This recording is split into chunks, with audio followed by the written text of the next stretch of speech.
talking about your documentation chapter. Basically, the provisions is discussed in your section 31. Section 31 talks about your documentation chapter. Section 31.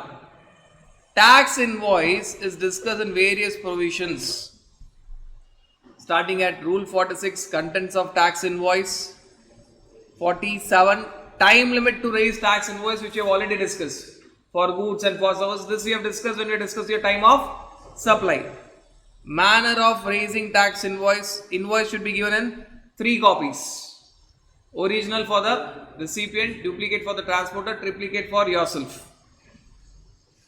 Rule 53 talks about your revised tax invoice as special case, and 54 talks about invoice in special cases. There are certain sectors where you have to reduce something in tax invoice or where you have to add something in tax invoice. Then you have bill of supply. This bill of supply is entirely discussed in Rule 49.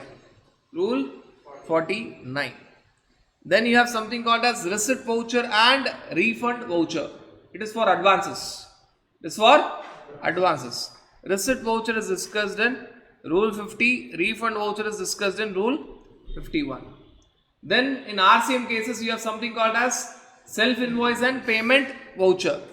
This payment voucher is there in your Rule 52. Self-invoice is nothing but a tax invoice raised by the recipient. This you have discussed in your ITC chapter. Tax invoice raised by the recipient. Technically speaking, there is nothing called a self-invoice. It is nothing but invoice raised by a tax invoice raised by a recipient. Then we have something called as certain points which are common for both tax invoice and bill of supply. There is a combo document called as tax invoice cum bill of supply. In certain special cases, you will have a combo document called as tax invoice cum bill of supply. It's invoice, tax invoice cum bill of supply when you are giving both taxable goods or services and exempt goods or services. And Rule 55A, which tells that whether a person in charge is carrying e-way bill or not, he should carry tax invoice or bill of supply.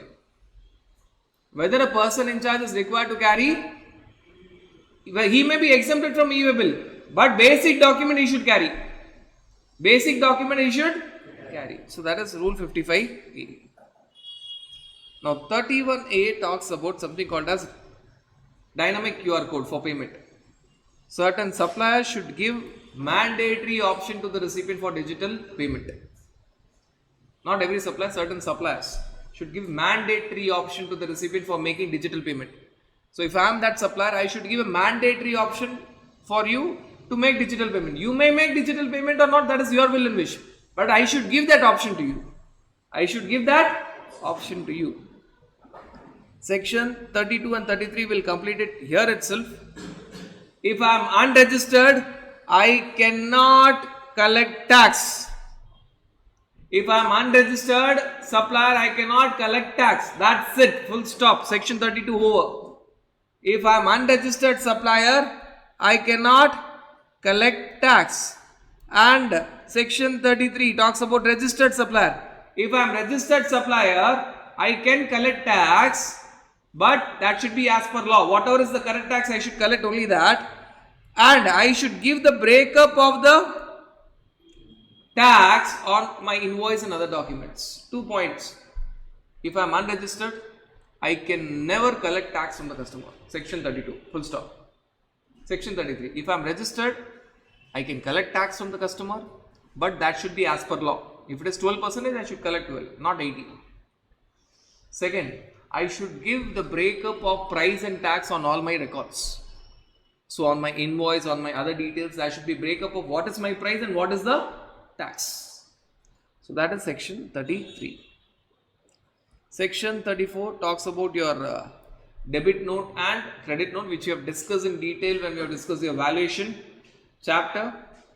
This is the contents are discussed in your Rule 53 and Rule 55.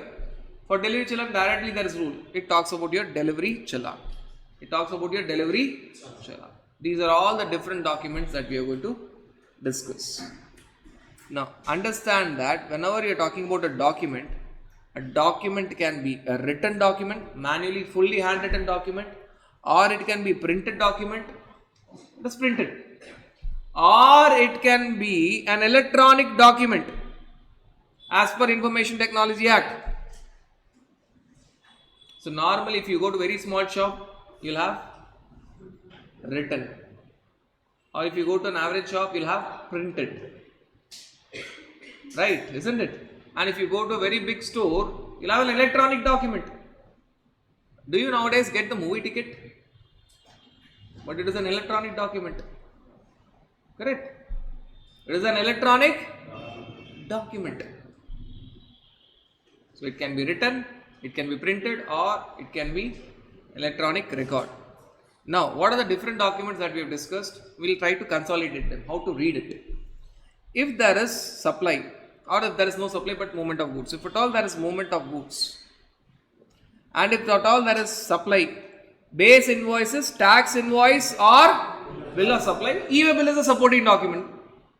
That is there in your e-way bill chapter, supporting document. If there is no supply, the base document is delivery challan. If there is supply, tax invoice or bill of supply. If there is no supply, there is delivery challan. That is delivery challan. Now, that is all about your tax invoice, bill of supply and delivery challan. When you talk about advances, which is relevant only for services, because you have seen time of supply, it is relevant only for your services. When you get an advance, it is receipt voucher. It is receipt voucher. When you get an advance, it is receipt voucher. When that advance is refunded back, at times the advances received service is not happening and you refund back that advance. It is refund voucher. It is refund voucher. Now, if at all it is all about RCM. In case of RCM, when you have a particular receipt of goods or services which is taxable under RCM plus supplier is unregistered, then self-invoice. Two conditions. RCM, supplier unregistered, then recipient will raise self-invoice. But when recipient is making the payment to the supplier, whether the supplier is registered or unregistered, he will give payment voucher. RCM will have two documents. Supposing I am the recipient, you are the supplier. If I am getting that service from you, if you are registered, you will give tax invoice. If you are not registered, I will raise self-invoice. But when I am making the payment to you, whether you are registered or not registered, I will give payment voucher. I will give payment voucher. Next, document for changing tax invoice. For converting your accounting invoice to tax invoice, you call it as revised tax invoice. This will happen only two times. Birth, rebirth, taking new registration, revocation of suspension. Revocation of suspension. Your accounting invoice you are converting to tax invoice. You did not collect the GST. Now you want to collect GST from your customers, so you will give revised tax invoice. This is process of conversion of accounting invoice to GST invoice. This will come only in two cases: birth, rebirth, new registration and revocation of suspension. Now, if I want to correct my tax invoice, change anything in my tax invoice, changing the value or tax on my tax invoice, the only possibility for that is credit note or debit note. Credit note or. So, if you understand this, you will understand all the documents in a more clear manner. One, where you are talking about tax invoice, bill of supply, delivery challan, that is all about movement. Then you are talking about your advances, receipt voucher, refund voucher, then RCM, self invoice, payment voucher, then changing your invoice. Either it is revised tax invoice or credit note, debit note. Credit note, two thumb rules you have to understand. Two thumb rules. Always in GST, whenever you are talking about document is always given by registered person. Always given by. The only exception where unregistered person can give document is delivery challan. All the other documents that we are going to discuss in this chapter is given by a registered person. Is given by a registered person. The only place where document is given by an unregistered person is delivery challan. And likewise, the second thumb rule. In GST, whenever you are talking about document, you are always talking about supplier giving the document. This we have discussed when we discussed your debit note, credit note. Look from the angle of the supplier. So all the documents that we are talking about is from the angle of supplier. Supplier has to give all these documents. But the only exception is when you talk about your RCM, self-invoice and payment voucher, they are given by the recipient. So two different thumb rules. All the documents given by registered person, exception, delivery challan. All the documents are from the angle of supplier, given by the supplier, exception, self-invoice and payment voucher. They are given by the recipient. They are given by the recipient. So one needs to understand that very clearly. Now talking about your tax invoice and bill of supply, as I said pretty clearly, it is only consolidation of different points that we have discussed here and there. Only consolidation of different points that we have discussed here and there. So first let us start with your tax invoice and your bill of supply. Now understand that when you are talking about your tax invoice and your bill of supply, who is required to give tax invoice? A registered supplier will give tax invoice for taxable goods and services, and that person will not be under composition scheme. Tax invoice is always for taxable goods and services because it will be with GST. It will be with GST. And secondly, you should not be under composition scheme. Why? If you are under composition scheme, you will give something called as bill of supply. Or if you are under regular scheme, but you are supplying exempt goods or services, you will be giving bill of supply. You will be giving bill of supply. Are you clear with this understanding? Are you guys clear with this understanding? Now, can you give a combo document which is tax invoice cum bill of supply? Possible. If I am a regular taxable person. If I am a composition taxable person, always my document is. If I am a regular taxable person, for my taxable item, tax invoice. Exempt item, bill of supply. But if I am giving my taxable item and exempt item together to a customer, can I give a combo document? Rule 46A. Yes, I can give something called as combo document. Tax invoice cum bill of supply. Tax invoice cum bill of supply.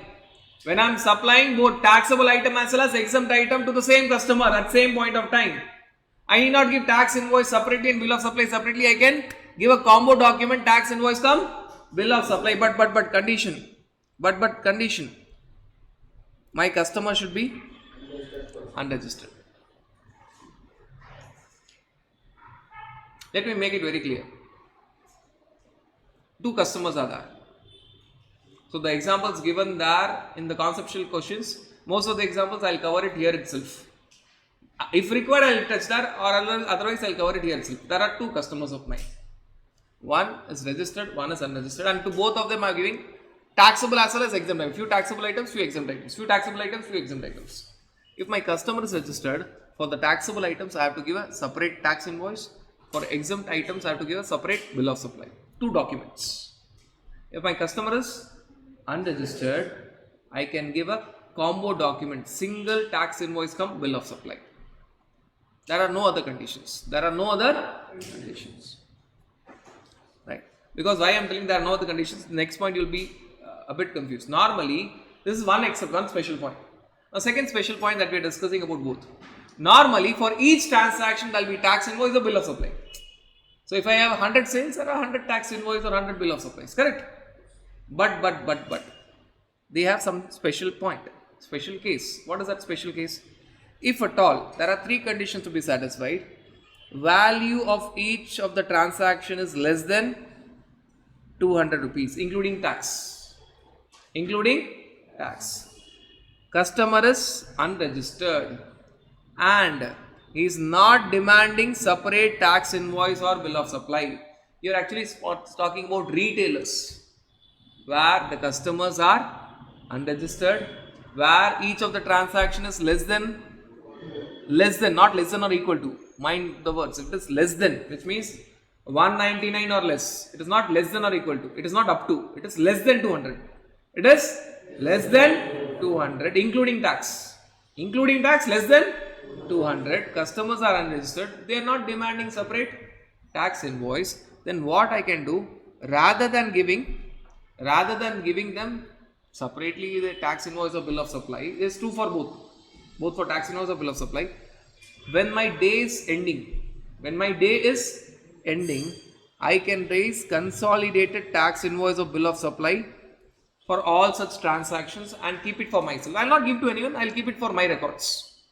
Are you clear with this understanding? Let me make it more clear. All these examples are given in a conceptual questions. I will make it more simple here itself. All of you are my customers. And assume that one of the customer is registered. Less than 200 rupees. I don't have an option. I have to give separate tax invoice or separate bill of supply. Taxable means tax invoice, exempt means bill of supply.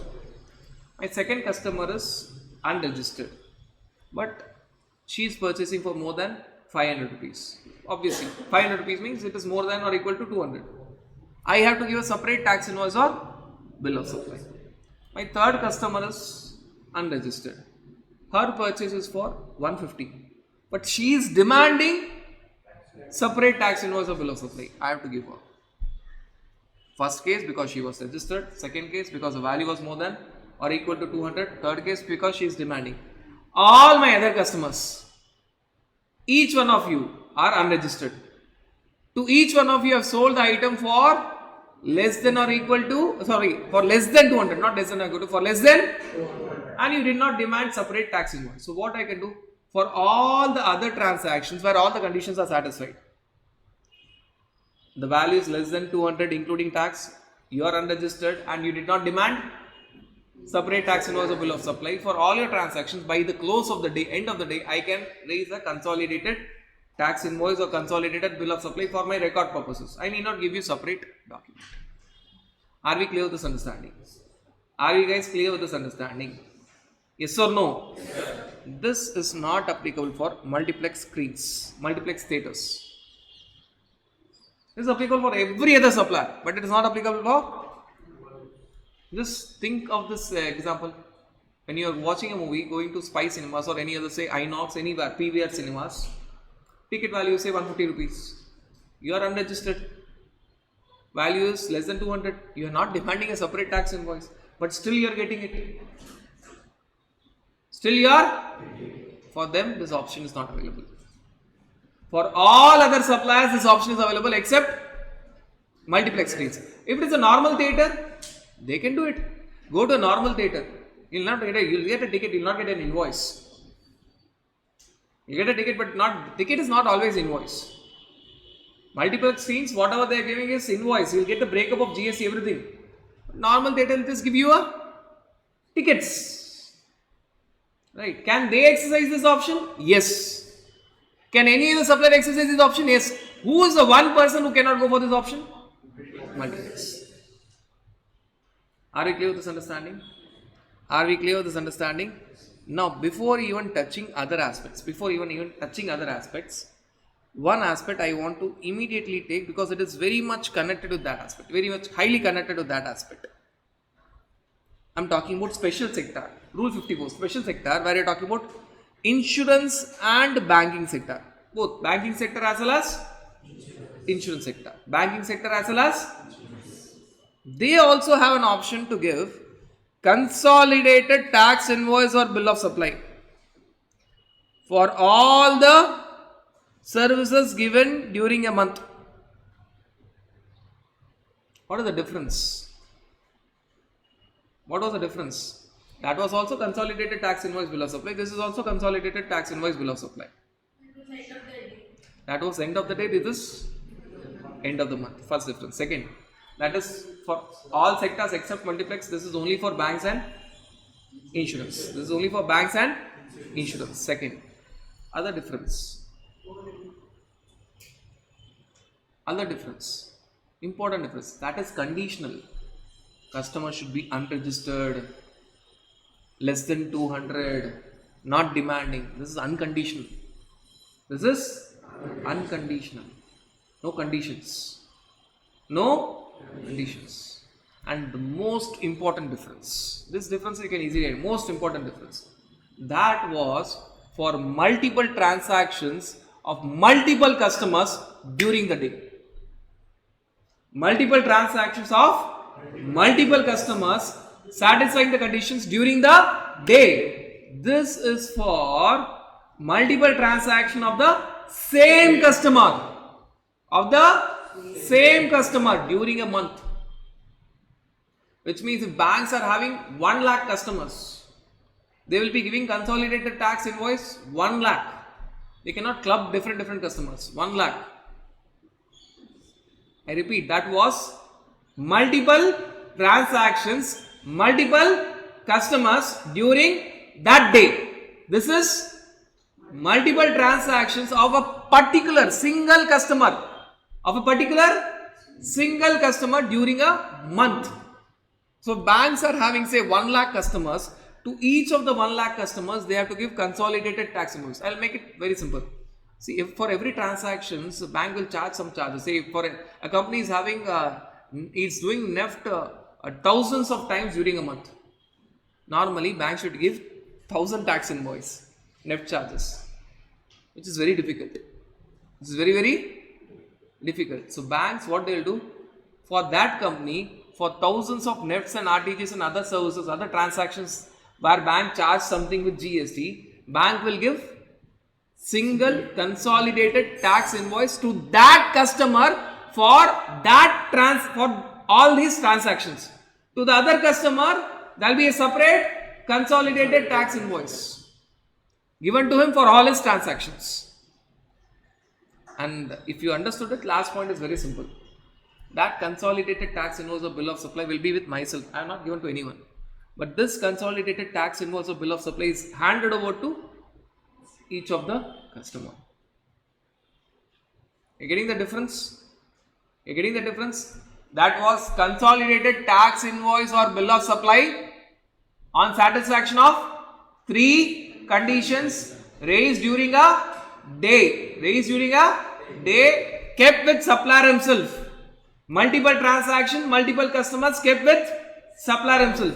This is only for banks and insurance, where you are talking about giving consolidated tax invoice or bill of supply for multiple transaction of a single customer. During a month, not a break, during a month. And this consolidated tax invoice or bill of supply will be actually given to each of these customers. It will not be kept with the supply, it will be actually given to each of these. No conditions. Whether you are registered or unregistered, whether the value is less than 200 or more than or equal to 200. No conditions. It is true for all. It is to remove the difficulty in this sector. Otherwise, banks cannot keep giving for every NEFT and RTGS or every transaction where bank is charging something. If it keeps giving invoice, then bank administrative work will increase too much. Are we clear with this understanding? So difference between that and this. Now, talking about due date. This due date of issuance of invoice and on bill of supply, this I am not going to touch because we have discussed clearly in your time of supply, isn't it? This entire thing was clearly discussed. Step 1, in forward charge mechanism for time of supply, there are 2 steps. Step 1 is due date of invoice. Step 2 is time of supply. Step 1 was exactly the same. The same thing was given there. Even while discussing your time of supply, it was clearly said that this part belongs to your document chapter. Now, coming back to special cases. Let us again focus on your special cases. First special case is banking and insurance sector. Banks and insurance will have something called as consolidated tax invoice or bill of supply, which we have discussed. What is the other special point? Banks and insurance need not serially number their invoice. Normally, others person should have they should serially number their invoice, but they need not have serial number on their invoice. Second, they need not have recipient's address. Name should be given, but address is not required. Name and GST number should be there, but address is not. Invoice number not required. Address of the recipient not required. Invoice number not required. Address of the recipient not required. And they can give electronic document. They can give electronic document as per Information Technology Act. This is for banks and insurance. Next is for GTA. For GTA, for your goods transportation agency, you don't have relaxation, you have something extra. In addition to the details of the invoice, they should write this extra. So here, it is not like banks and insurance where you have relaxation. Now they are asked to do something more. Something extra. Additionally, what they should contain? The details of consignment note. These are nothing but the details of consignment note. Now, what will be the details of consignment note? The details of the goods transported. See, GTA will give service, but still they should tell what are the goods being transported, what is the gross weight of the goods, who's the consigner and who's the consignee, where is their address, where is the transportation starting and where is the transportation ending, in which vehicle the goods are being transported. This registration number is not the GST registration number. It is the vehicle number of the goods carriage. Vehicle number of the goods carriage. And who will pay GST? Whether it is RCM or FCM. These are extra details. Additional. And if I want to make it simple, they will give invoice with consignment note. In their invoice itself, consignment note details will be there. Goods details, their gross weight, consigner, consignee details, from where it is starting, origin, destination details, which vehicle the goods are being transported, and finally who is going to pay GST, FCM, GTA or RCM, the recipient, who is going to pay GST. All these details should be there on GTA's invoice. Extra details, they are asked to do something more. Whereas if you are talking about passenger transportation service, any passenger transportation service, which you will easily observe, they have been given some relaxation. Copy paste of banks, same copy paste of banks, ditto. What is copy paste of banks? Invoice number not required, address of the recipient not required, electronic document signature sufficient. If you get a railway ticket or a airway ticket, do you find any invoice number? PNR will be there. Invoice number not required. You will find your name, you will never find your address. You will find your name on the ticket, but never your address, isn't it? Next time when you take your railway ticket or your air ticket, you will get your name. You might have given your address details, but on the ticket you will find only your name, not the address, and signature. Electronic document, if it's sufficient, that is sufficient. If it is as per Information Technology Act, signature is not so important. E-document is sufficient. Electronic document is sufficient. Are you clear with the sector? So banks, certain relaxation. Now you may have said that if it's the same relaxation for banks, why not merge this along with banks? Because bank have an extra point which passenger transportation sector does not have. Banks and insurance have the concept of consolidated tax invoice or bill of supply, which is not there with passenger transportation service. Now, your movies, cinematographic films, what if it is in multiplex screens? What if it is in normal theaters?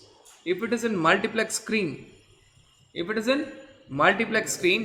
they have to issue e-ticket only. They don't have an option. Mandatory electronic ticket. Mandatory. And it may not contain recipient's details. Now, look at the wordings carefully. For banks, insurance and passenger transportation sector, it may not contain recipient's address. Name will be there. But here it will not contain recipient's details, means name as well as address won't be there. When you get your ticket, do you find your name? Your details itself are not there, isn't it? Now it's not only focusing on address, it is talking about recipient's details. Both name as well as address need not be there. But they have to give mandatory e-tickets. Mandatory. They don't have an option. And mandatory it should be given for each of the transaction. They don't have the option of consolidated tax invoice, bill of supply at the end of the day. But if it is other screen, if it is normal theatre, then if they want, they can give e-ticket. If at all they don't want, they need not give e-ticket. Optional. E-ticket is optional. Second, they can give separate tax invoice to each of the customer, or if they want, they can go with consolidated tax invoice or bill of supply at the end of the day. At the end of the day. That is for your normal theatres. Are you clear with this understanding? Are you guys clear with this understanding? So that actually completes our understanding of your bill of supply and tax invoice. Yes, contents and all you go through yourself. What all details are required, not at all relevant for exam, just give a glance. What all details are required. Now, talking about your invoice, tax invoice and bill of supply, one important area is left out, which is called as your e-invoice and dynamic QR code. E-invoice and dynamic QR code. I'll make your life simple. This is a very lengthy concept, but we have made it much simplified, a very, very simple way you can understand it. What is e-invoicing and what is dynamic QR code? What is e-invoicing and what is dynamic QR code? Right, before we discuss both of them, let us first understand how e-invoice works. Then life will be very simple, how e-invoice actually works. If you remember, e-invoice will talk to your e-waybill portal as well as your normal portal. So that is how it will work. So whenever you are talking about your e-invoice portal, which is managed by, again, the e-invoice portal is again controlled by your GST network. Only e-waybill portal is managed by your National Informatics Center. National Informatics Center also gets the data from your e-invoice portal. Right. Now talking about the process, what supplier will do? Seller will have to have a system where he can raise e-invoice. Say for example Tally software or some other software, or an offline utility to prepare a JSON. File. Now he'll do what? He'll upload that e-invoice JSON to invoice registration portal as per schema, e-invoice schema, INV1. See what is e-invoice schema? Predefined details should be given mandatorily. You use any software, but these details should be there. That is called as schema. You use any software or directly you enter, these details should be there. Right. So seller either directly using the JSON file or through a software which can understand the details required for e-invoice schema and give it to it, will give the data to whom? Will give the data to invoice registration portal, which means to e-invoice portal. What e-invoice portal will do? It will validate the data, generate something called as invoice registration number, IRN. IRN is a proof that e-invoice is generated. Then it will send the invoice to the normal GST portal. Now, what normal GST portal will do? Normal GST portal will first rule out the existence that same IRN is already there. So, I mean, you're talking about crores of businessmen will be generating crores and crores of e-invoice at the same point of time, isn't it? So, that should be a check whether the same IRN is not assigned to any other transaction. So, normal portal will check whether the same IRN is assigned or not. It will check that. And if at all it is not there, it will save the invoice in the GST portal, which will be further used for appearing in suppliers GSTR1 and recipients GSTR2A. Right. Now, once that is verified, full proof that okay, there's no duplication, then what will happen? Then it will add a QR code. It will come back to your invoice registration portal. After validating, it will add a QR code, it will sign the e-invoice, the JSON file. The signature will be done, not your signature. The government department signature will be there. Signature will be there that okay, this e-invoice is perfect, and it will push the data to your e-waybill portal. So your part A of e-waybill will be filled. If at all you have given your vehicle number, part B will also be filled, and e-waybill also automatically will be generated. Clear? Finally, what you will get is a JSON file with IRN, e-invoice, which means you have got your e-invoice with IRN. This IRN is a 64-digit number, so you will not get the IRN, you will get a dynamic QR code which is embedding IRN in it. The moment you scan that code, you will get the invoice registration number. Invoice registration number. And if at all you have given the vehicle number, part A of e-waybill is filled. If at all you have given the vehicle number, e-waybill also will be generated automatically. E-invoice will all surely come. Whether e-waybill will come or not depends on whether you have given the vehicle number or not. If you have not given the vehicle number, don't worry. Part A is automatically filled. If you have given the vehicle number, automatic e-waybill also will come out. Right. Then it will have a QR code given to the buyer. Now the invoice which is given to the buyer is with QR code. This QR code will embed within itself the invoice registration number. So this invoice should go to the buyer, not your normal invoice. Invoice with the QR code. That QR code, the moment you scan it, you will get the invoice registration number. Invoice registration number will be handed over to the buyer, and your GSTR1 is also uploaded. That we have already discussed in the flow. So this is how your e-invoice portal talks to normal GST portal, comes back to e-invoice portal, talks to e-waybill portal, and 3 portals are talking to each other. There are 3 portals in total, and all the 3 portals are talking to each other. And in the entire flow, obviously, what buyer will get? Buyer can easily view that the supplier has generated e-invoice. He'll get that in GSTR2A. He'll also get the information that GSTR1 is not filed, but e-invoice is generated. He'll also get that information that e-invoice is generated, but GSTR1 is not yet filed. That information also will be there. This ensures that validity. He is rest assured that invoice is finally raised. I will not have any difficulty.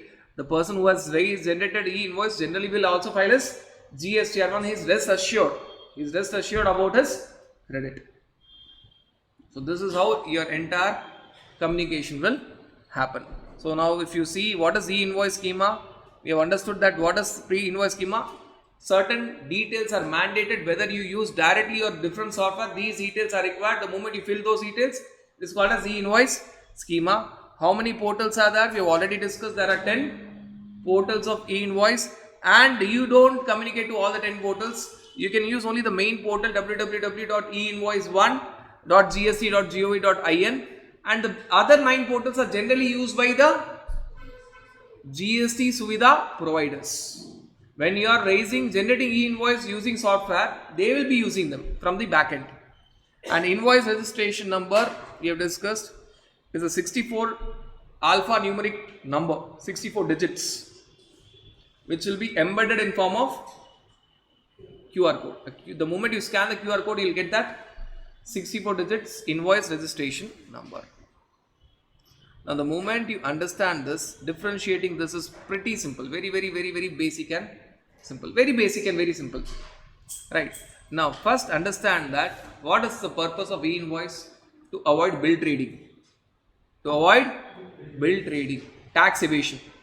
The main purpose for introducing e-invoice where government were having a lot of challenges, where lot of bill traders were cheating the government. In the name of the government, they were giving the credit to the customer, but they were not at all paying the tax. They were running away. So that was the basic objective of bringing e-invoice. And what is this e-payment dynamic QR code? One is e-invoice QR code, which is Rule 48 Sub Rule 4, read along with notification number 13/2020. One is e-payment dynamic QR code, which is Rule 46, read along with notification 14/2020. E-invoice QR code objective was to prevent tax evasion. Objective was to prevent tax evasion. You will find objective given somewhere. Objective was to prevent tax evasion. Tax, it is that given in the previous page. Tax evasion. What is the objective of your e-payment dynamic QR code? Objective is not to prevent tax evasion. Objective is to promote digital payment. To promote digital payment. What is the basic objective of e-invoice QR code? To prevent tax evasion. Prima facie objective of e-payment dynamic QR code? To promote digital payment. To promote digital payment. Right. Now, when you talk about your e-invoice QR code, the provisions are Rule 48 sub rule 4, which will tell that you should have a QR code which is embedding within itself invoice registration number, and that is technically called as e-invoice dynamic QR code. Whereas your e-payment dynamic QR code is to promote digital payment, to give an option to the recipient to make electronic payment. It is to give an option to the recipient to make electronic payment. It is to promote digital payments. Now let us talk about certain other aspects. Point by point we'll discuss. Examples are given. We'll try to complete the examples here itself. Now, when you talk about your e-invoice dynamic QR code, on what all details they are required? They are required on your tax invoice, debit note and credit note. I am going with the logical flow. First, they are required in what all documents? Tax invoice, debit note and credit note. Whereas your e-payment dynamic QR code is required in tax invoice and bill of supply. Tax invoice and bill of supply. E-invoice dynamic QR code, tax invoice, also the debit note and credit note that supplier is giving later on for change in value and tax. Whereas here it is only in tax invoice and bill of supply. Tax invoice and bill of supply. Now, your e-invoice dynamic QR code is required for B2B transaction. Your customer should be registered and exports. Whereas your e-payment dynamic QR code is required for B2C supplies minus exports. Please write that minus exports. Circular has clarified it, because you cannot have a foreign party coming here and making digital payment. Coming here in India, scanning your QR code and making digital payment. So that is too much. So it is other than exports. E-invoice dynamic QR code is B2B plus exports. Exports are always B2C, but plus exports. And e-payment dynamic QR code is B2C. Your customers are unregistered.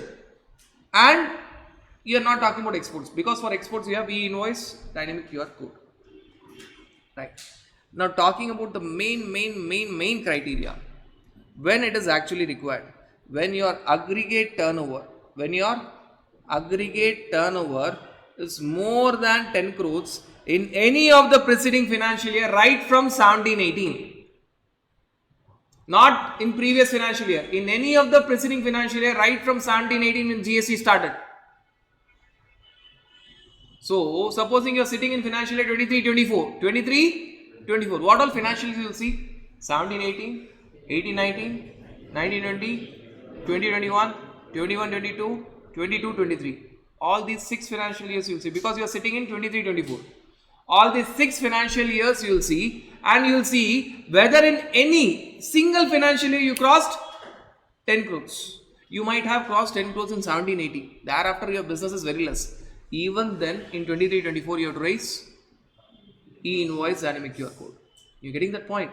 Right from financial year 17-18, your aggregate turnover in any of the financial year, in any, not all, in any of the financial year crossed 10 crores. Whereas e-payment dynamic QR code is required where your aggregate turnover crossed 500 crores in any of the preceding financial year right from start. Same logic. But the turnover now amount is 500 crores. Turnover amount is now 500 crores. 500 crores. Here.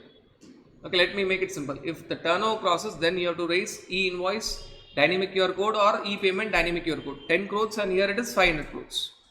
E-invoice dynamic QR code is for B2B and exports on tax invoice, credit note, debit note.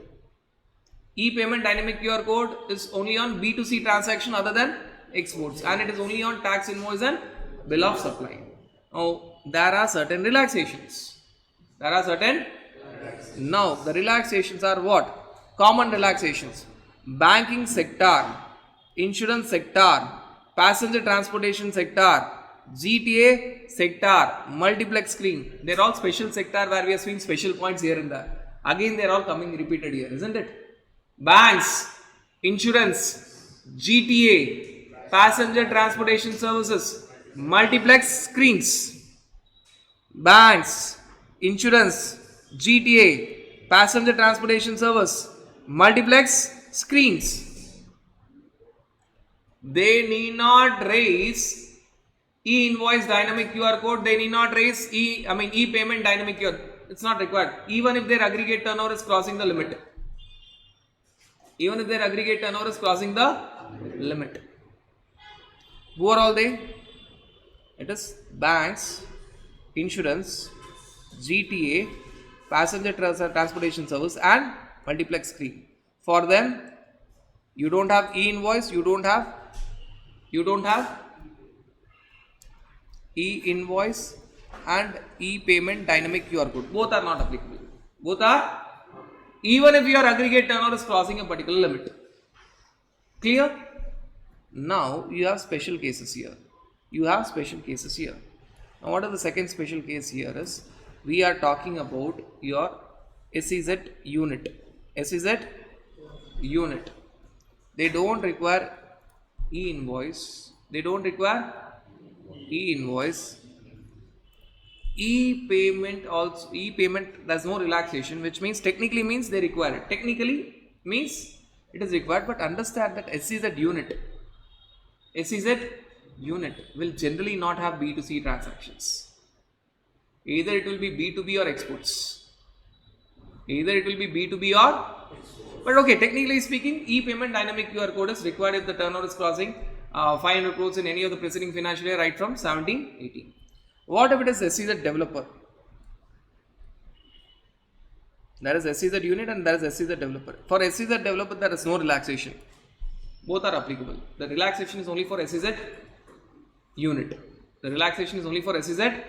unit. What if I am talking about government departments? Government, local authority, government departments. They have relaxation of not generating e-invoice dynamic QR code, but that relaxation is not there for e-payment dynamic QR code. See, when I put a cross mark, it means relaxation, not required. It means there is a relaxation, it is not required. And the last category which is there is, if you are talking about OIDARS services. OIDARS services from outside India. There is a relaxation from e-payment dynamic QR code, and you don't require that relaxation for e-invoicing, isn't it? You don't require that relaxation for e-invoicing. Why? OIDRS from outside India, only when it is given to B2C, non-business entity, it is taxable under FCM. They have to pay GST, but they did not give e-payment dynamic QR code. If at all it is given to a business entity, they are not bothered. Business entity will pay under RCM. So here I am not putting tick mark, I am just telling, not automatically understood that they did not wanted relaxation from e-invoice, they wanted relaxation from e-payment, which they have got. Are you guys clear with this understanding? Banks, insurance, GTA, passenger transportation service, multiplex, relaxation from both. SEZ unit and government department, relaxation only from e-invoice dynamic QR code. OIDRS wanted relaxation only from e-payment, and they have got the relaxation.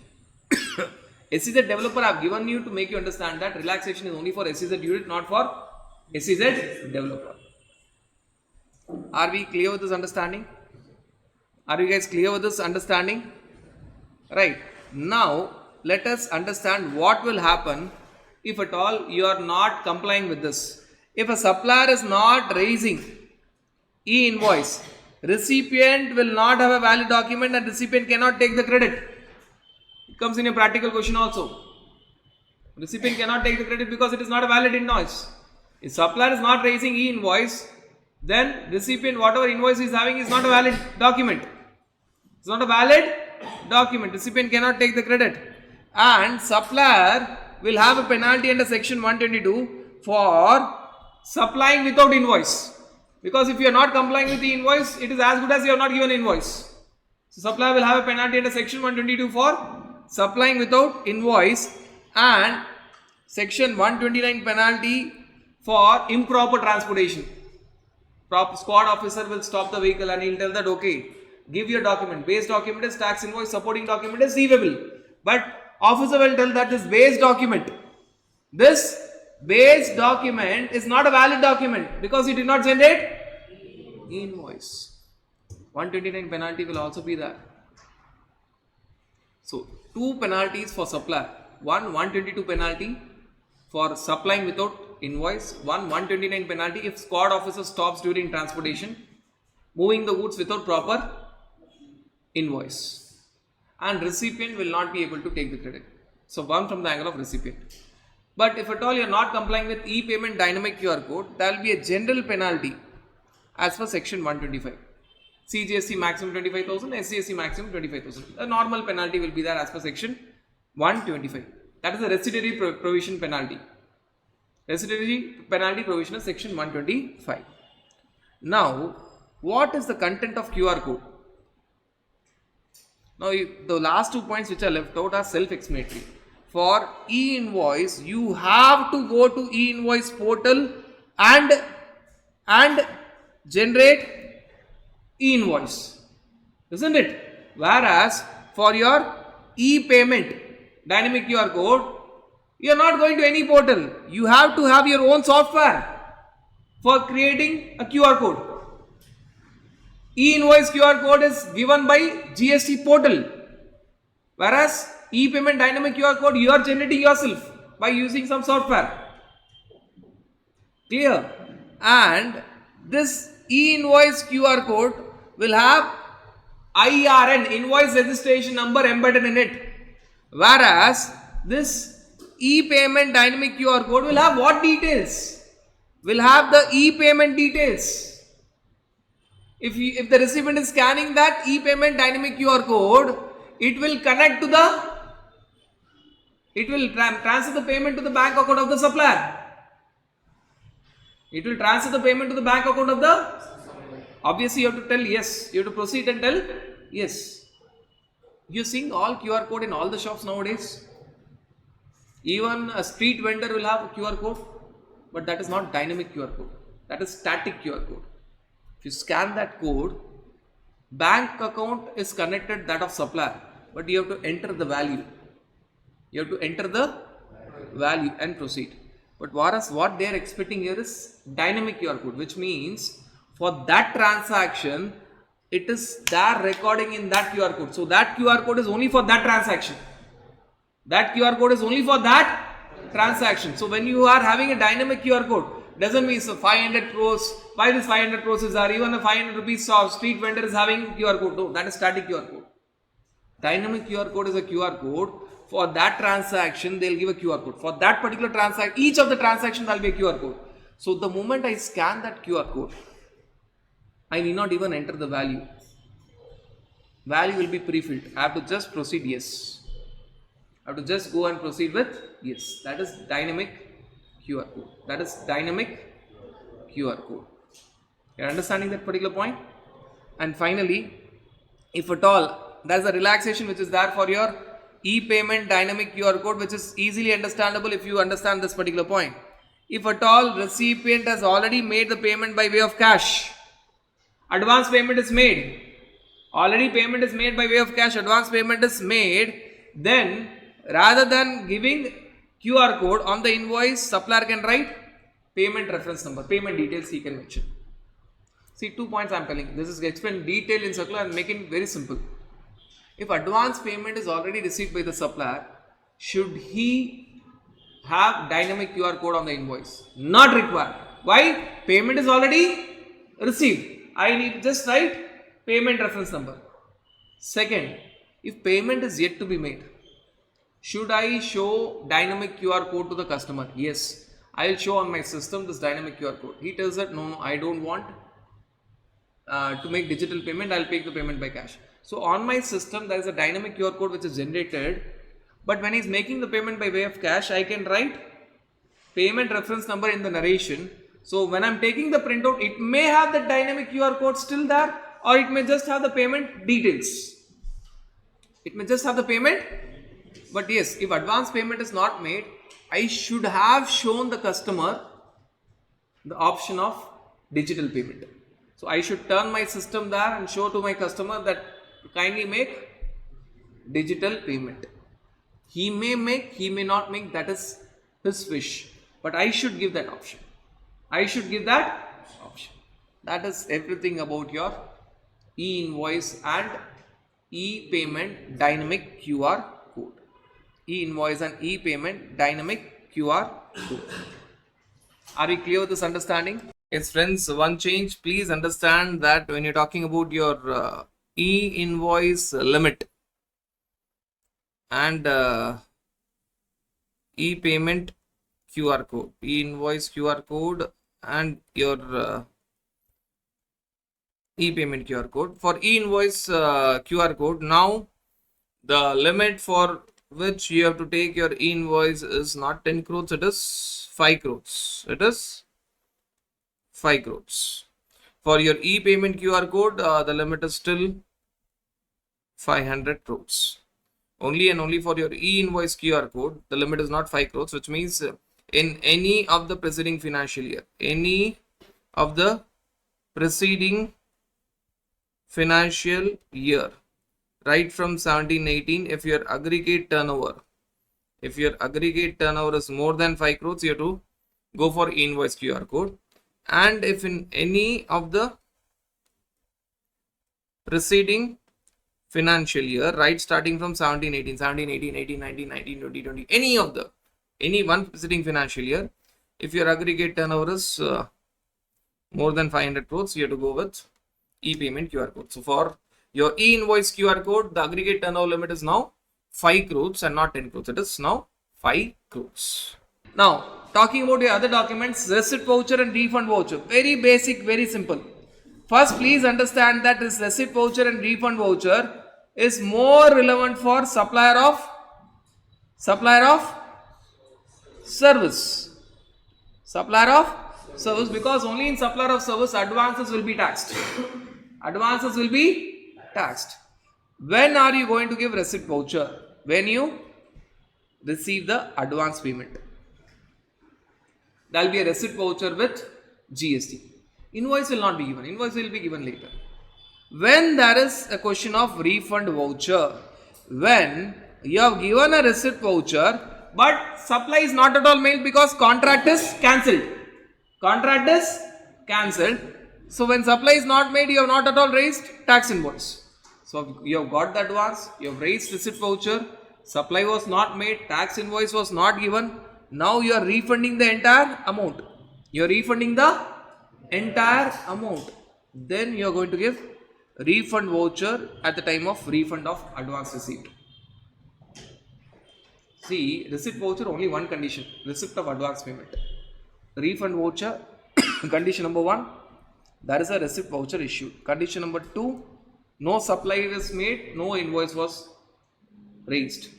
Condition number 3, advance receipt is fully given back. Only then you can give refund voucher. Only then you can give refund voucher. See, normally understand that receipt voucher will not be followed by refund voucher. Receipt voucher will be followed by tax invoice. If I get an advance of 1 lakh plus GST from you, my total value is 10 lakhs plus GST. I get an advance for 1 lakh plus GST from you in April. Supply is made in December. So in April, I will give a receipt voucher of 1 lakh plus GST. I'll pay GST on 1 lakh in April. In December, I'll give tax invoice of for what value? Not balance 9 lakhs, entire 10 lakhs. Not balance 9 lakhs, entire 10 lakhs. But I'll not pay GST on entire 10 lakhs.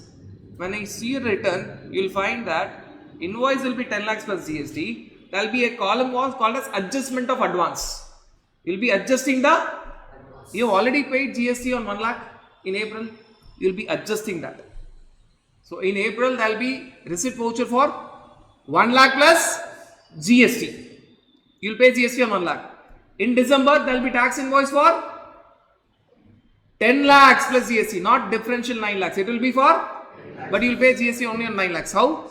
You'll raise invoice for 10 lakhs plus GST. There will be a column called as adjustment of advance, where you will put 1 lakh on which you have already paid GST. Finally, you will pay GST only on the balance 9 lakhs. But invoice will not be for 9 lakhs. Invoice will be for 9 lakhs.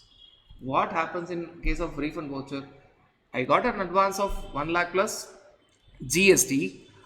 Supply was not made, invoice was not given. I have refunded the advance. Now I am giving refund voucher in December. So I would have paid tax in 1 lakh plus GST in April. Now in December I am repaying that amount. So then refund voucher will come in the month of December. So exceptional case refund voucher will come. Normal case it will not come.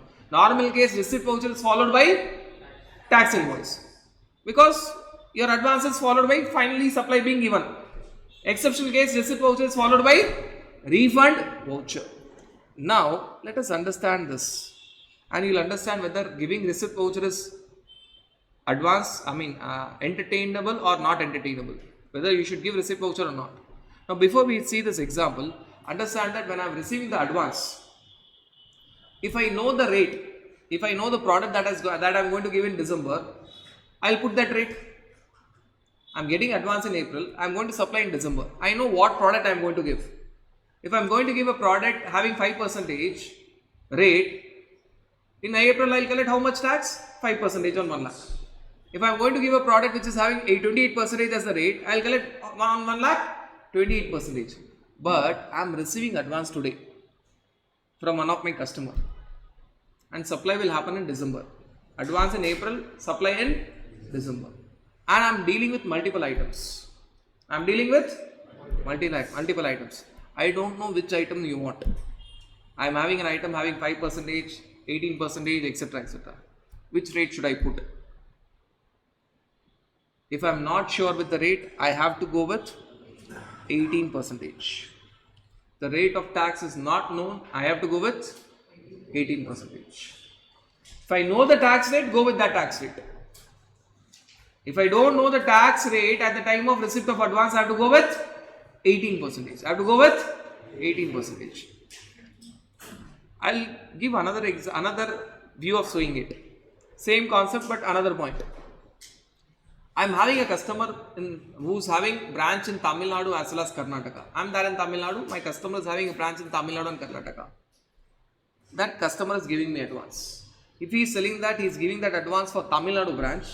I'll put, along with that advance of 1 lakh, I'll put CGST and GST. If he is telling that advance is for Karnataka branch, along with that 1 lakh advance, I'll put GST as IGST. But if that customer is not telling me anything, whether that advance payment is for Tamil Nadu branch or for Karnataka branch, then what tax I'll put? IGST. If I am very sure of tax rate, put that tax rate. If I am not sure, go with 18%. If I am very clear of tax type, whether CGST, AGST or IGST, go with that tax type. If I am not sure, go with IGST. Know the rate, go with that rate. If not sure, put 18%. Know the tax type, go with that tax type. Not sure, go with IGST. Go with IGST. Are you guys clear with this understanding? This is for receipt voucher. This is for receipt voucher. Now talking about the circulars and the understanding of what is happening. Supposing I get an advance.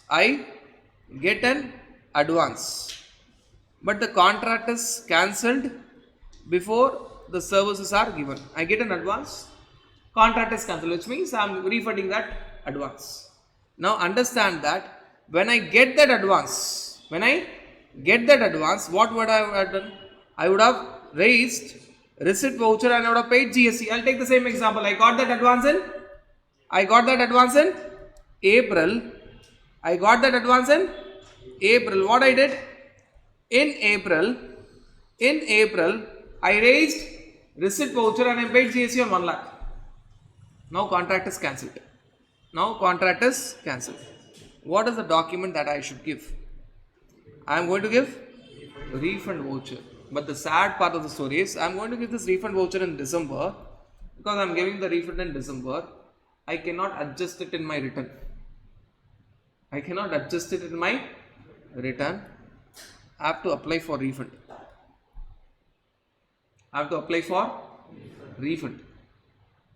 Because I got the advance of 1 lakh plus GST, I paid GST to the government. And now I have refunded the entire 1 lakh plus GST to the customer. If I see the entire flow, I got 1 lakh GST from the customer, I repaid 1 lakh plus GST back to the customer. But in this entire transaction, I have already paid GST to the government. Normally, what should have happened? They should have said that I can adjust this amount in my return itself. So normally, in December month, they should have allowed it to adjust in my return itself. But now what they are telling? You apply refund. This is given by circular, which assessee can challenge. But circular is telling this answer. You have to apply as refund.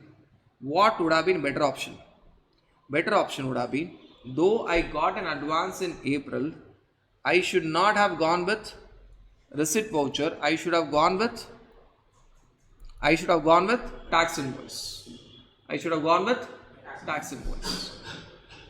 I would have paid GST on 1 lakh. I should have gone with tax invoice. And subsequently, when the contract is cancelled and I am giving the refund, I should have given credit note. The beauty of that is, I would have adjusted that in my return itself. If I want, I can adjust in my returns. If I want, I can apply the refund. Obviously, no one will apply for refund, isn't it? What they'll do? They'll adjust in their return. They may not even intimate anyone. They'll adjust in the return itself. So, in the month of December, along with my December month's liability, I'll adjust it. I'll reverse the tax. I'll do it on my own in my return itself. So I need not even apply for refund. So what is better? Receipt voucher is better for advance or invoice is better for advance? Always invoice is better for advance. Always go with tax invoice. Tax invoice for your even if it is advance, better is to go with tax invoice. Why? Receipt voucher, if it is cancelled, it will be followed by refund voucher. And refund voucher, when you give, you will not be able to adjust that liability in your return. You will not be able to reverse that tax that you have paid in your return. You have to apply for refund. Whereas if you go with tax invoice, you have paid tax on advances at the time of cancellation of contract, and when I am giving the refund, you will give credit note. Credit note, where you can reverse the tax on your own in your return itself, on your own. You need not stand and apply for refund. Now you might wonder, sir, if at all I am going with this option, what if my supply is not cancelled, it is happening? What will be I will be doing for the balance amount? Give a debit note. See, this cancellation is a rare case. If I don't tell this point, you will be having a doubt. Tax invoice followed by receipt of advance followed by cancellation is rare. What is the normal case? You receive advance and balance payment, you will receive it later. So if that is the case, your tax invoice initially will be for 1 lakh plus GST. In December you will give debit note. Debit note is otherwise called a supplementary invoice for balance 9 lakhs. Now it will not be for entire 10 lakhs. For balance 9 lakhs plus GST. So always you have an option. Beautiful scenarios. You could have always selected your tax invoice. Now this is again discussed in your debit note, credit note, and already we have discussed this. So nothing special. So if this is not about advance anymore. This is a separate context. The circular also talks about goods are returned back. So when the goods were sold, what was the document? When the goods are returned back, what is the document? Credit note. This is another part of the same circular explaining this. So this has got nothing to do with your advances. We are done with your advances concept. Now moving on to the next documentation, which is all about your self-invoice and payment voucher. Actually, nothing is left out. In the bird's eye view itself, we have discussed both the concepts. When self-invoice will come and when payment voucher will come. Self-invoice has got two conditions. Condition number one, RCM. Condition number one is RCM. Condition number two, supplier is unregistered. Because if supplier is registered, he will give tax invoice. He will not pay GST, but he will give tax invoice. He will mention that recipient will pay GST under RCM. Rather, there is nothing called as self-invoice. It is nothing but tax invoice raised by a recipient. Clear? But payment voucher, what is the only condition? If it is a case of RCM, at the time of making the payment, recipient will raise payment voucher, whether the supplier is registered or unregistered. Whether the supplier is registered or unregistered. That's everything about your self-invoice and your payment voucher. This was actually discussed or covered in your bird's eye view itself. Now, talking about your revised tax invoice. Revised tax invoice. Clearly, we have discussed that revised tax invoice will come in two cases. At the time of registration, birth, and rebirth. At the time of revocation of suspension. At the time of revocation of suspension. Now, please understand that why this revised tax invoice is there. Now, first there is a condition. If at all you want to raise revised tax invoice, you should have applied for registration within 30 days. 30 days is very crucial. You have to apply for registration within 30 days from the date you become liable. Right? And during all the time, right from the day you are liable for registration till the date you get the registration, you would have made your supplies, but without GST. The moment you get your registration certificate, within 1 month from the date of getting the registration certificate, grant of registration, you can convert your accounting invoice to GST invoice. To all the customers, you will be giving GST invoice and collecting that GST portion, so that you will get the GST amount and they also will get the revised tax invoice. They also can claim input tax credit. Are you clear with this understanding? But you need to understand, you have to apply for registration within 30 days. Which means, supposing my business started on 1st June. I crossed that 20 lakhs limit on 10th September. I applied for registration on 25th September. Did I do my work within 30 days? The moment I do my work within 30 days, everything is good for me. I got my registration on 2nd of October. Now understand that within 1 month, now it is not 30 days by the way, now it is within 1 month. 30 days is different from 1 month. 30 days is different from 1 month. Supposing you are standing on 25th of July. If I tell 30 days from 25th of July, it will be 24th of August. Because July has got 31 days. If I tell 1 month, it will be 25th of August. So 30 days is different from 1 month. 1 month you will keep on jumping. You will not see what is the end of the net. 1 month.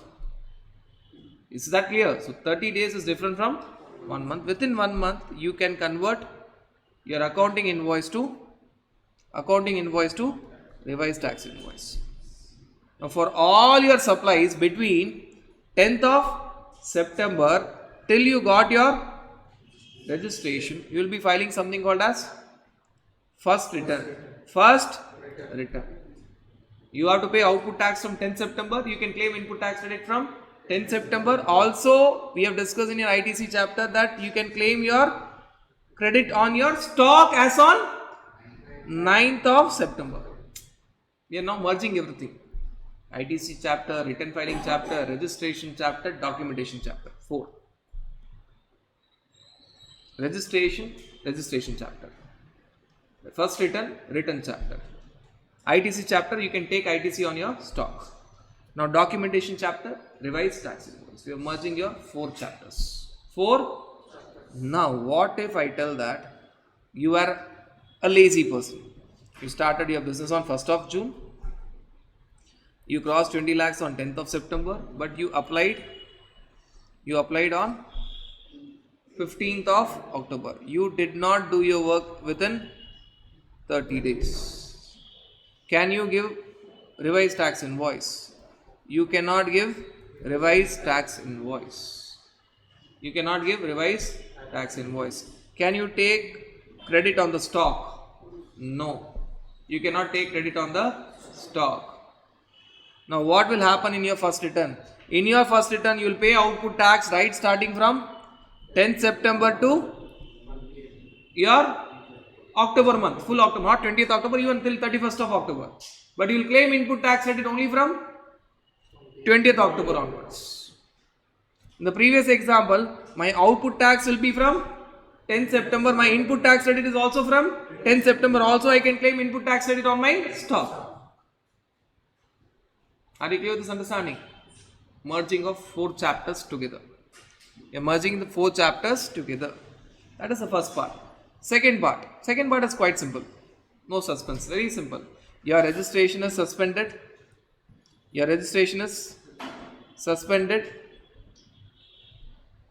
have made some supplies during that suspension. Now your suspension is revoked.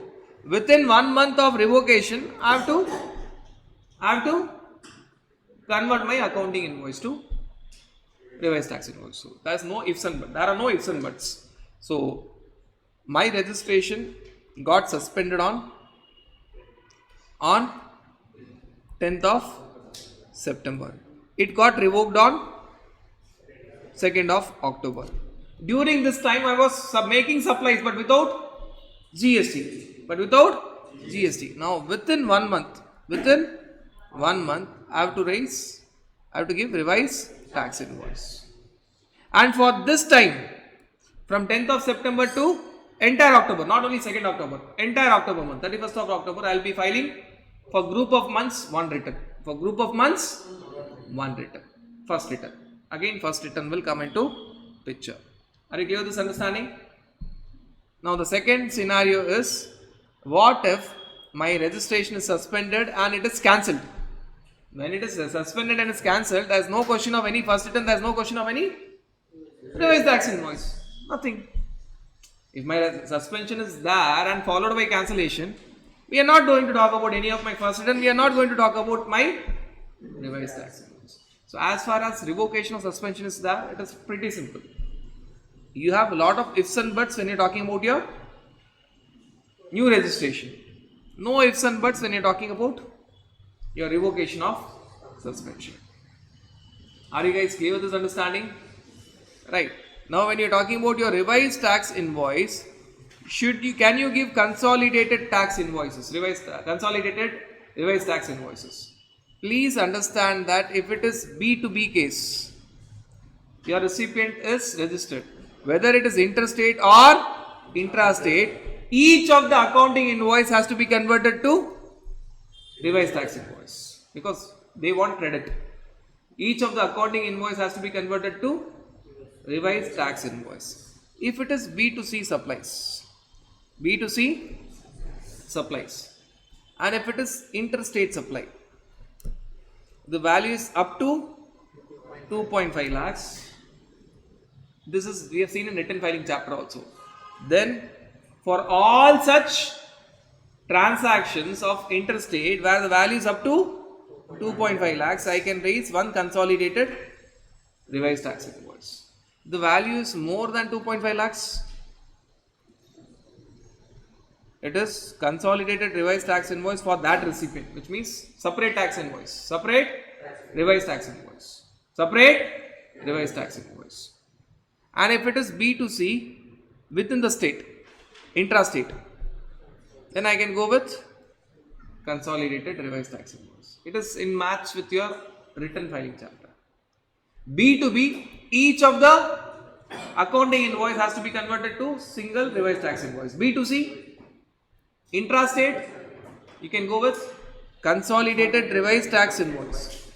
B to C, interstate, for all those transactions where the value is up to 2.5 lakhs, consolidated tax invoice, but for that particular state-wise.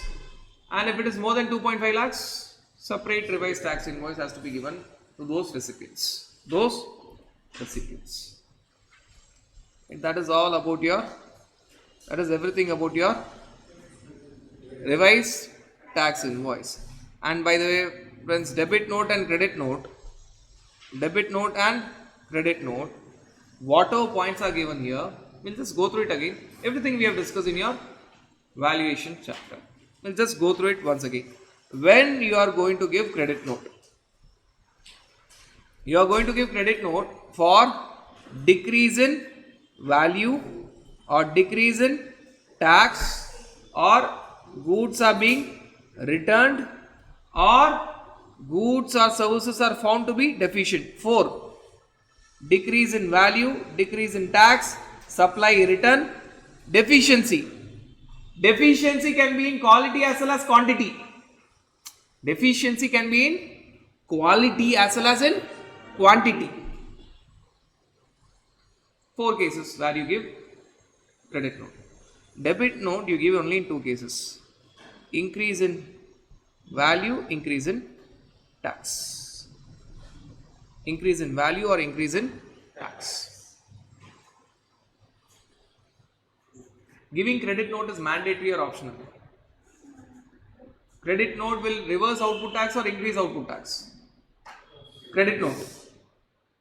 Credit note will reverse output tax or increase output tax for the government?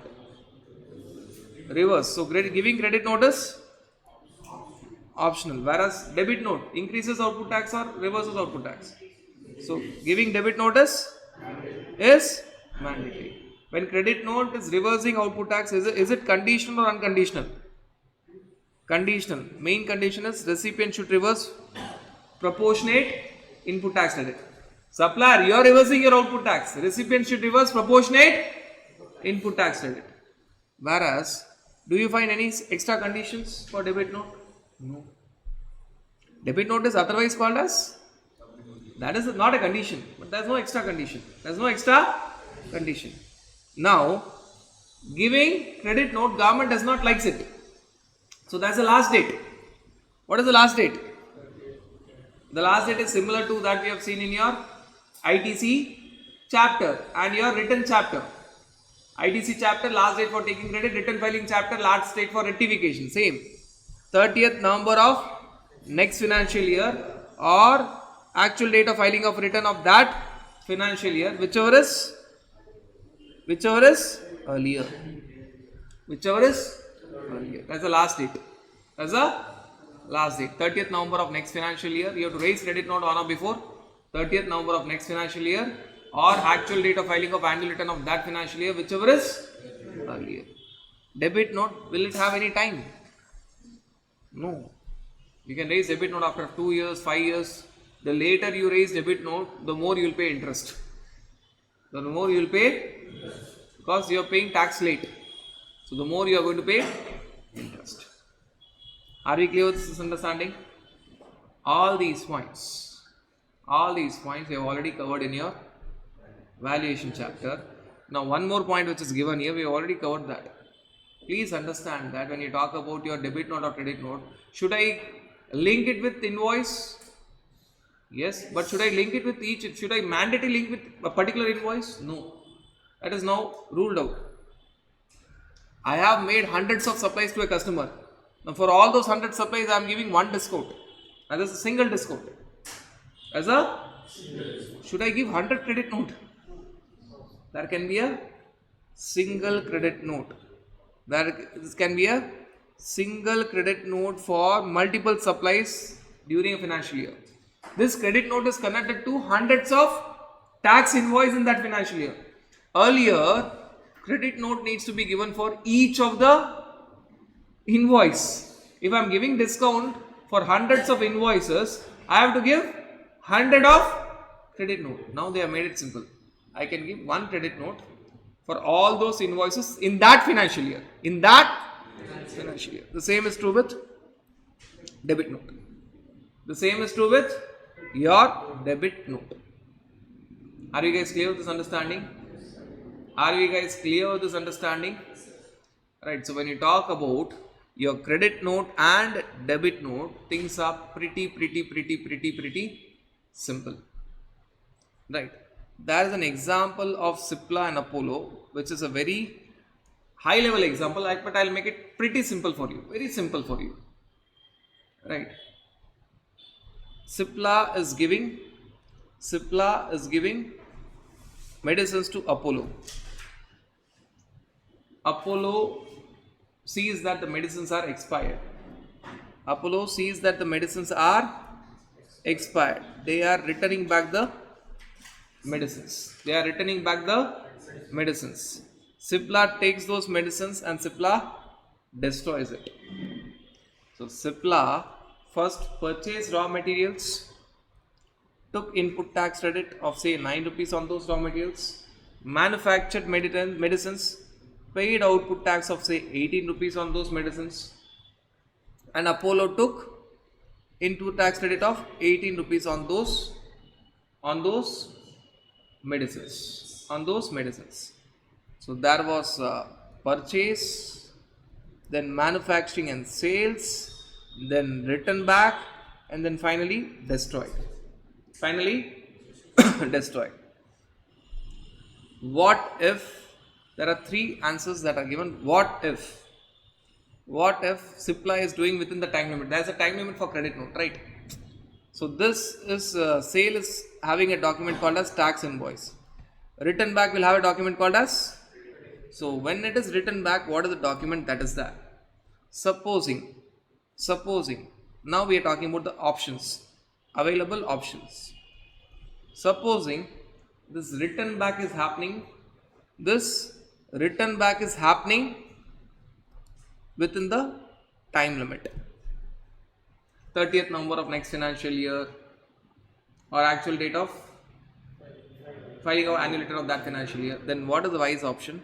Cipla should give credit note to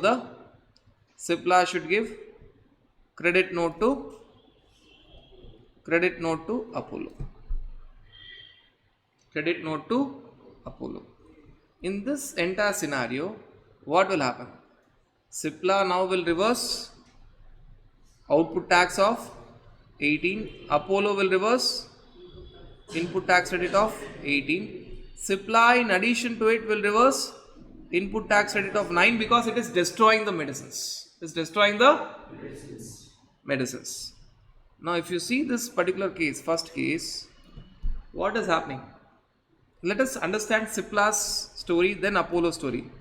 Cipla first took input tax credit 9 rupees, then paid output tax 18 rupees. Now it is reversing output tax 18 rupees. As it is destroying the medicines, it is reversing input tax credit 9. Apollo took input tax credit of 18. Now it is reversing input tax credit of 18. Clear? Now what if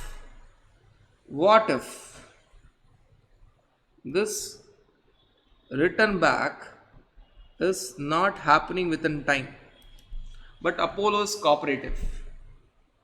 Apollo is ready to give tax invoice to Cipla.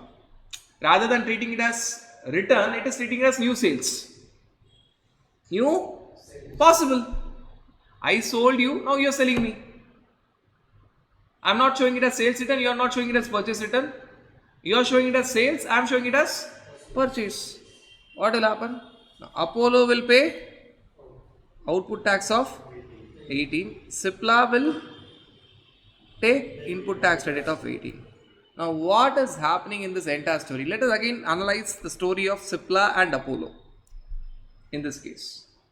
Cipla initially took input tax credit of 9 and it paid output tax of 18. Now it is taking input tax credit of 18. When it is reversing ITC, it has to reverse input tax credit of 18 because now its recent input tax credit is 18, not 9. So there is an excess reversal of 9 rupees which is in loss for Cipla. Clear? So here lies the difference.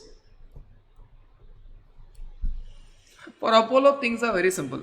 Apollo first took input tax credit of 18. Now it is paying output tax of 18. Clear? Third and the worst scenario. Return back is not happening in time. And Apollo is not ready to give tax invoice. So now Cipla is just giving financial credit note without GST. So there is no reversal of output tax. But anyways, Apollo has to reverse input tax credit of 18 because the goods are going out. Cipla cannot reverse output tax, but Apollo has to reverse input tax credit because the goods are not used now in their business. In addition to it, Cipla has to reverse input tax credit of 9 because it is destroying the medicines. Now let us see Cipla history and Apollo history. For Apollo, things were very simple. It took input tax credit of 18. It reversed input tax credit of 18. For Cipla, things are very, very difficult. It initially took input tax credit of rupees 9, paid output tax of 18. It was not in a position to reverse output tax. So output tax reversal is now 0. But still it has to reverse input tax credit of 9 rupees because it is destroying it. Now where lies the difference? It is not in a position to reverse output tax of 18. So if you go and see the history of Cipla in the first case, net effect was 0. Took credit of 9, reverse credit of 9, paid output tax 18, reverse output tax 18. In the second case, there was an excess loss of 9 rupees. Took credit of 9 but reversed 18. Paid output tax of 18, then took input tax credit of 18, that nullifies itself. But here there is a loss of 18 rupees. Took credit of 9, reverse credit of 9, that is okay. But paid output tax 18, but was not in a position to reverse any output tax. So here there is an excess loss of 9 rupees, here there is an excess loss of 18 rupees. So what is best? The best answer is option 1. But that is possible only when things are happening within time. If it is not happening within time, better Cipla is convincing Apollo to give a tax invoice. That is not happening. Cipla does not have any option. It has to go for the third case. The moment you understand this lengthy, complicated circular, things are very simple by the way, but the moment you understand this, you are thorough with whatever is there in your credit note and debit note. So that is all given in your debit note and credit note. And lastly, we are talking about your delivery challan, and we have discussed number of times when is delivery challan issued. If you see delivery challan, you will find 4 reasons for raising delivery challan. You will basically find 4 reasons for raising your delivery challan. Reason number 1, where there is supply of liquid gas, where the quantity at the time of removal from the place of business is not known. There is supply but you are not sure of the quantity. There is supply but you are not sure of the quantity. When there is supply, you are not sure of the quantity, you will give delivery challan only. You will give delivery challan only. Right. Or when you are giving the goods to job work, is there any supply? No. So delivery challan. Or when there is transportation of goods for any reason other than main point. When there is no supply, there is delivery challan or any other notified case For the first point, see B and C are very simple. Supply to job worker, there is no supply, delivery challan. C, no supply, delivery challan. Very simple. For point number A, you can take this first circular and understand it. The circular tells in a very simple way, I am supplying certain petroleum products through a dedicated pipeline. I am not even asking my customers how they want. My transaction happens this way. Early morning, I'll send 100 liters to you. I know you want something, but I don't know how much you want. By the day end, you will tell that you want only 15 units, 15 liters today. You will return back 85 liters. What document will flow? When I send you 100 liters, that is surely you're going to take something, but I don't know how much quantity. So what I'll give? For 100 units, what I'll give? Delivery challan. When you accept 15 units, what I'll give? Tax invoice. The goods are already there with you. I'll give tax invoice. When you return back 85 units, what you will give? Delivery challan. That's it. So point number A and this circular will clearly tell you what is happening. Now, to understand point D, other notified cases, you can take this particular case. This we have discussed in your ITC chapter very clearly. I'll tell the example you remember. I am giving one big machinery, but the transportation is in 10 lorries. I am selling you one machinery, but the transportation happens in installment. The transportation happens in lots or installment. So you are talking about semi knockdown goods or complete knockdown goods or lots or installment. Right.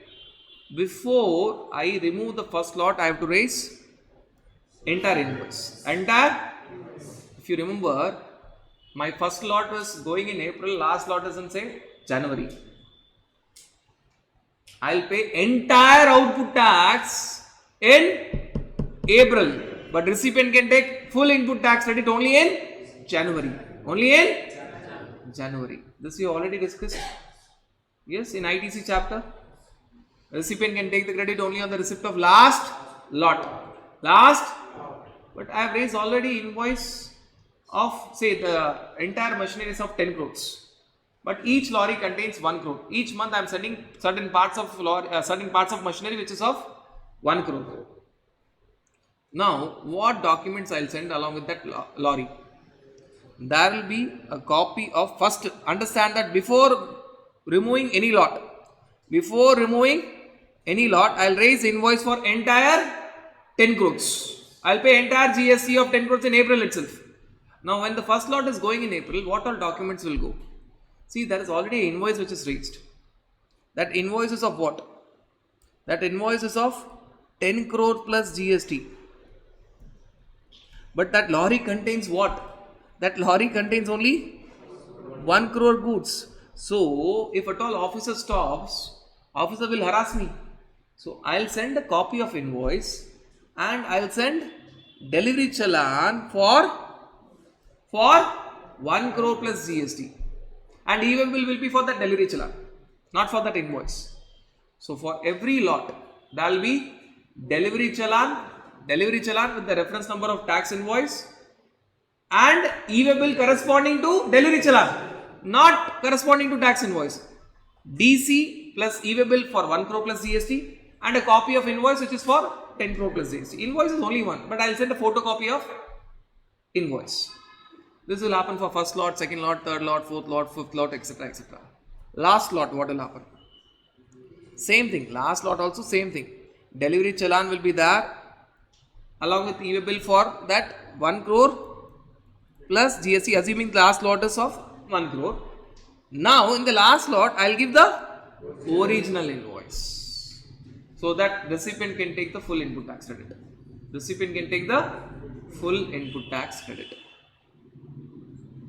First lot, DC, e-bill for the goods in that lorry plus copy of invoice. Second lot, same thing. Third lot, same. Last lot also same thing. Only difference is now I will not give copy of invoice, I will give the original invoice. I'll give the original invoice. Why I am doing this? Though there is supply, but supply is of 10 crore plus GST, but the goods in that vehicle is only 1 crore. For that reason, I am giving delivery challan. Normally, delivery challan will not have GST, but in this case, it will be having GST.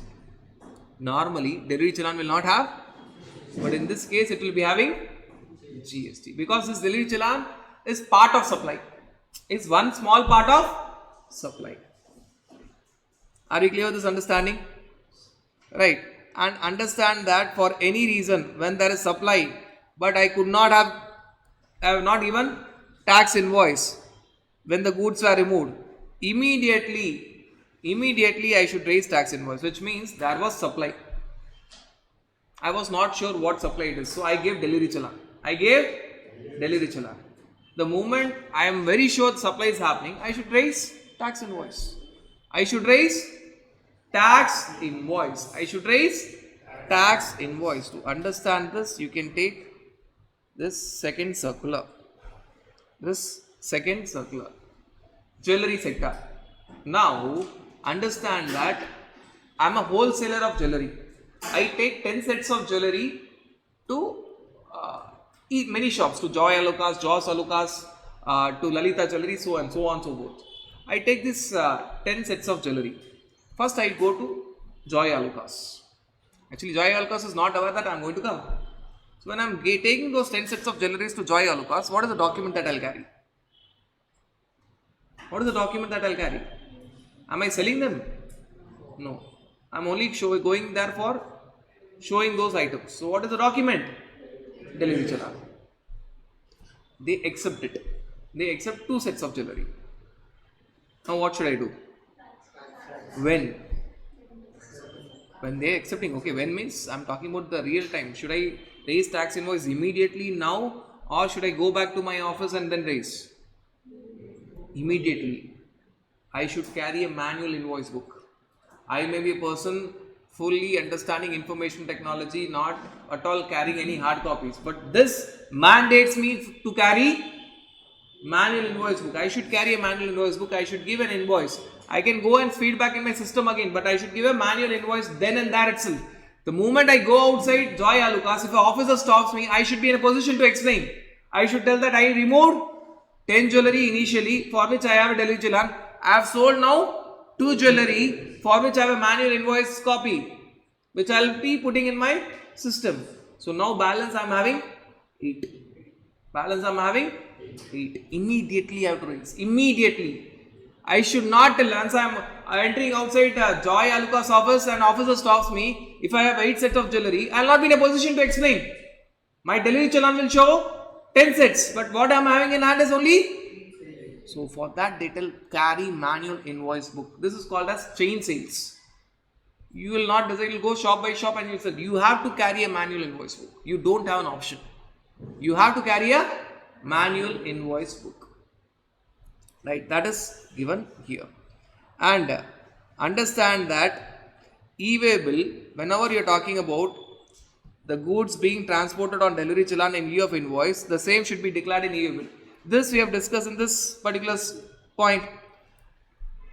In this transportation in lots, I was raising delivery challan in lieu of a tax invoice. Actually, it was supply. But I am raising delivery challan in lieu of tax invoice, giving reference number of tax invoice. I should mention that on e-way bill also, that this delivery challan is actually raised because of some difficulty. That is supply. I should have raised tax invoice, which I have already raised. Now I am raising delivery challan because supply is of 10 crores, invoices of 10 crores, but what is moving is only of 1 crore. So for that reason I am raising delivery challan having reference number of tax invoice, which never, till now you not have thought that delivery challan will have reference number of tax invoice. Because both are mutually exclusive, isn't it? But now you are having a delivery challan having reference number of tax invoice. This e-way bill will be corresponding what? Delivery challan. Right. So in e-way bill also you should mention that this e-way bill is against delivery challan, but that's an option. It is in lieu of tax invoice. This delivery challan is in lieu of tax invoice. So that should be clearly mentioned. That should be clearly mentioned. Right. Now, there are other two circulars also which deals with your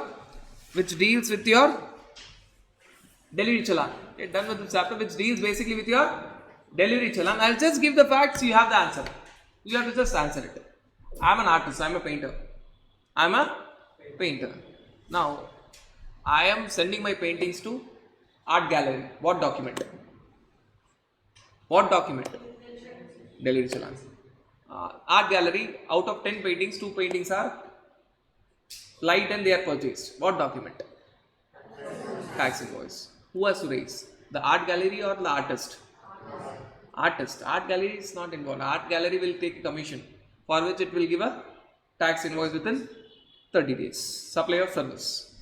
But if I change this question and I tell that art gallery is agent as per schedule 1. Art gallery is agent as per schedule 1. What will be your answer? I am sending same 10 paintings to art gallery. Artist to art gallery. Now art gallery is my agent as per schedule 1. Artist to art gallery, 10 paintings are going.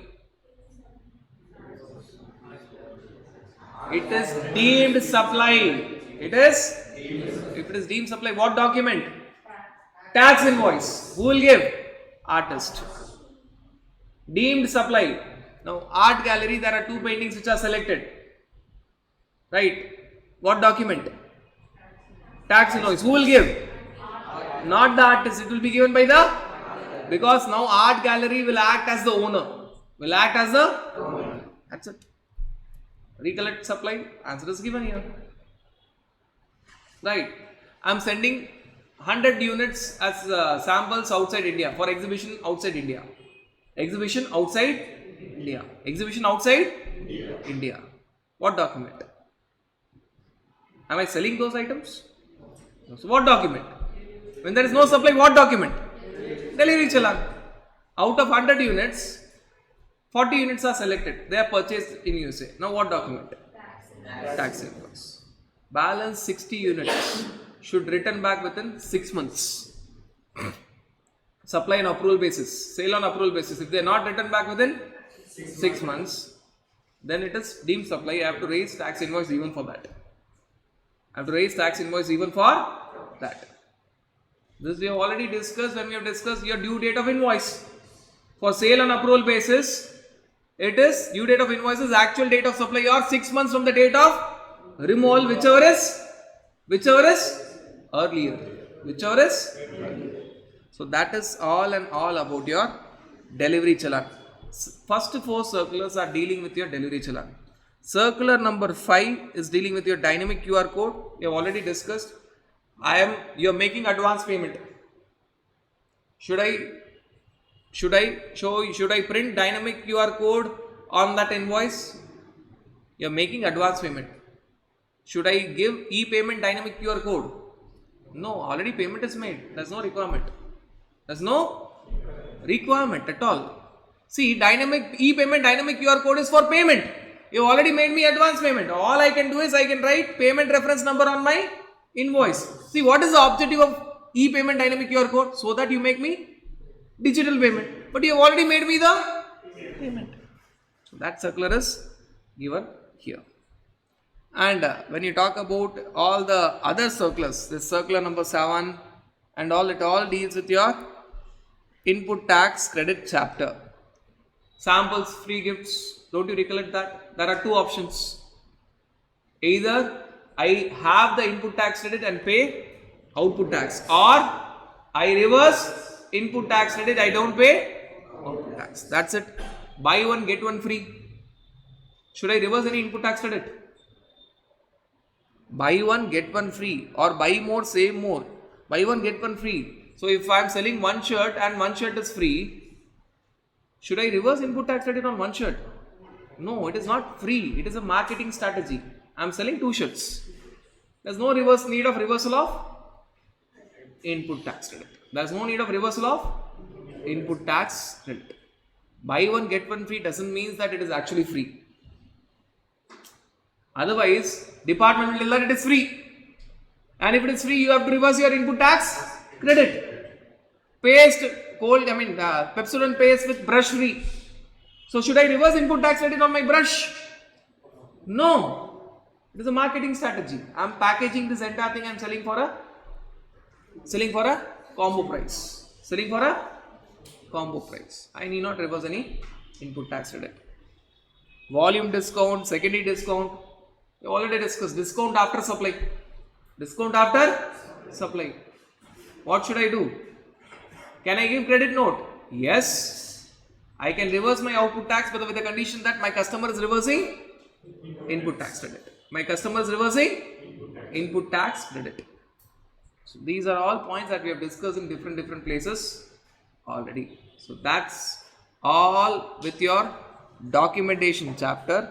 And if you see your miscellaneous provision, section 32 we have discussed, if you are unregistered supplier you cannot collect tax.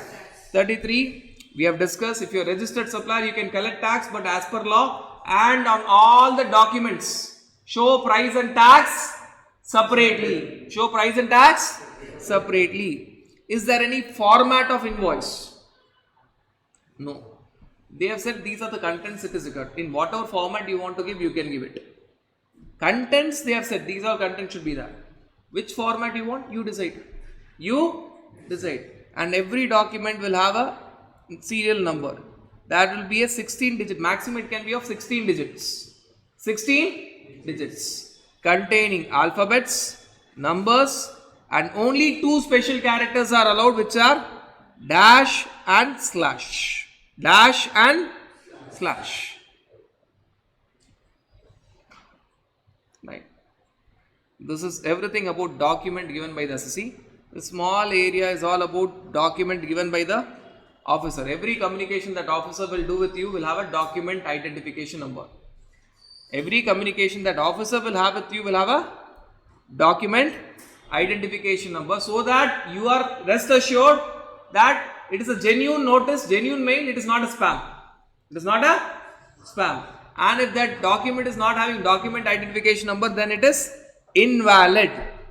In exceptional cases, an officer can give you a document without a document identification number when there is a technical difficulty, network issues, net issues, or when the communication is to be given at a short notice and the officer is outside his office.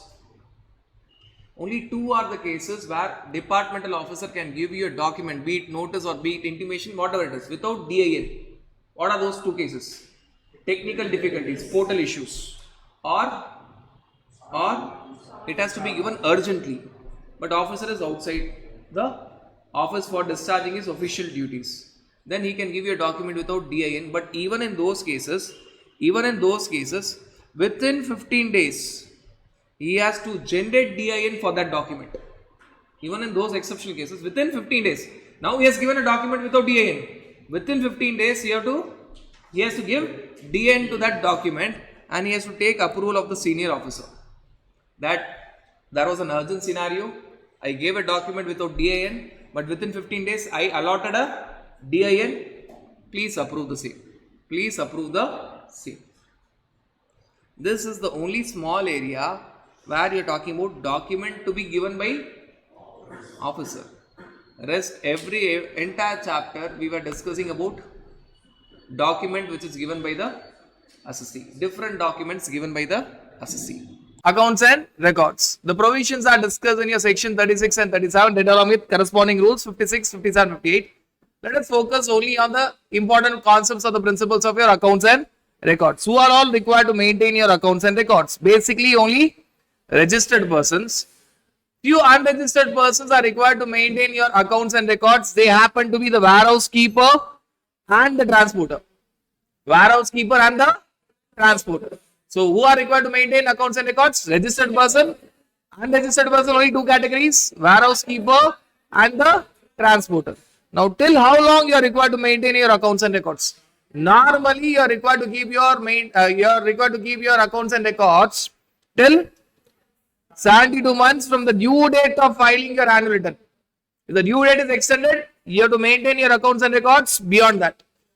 From your due date of filing annual return, which means if it is financial year 23-24, 72 months, which is nothing but how many years? 6 years. 6 years will start from where?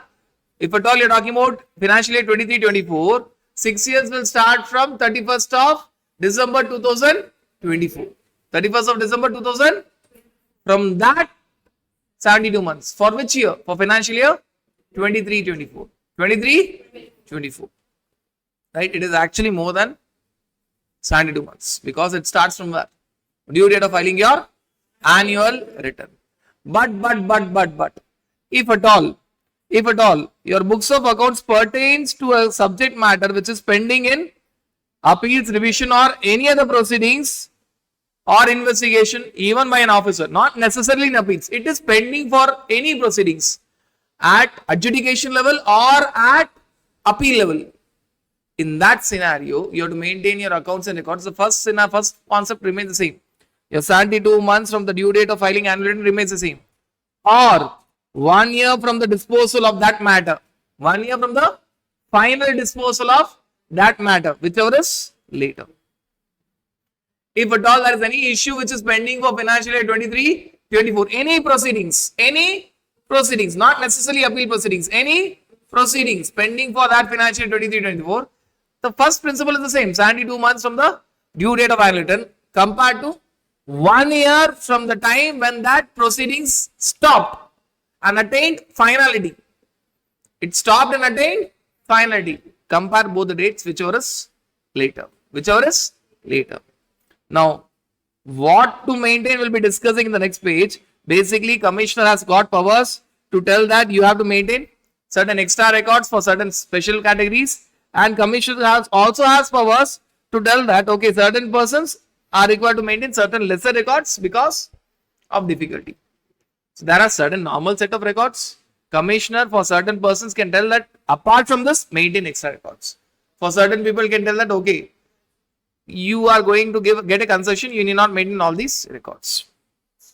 Now when you talk about the place where you have to maintain the records, please understand that records are to be maintained at each place of business, not only at your principal place of business, but also at all other place of business pertaining to that particular godown. Supposing there is a godown and you have goods there, the goods are being transferred from head office to branch office.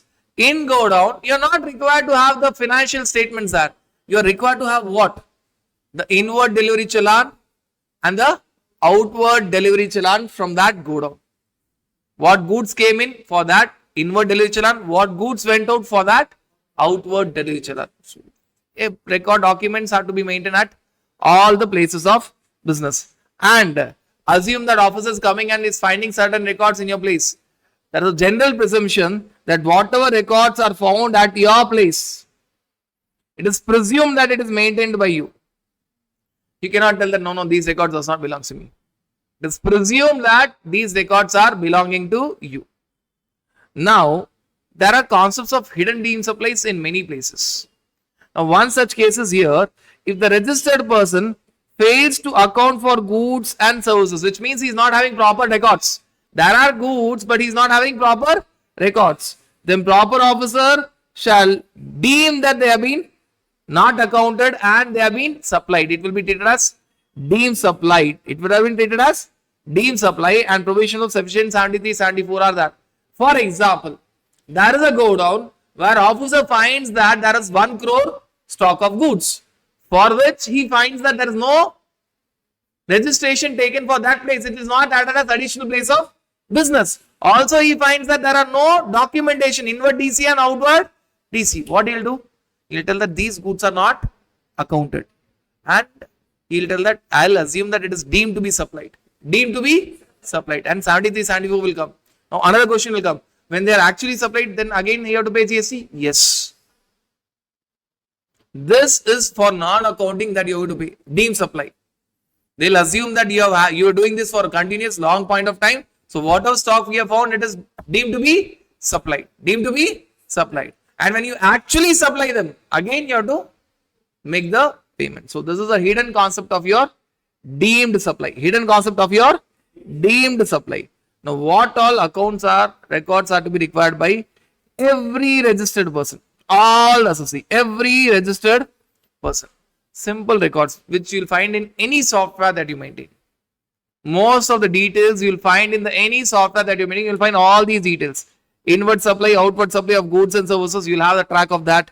What are the goods and services that have been imported and exported? If they are asking you to tell that these are the goods that have been imported and exported, you will be having separate line item for that in your software. Supply which are attracting your RCM. You have to tell out of these supplies, these accounting that you have done, what supplies are attracting RCM. Obviously, you will have either it will be there in the software itself or you will be having working papers for that. Then details of tax payable, tax collected, paid and ITC. Please understand that these details, tax payable, tax collected and paid and ITC avail will not be applicable for a composition taxable person, because composition taxable person cannot collect tax and composition taxable person will not have any ITC.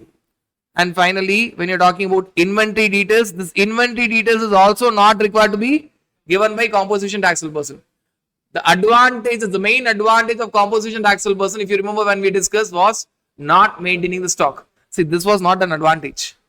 It does not collect tax, therefore, there's no question of having the records for tax collection. It cannot avail ITC, therefore, there's no question of having the records for ITC avail.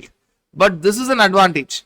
A composition scheme dealer need not maintain the stock records, stock details, which is required to be maintained by all the other types of person, regular persons, be it RTP, be it CTP, be it NRTP, they have to maintain all these records. What are the stock records? Goods received and supplied, starting from opening balance, what is received, what is supplied, what is the closing balance.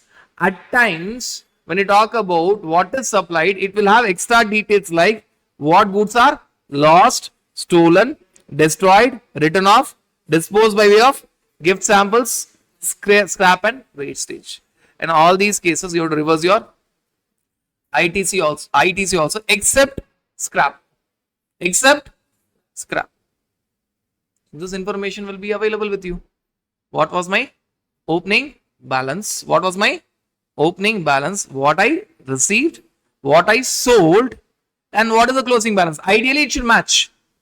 But if there is a difference between the calculated closing balance and the actual closing balance, it might be because of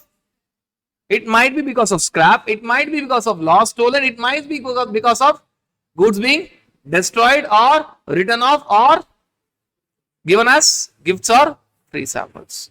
So that information should be there, maintained by you.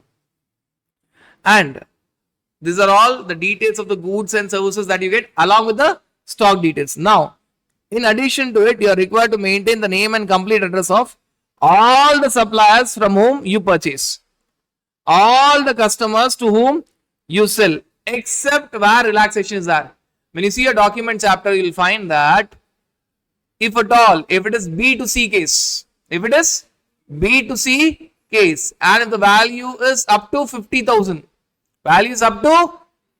you will not have name and address of the customer. So normally customer details also, everything is required. When it is not required, B2C 50,000. B2C 50,000. In that scenario, you will not have the customer details. And you have to give the list of all the premises where you have stored the goods, including store the goods in transit. Simple reason, we have already discussed the following part. If at all it is found that the goods are there without proper documents, not accounted for, it will be treated as deemed supply. So this is again repeated here. Deemed supply concept is again repeated here. Now advances. For advances in a document chapter, it is said that you have to maintain receipt voucher and refund voucher. So when you talk about your advances, you are required to maintain receipt voucher and refund voucher. Also adjustment of advances. Refund voucher will be very rare. It is receipt voucher and that has been adjusted against the invoice issued. What is advance, what advance is received, whether it has been adjusted or whether it has been refunded.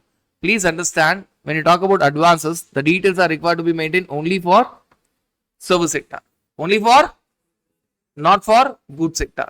Not for goods sector. It is required to be maintained only for service sector. The reason is your time of supply. The reason is your, for goods time of supply is normally, forget about composition scheme. Normally it is actual date of invoice or due date of invoice. They don't pay any GST on advances. And documents issued and received. This you will find in the document summary which you have to report even in your GSTR 1. What are the invoices raised, credit note, debit note raised, bill of supply, delivery challan, receipt voucher, refund voucher, payment voucher in case of RCM. All these things will be there in your software if you are maintained properly. All the details will be there in your software. You just look at this entire point. Just think of a very basic software. Don't go to SAP level. Very basic software. QuickBook or Tally or whatever it is. You'll find that you'll get all these details in the software that you maintain. All the details. That if at all you are maintaining all the details properly, you can easily find all the details right directly from your software, including your stock details. Including your stock details. Now, there are few persons who are required to maintain special records. This is the list of records that is to be maintained by all assessees. That is to be maintained by all assessees. Now, there is a list of records which is required to be maintained by specified assessees, special assessees. Now, if at all you are talking about a manufacturer, he has to maintain monthly production details. Monthly production details. Raw materials, what was opening balance, what came in, what was issued for production, what is the wastage, and what is the closing stock. Whatever is produced will go and sit in your finished good stock. So you have to maintain your monthly production details where you will be giving the details of your manufacture. Manufacture means your raw materials, opening balance of raw materials, purchase of raw materials, production of raw materials into finished goods, including wastage, and closing balance of raw material which is yet to go for manufacture or production. So that will be there. But important point is monthly production records. Before GST, manufacturer was required to maintain daily production records. After GST, it is monthly production records. Supplier of all services, this was not required at all because this automatically is covered there. What is the goods and services that you receive and what is the service that you supply. See, if you see the earlier list, that automatically was covered. Inward supply and outward supply. This was unwarranted. This was already covered here. Inward supply and outward supply of goods and service already covered. So that was not so important. Now when you talk about an agent, now agent is required to maintain certain special records. Authorization from the principal that he is acting as an agent. If he is having multiple principals, each of them separate authorization. He has to tell the description, value, quantity of goods, what is received and what is supplied. Basic accounts, what he has received on behalf of the principal and what he has supplied on behalf of the principal. He has to give the accounts, which means he will be having the stock on which he is not going to make any payment because the goods does not belongs to him. Finally, when he is giving the accounts, he has to make the payment of only what? What he has sold. What he has sold after deducting his commission. After deducting his, we will prepare accounts in that manner. And tax paid on receipts of supply on behalf of the principal. This becomes very important if he is a special agent. This becomes very, very crucial and important if he is a special agent who is authorized to raise invoice under his own name. This has been said a number of times. Books of accounts of both principal and agent will not match with GST records. Will not match with GST records. And it again becomes very important for the proper officer to understand who is the real owner and compare your books, compare both principals and agent books with the GST records. And if there is a difference, don't worry. We have something called as GSTR 9C. Give the reasons for reconciliation. Give the reasons for your reconciliation. And finally, a builder or a works contractor. Here also he has to maintain the record separately for each of the works contract. If a builder is doing 10 works contract, separately for each of the works contract, he has to maintain the details separately. What details? Name and address of the persons on whose behalf the work is being done. which means is client. Which means is client. Description, value, quantity of goods and services received and used. In contract 1, what was the goods received, what was the cement received, sand received, and what has been used. The details of payment received in respect of each contract. What is the amount that he has received from the customer? What is the amount that he has received from the customer? And even the list of the suppliers from whom he has received the goods. Now, this is actually very important because normally what will happen is he will try to take that extra goods or services and shift it from one contract to another contract and present to the officer in a way where he is satisfied that all the goods and services are proper. Correct? If think of a builder who's doing, think of G Square, who's having multiple projects across the city. Don't think of the plots that they're selling, think of even the projects that they are, construction that they are doing. Now, what will happen? If they give it together, they'll manipulate it. What is expected for them? Give it for each works contract. The name and address of the customer and the name and address of the supplier from whom we have purchased. The payment which is received from the customer. And what was the goods, including the quantity. They are not only restricting to description value. They are even talking about the quantity. What you received at that site and what you have used at that site. What is the balance goods lying at that site? Give the list. Give the list. You need to understand that these categories, forget about service provider, manufacturer, special details are very important. Agent, special details are very important because GST records will be different and books of accounts will be different. More importantly for a special agent. Works contracted, again very important. Otherwise, a builder will try to give the details consolidatedly and he may try to manipulate. These are the special details to be maintained by special persons. Apart from the details given above. These are all extra details. These are all extra details. Now, if you recollect, we have discussed initially that there are records to be maintained by few unregistered persons. Who are they?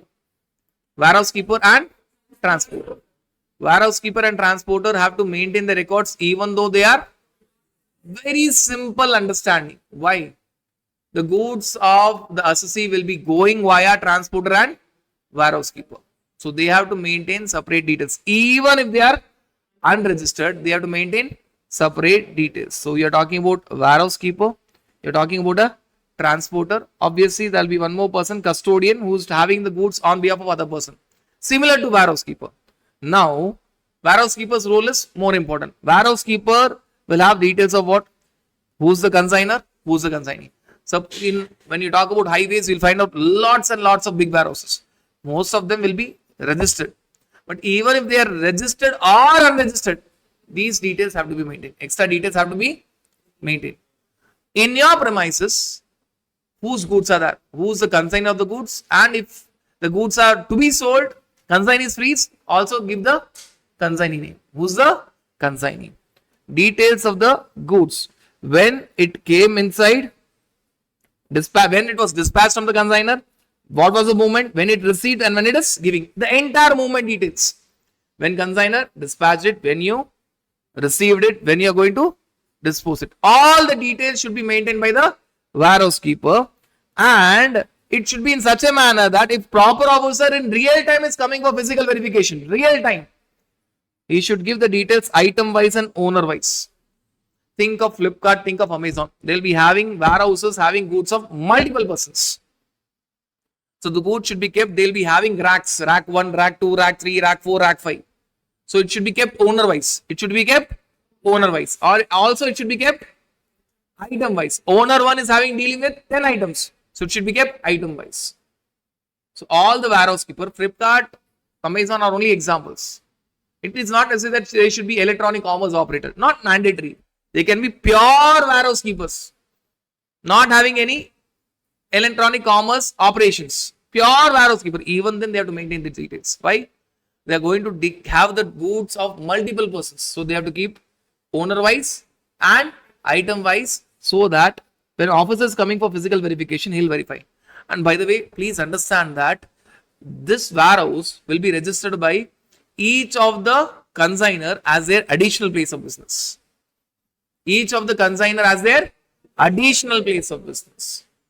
If I am having my goods in a warehouse, where the warehouse keeper maintains my goods and other goods, should I add that place as my additional place of business? Yes, mandatory. I don't have an option. I have to add that place. So what is happening? The inspection is coming to me. I might have been asked that what are your goods status and what is the stock? I tell that total stock is 1 crore. When the physical verification is done in my premises, they find only 80 lakhs. I tell that yes, it is 80 lakhs in my premises, 20 lakhs is kept at warehouse keeper's place. So they'll go and verify with the warehouse keeper, and warehouse keeper should be having that information readily available. And transporter at each of their branches, it should give the details of goods being transported, description of goods being delivered. Final transportation is done, goods in delivered, which means starting of transportation and end of transportation. The beginning of transportation and the end of transportation, even goods in transit, along with the GST number of both consignor and consignee, which means both warehouse keeper and transporter are required to maintain the details of consignor and consignee. Transporter surely will have details of consignor and consignee. Warehouse keeper may have only details of consignor, may not have the details of consignee immediately because it is not yet been sold. But when it is sold, he should have the details. When it is sold, he should have the details. Transporter real time will always have the details of consignor, consignee. Warehouse keeper will surely have the details of consignor real time, but consignee, when it is finally dispatched, he'll have the details of consignee as well. He'll have it, but not immediately. Maybe not immediately. So that is the difference when you see. And by the way, if you understand documentation chapter, GTA has to maintain extra details on the invoice called as consignment note. That invoice with extra details on the invoice by GTA is nothing but all these details. Who's the consignor? Who's the consignee? Origin, destination, description of the goods, in which vehicle it is being transported, goods carriage number, and who's going to pay GST, whether the consignor or the consignee or GTA himself. So that extra information will be readily available, not as a separate record. It will be there on the document itself. It will be there on the document itself. Obviously, that is one document. You have to put that in your software and make sure that you get the entire report. You get the entire report. And custodian, who's merely acting as clearing forwarding agent on behalf of registered person. Custodian is a bit different from a warehouse keeper. He is having limited rule. He'll handle the goods on behalf of registered person for a very limited point of time. He is not keeping the goods for custodian for a very limited point of time. Supposing the goods are T estate is there. Auctioneer will be there. That auctioneer will be auctioning the tea, and it might take some few days.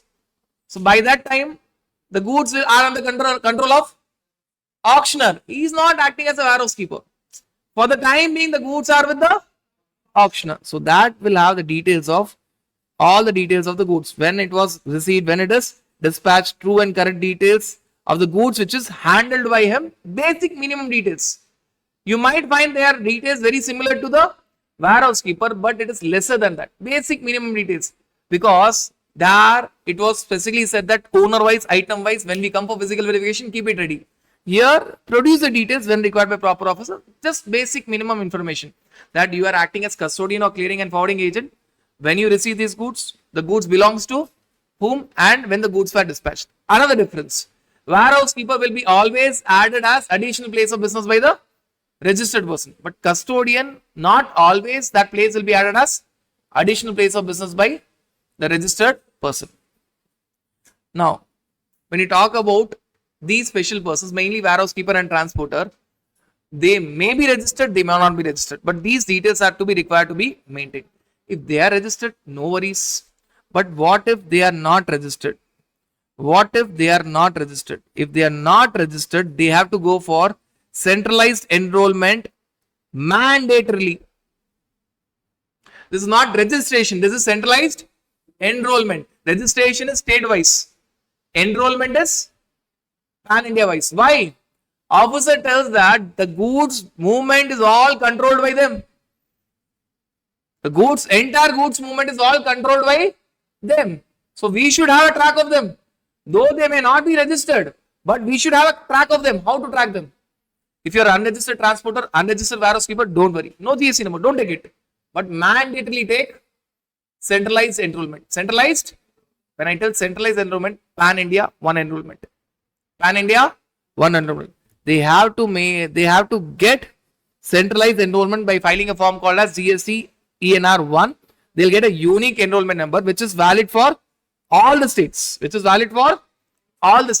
is easier for the officer to have a control. Many times you will see that enrollment number when you are talking about e-way bill number. If the transporter is not registered, when you are filing your part A of e-way bill number, you will not give the GST number of the transporter, you will give the enrollment number of the transporter. Enrollment number of the transporter. This is for unregistered transporter and unregistered warehouse keeper. Now, there is an optional centralized enrollment number for a registered transporter. This option is not for registered warehouse keeper, and once you complete it, you'll understand why it is not there for registered warehouse keeper.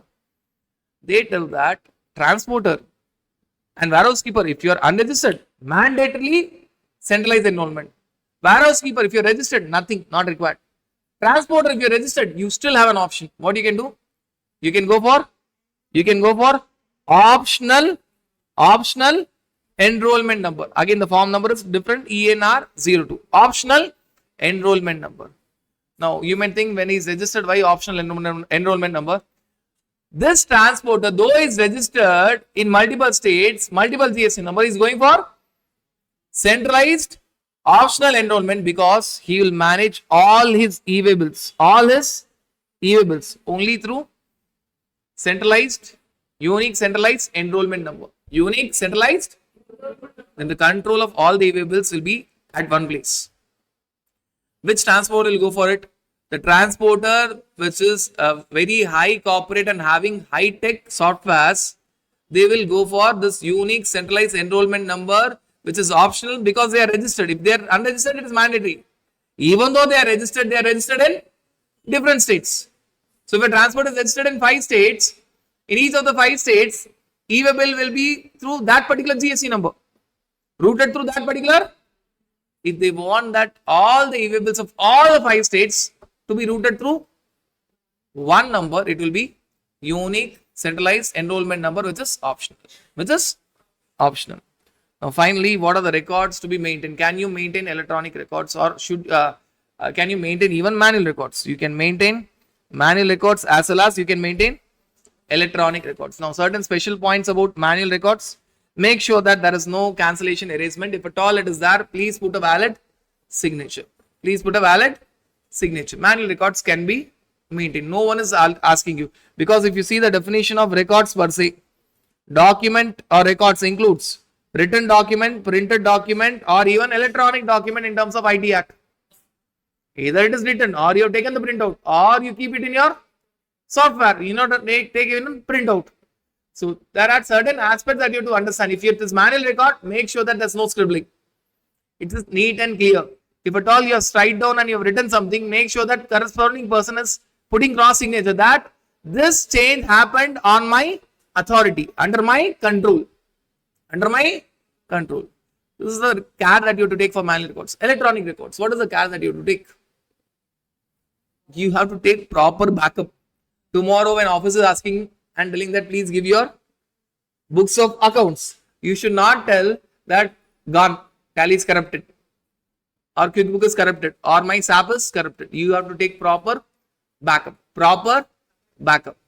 Second special point, if at all department is asking for printout and giving them, take it and give it. Don't tell that I am going by Go Green policy, I am not going to take printout. Your Go Green policy will not work though. If department officer is asking you, give us the printout, you have to give a printout after signing all the documents, give them, attest it and give them. You cannot tell just because you are maintaining electronic records, you are not going to give hard copy. If it is asked, give it. Third, certain high-ends or mainly SAPs, there will be a lot of codings that is there, passwords that is there, share everything.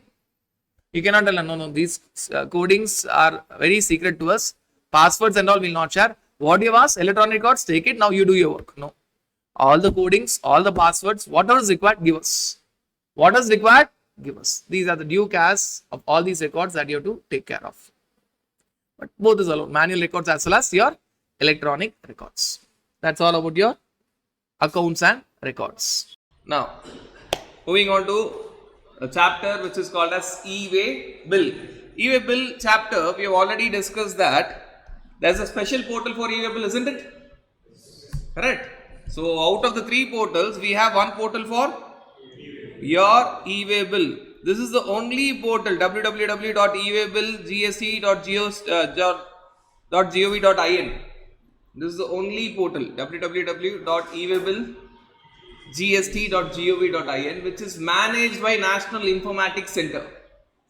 The other portal, the main portal and the e-invoice portal are managed by GST Network. GST Network. Now, when you talk about the provision of E-Way Bill, E-Way Bill is entirely discussed in your section 68, read along with rule 138. Basic provision is 68 read along with, section 68 read along with your rule 138. These are the basic provisions that discusses about E-Way Bill. Then you may ask that what are these other provisions?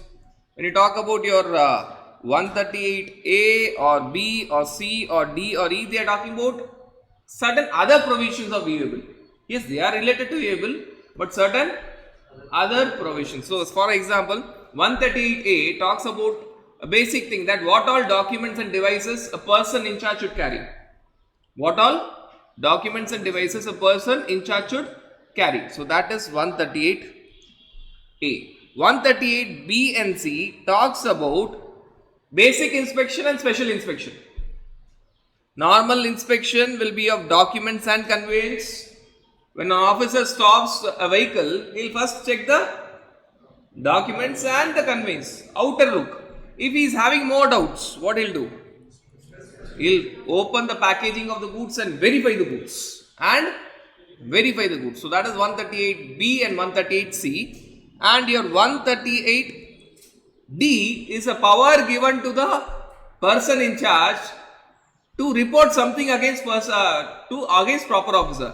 If at all a vehicle is detained for more than 30 minutes, the vehicle is stopped for more than 30 minutes without any reasons being assigned, who is having the power? Not the assessee, transporter. Person in charge means the transporter is having the power to report it on the portal. Whether it is used or not is a big question, but provision is there. Spider-Man, with more power there comes more responsibility. That proverb is not understood by the proper officer. So he will do this thing. With more power, I get more power to harass. Right? So there is more harassment. There is more. To stop that harassment, what government is doing? Okay, if the proper officer is harassing the transporter, don't worry, you have the power. If your vehicle is detained for more than 30 minutes, you please upload that information on portal.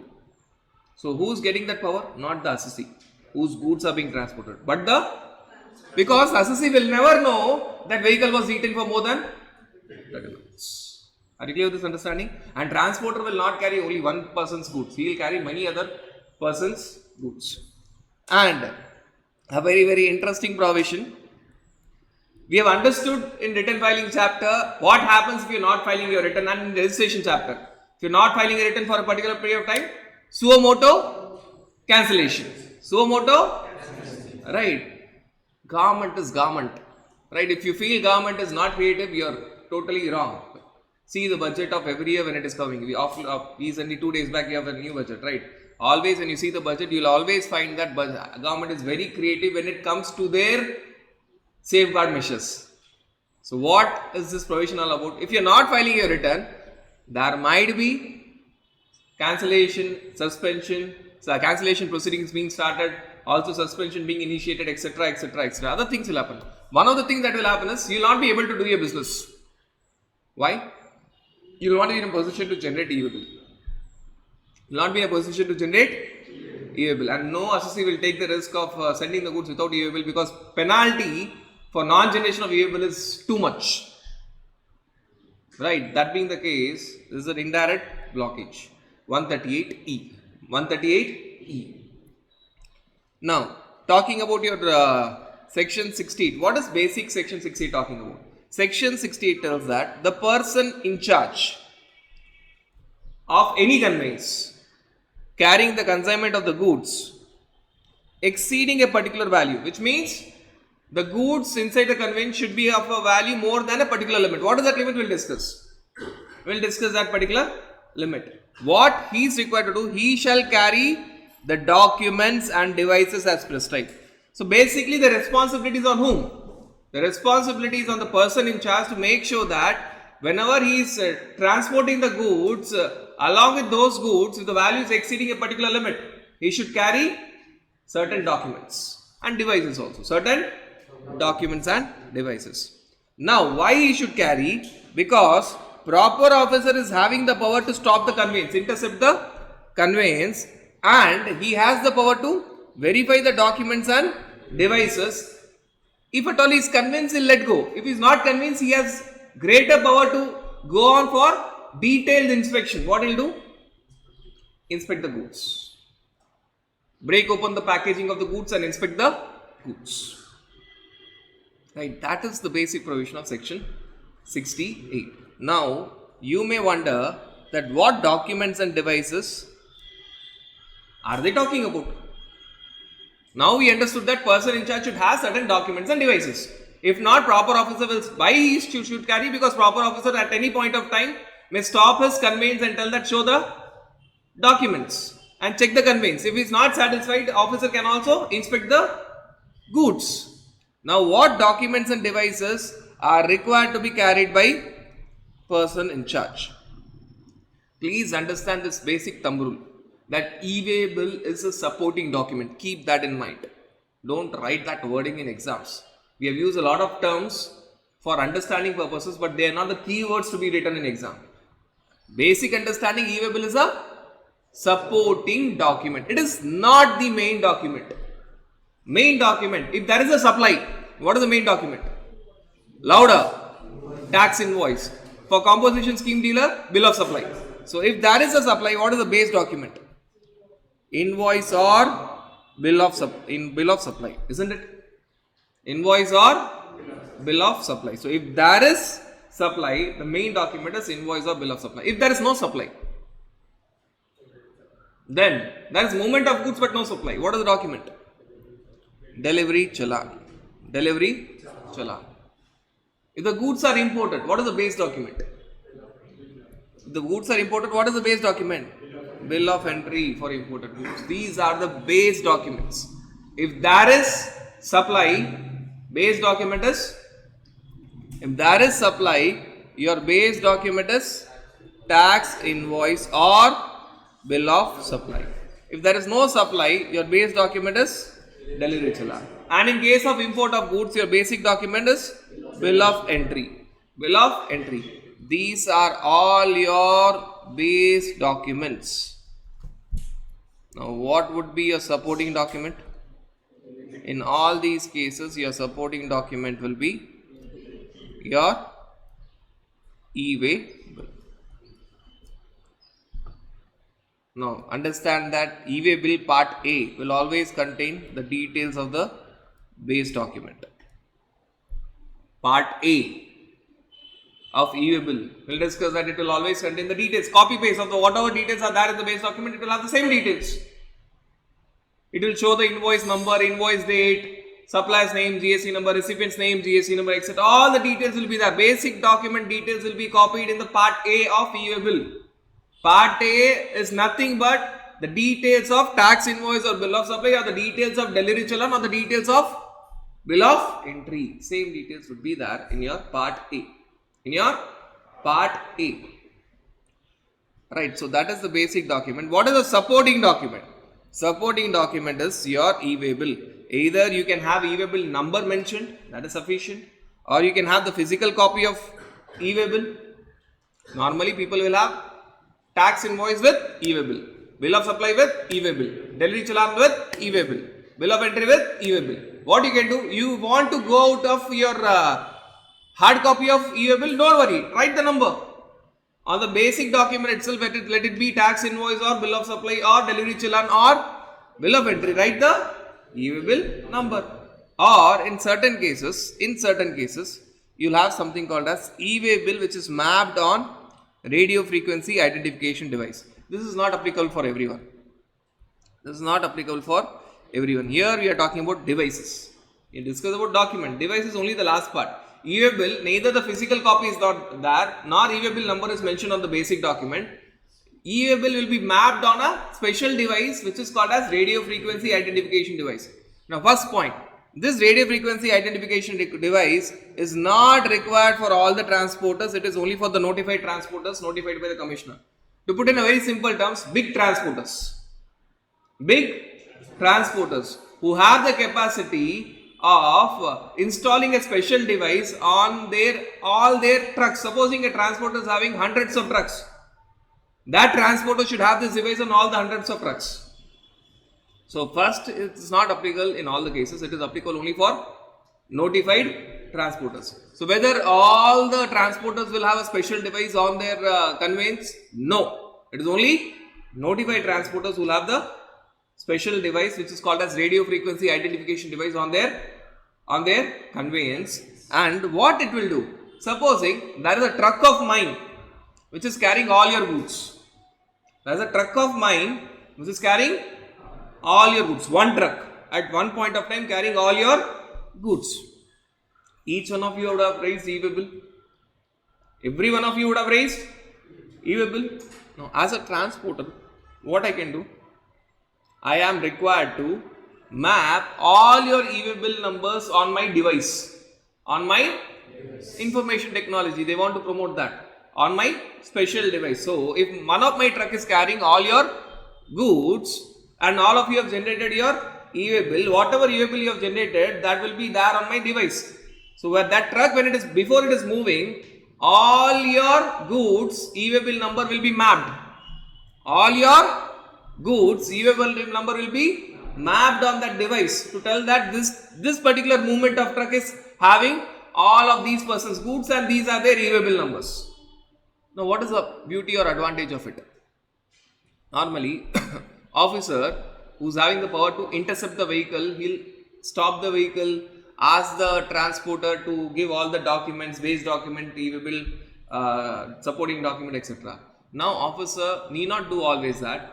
At certain special places, these officers are called as squad officers. These officers are called as squad officers. At their check post, what they'll do? They'll have a device reader. They'll have a device. On the conveyance there is device. What officers will have a device? Using the device reader, they will check all the details. If they are satisfied, they'll let go the vehicle.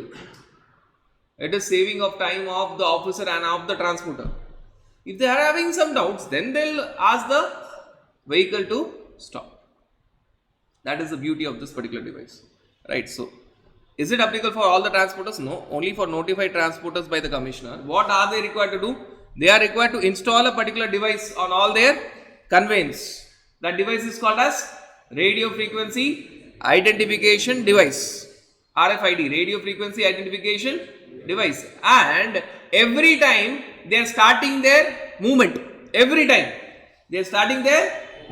they are required to map all the E-way bills prior to movement of goods. What is the objective? It will not only save the time of the officer but also the transporter. So, officer may not stop all those vehicles if he wants to do the basic. What is the basic check first of all? Basic check is checking the documents. Now, why I should stop the transporter? If I am the officer, if that particular transporter's conveyance is having a device, I have a device reader, I will read it. I will see that okay, this particular truck is now carrying 15 persons goods and all of their E-way bill is already mapped. I will check that. If I have further doubts, only then I will stop. Otherwise, I will let go the vehicle. So that is the purpose. But having said so, I am repeating this again and again. Is it required for all the transporters? No. It is only for notified transporters. With a simple understanding that all of them will not have the potential or the capacity to have these special devices on all their trucks. So that is an understanding behind this particular provision. So that is all about your 138A. Now we will be starting with the basic provisions of your e-way bill. Very basic provisions of your e-way bill. But before we start that, please understand and digest this point in mind, that when you talk about your e-way bill, the moment you talk about your e-way bill, one thing should be registered in your mind. We are not talking about supply, we are talking about movement. We are not talking about supply, we are talking about movement. So that point should be clearly registered in your mind. Our focus is on movement, not on supply. Please try to answer all these points. There is movement of goods. We are just trying to understand whether e-way bill is required or not.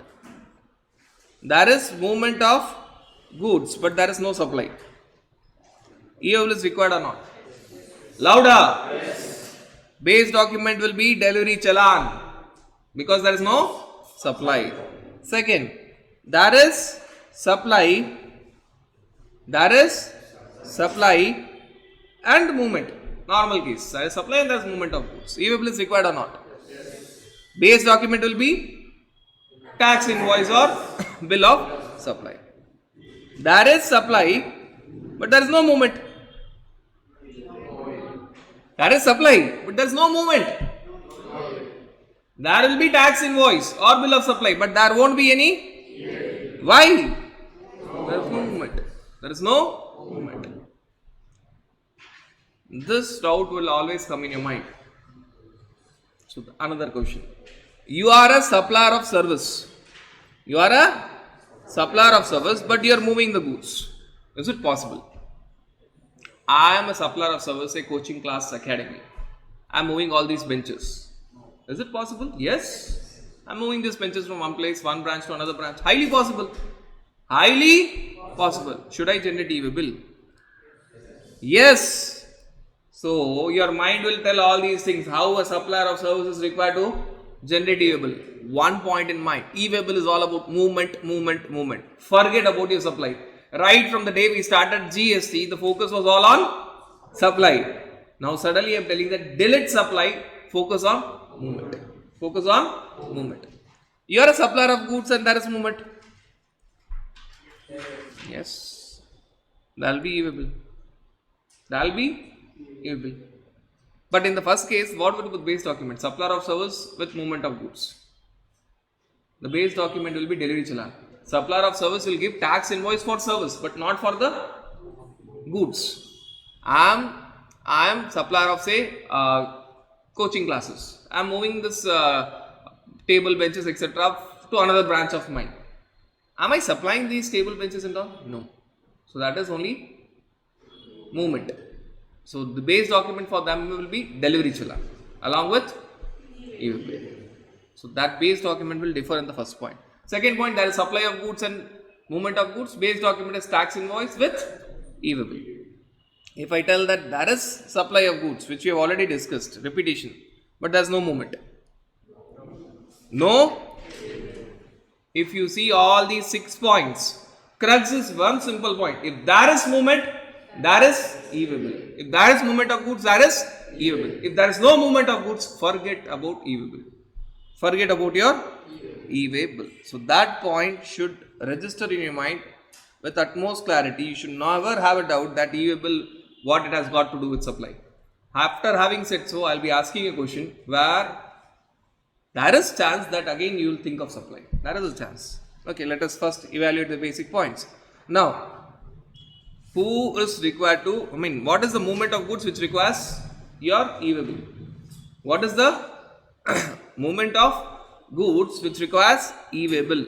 Now understand that we are focusing only on interstate movement. We are focusing only on interstate movement of goods.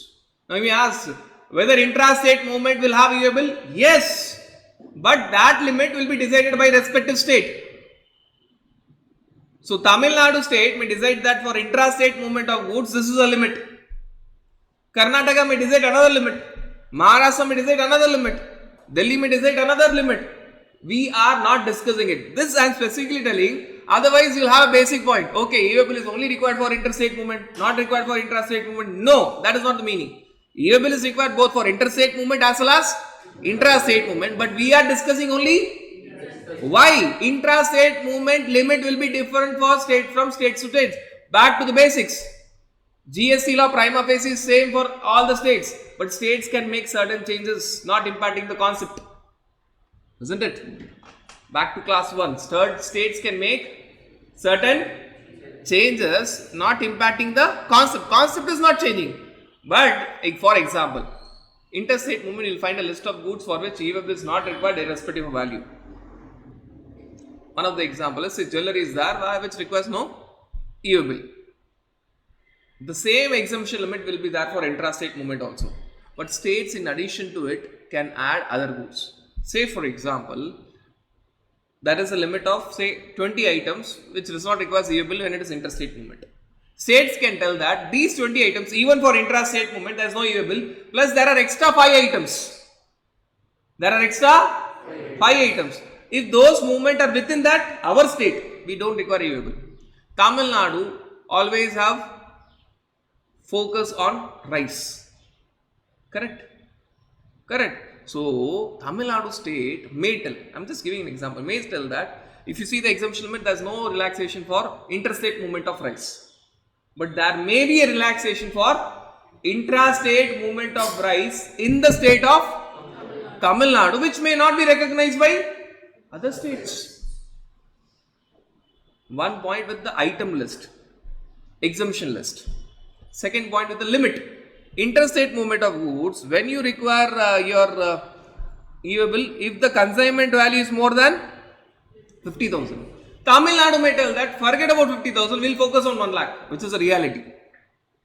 So Tamil Nadu state will tell that intrastate movement, if the consignment value is more than 1 lakh, we require EVA bill. Otherwise, we don't require EVA bill. So this point I am very specifically highlighting. We should not have a doubt that EVA bill is required only for interstate movement. For intrastate movement, it is not required. A very wrong assumption. Intrastate movement also it is required, but the fact is that will be decided by a respective state. What is the limit and what is the exemption list?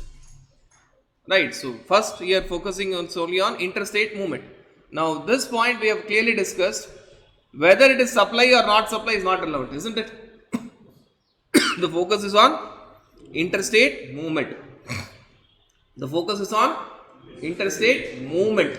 That should be interstate movement which will require your EVA bill. Now, again to understand what is interstate movement or not, just to understand.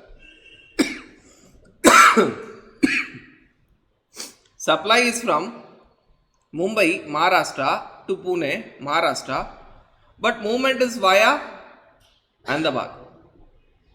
The transporter is taking the goods from Mumbai to Pune.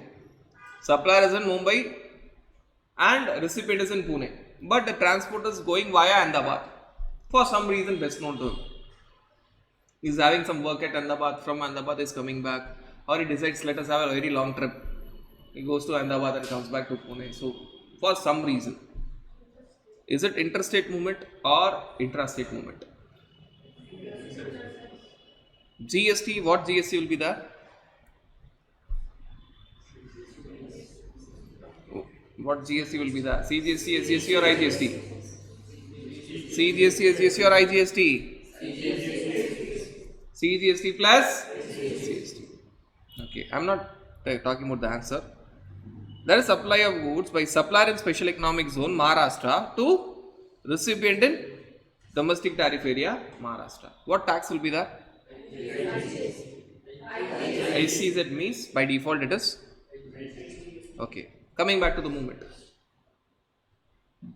movement. First case. Mumbai to Pune via Ahmedabad. Mumbai to Pune via Ahmedabad. Inter, E or intra, RA. Inter, ER, last words, or intra, RA. Second, RA or ER. Okay, second case, supplier in Mumbai, recipient in Mumbai, but one of the item is special economic zone, one of the person is special economic zone. Inter or intra? ER or RA? ER or RA? I said you right. Still, that feeling of supply will stay with you. In the first place, at least you were doubtful, ER or RA. But in the second case, very clear, ER, inter. Why? SEZ. Why? SEZ. So much efforts only to tell you that forget about supply, forget about supply, forget about supply, forget about supply, forget about supply. Focus on movement. So first answer would be inter. It is going via Ahmedabad, other state. It is interstate movement. Tax is CGST, SGST, but the movement is interstate movement. Now, tax is IGST because one of the person, supplier or recipient is special economic zone. But movement is intra. Efforts were there to tell you that clearly focus on supply, clearly focus on movement, forget about supply. Delete supply. This was the term used. Delete supply, focus on movement. But after going through GSE so much, it is not so easy to remove supply, isn't it? If at all special economic zone was not said so much in the beginning, I am very confident that if I tell Maharashtra, you would have said it is intra. But now special economic zone is sitting in your mind in a very special place. By default, SEZ means if I wake you by 3 o'clock and tell that, okay, special economic zone is one of the person. Sir, IGST, you'll sleep. That is the way we have discussed that special economic zone means IGST. But now the focus is on movement. So you have to be very, very careful. Are we clear with this understanding? Right. So now you have to be very clear what is interstate movement and what is intrastate movement. Now, again coming back to the point, the e-web is required for interstate movement, supply or not, forget about it. Interstate movement, if the consignment value is more than 50,000, that movement can be by way of either road, motorized conveyance or transporter, or rail or air or water. Roadways, railways, waterways, airways. Roadways, railways, waterways, airways. In roadways, it covers only motorized conveyance. If at all the goods are transported by bullock cart, you cannot have any number, right? Or coolie. Then it is hand delivery. Then there is no evil because it is not motorized conveyance. It is not motorized conveyance. Now, next point is, who is generally causing the movement? Who has to generate e-web? Who has to generate e-web? E-web has to be generated by a person who is causing the movement of goods. Who is causing the? Normally, who is causing the movement of goods? It is the consignor. Forget about the term supplier because now we are not focusing on supply, we are focusing on movement. So, normally who causes the movement of goods? Consignor. The registered consignor. Layman's language, registered supplier. But the right term is consignor. Registered consignor. But if I tell that consignor is not registered, consignee is registered. First condition, consignor not registered. Second condition, consignee registered. Third condition, consignee is known before the movement starts.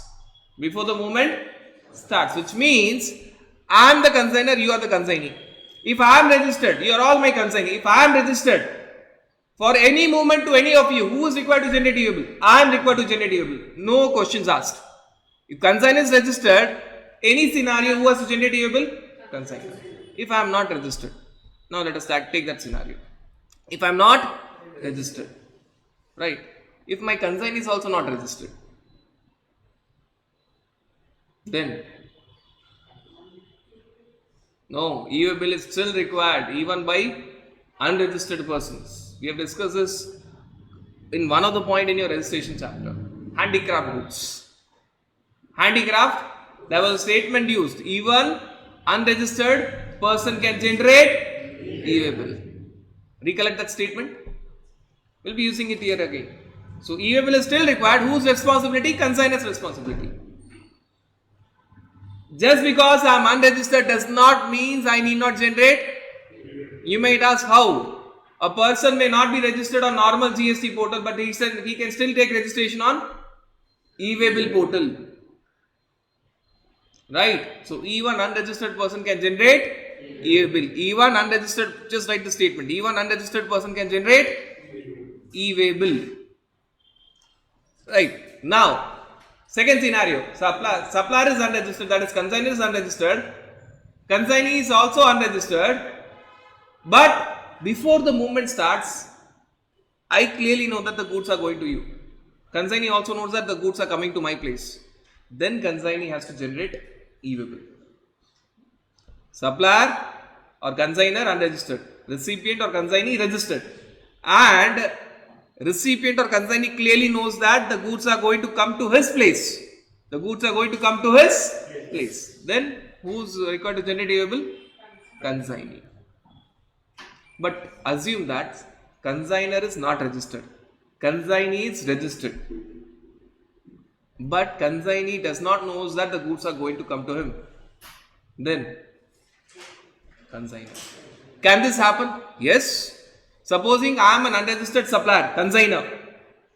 You are registered recipient, consignee.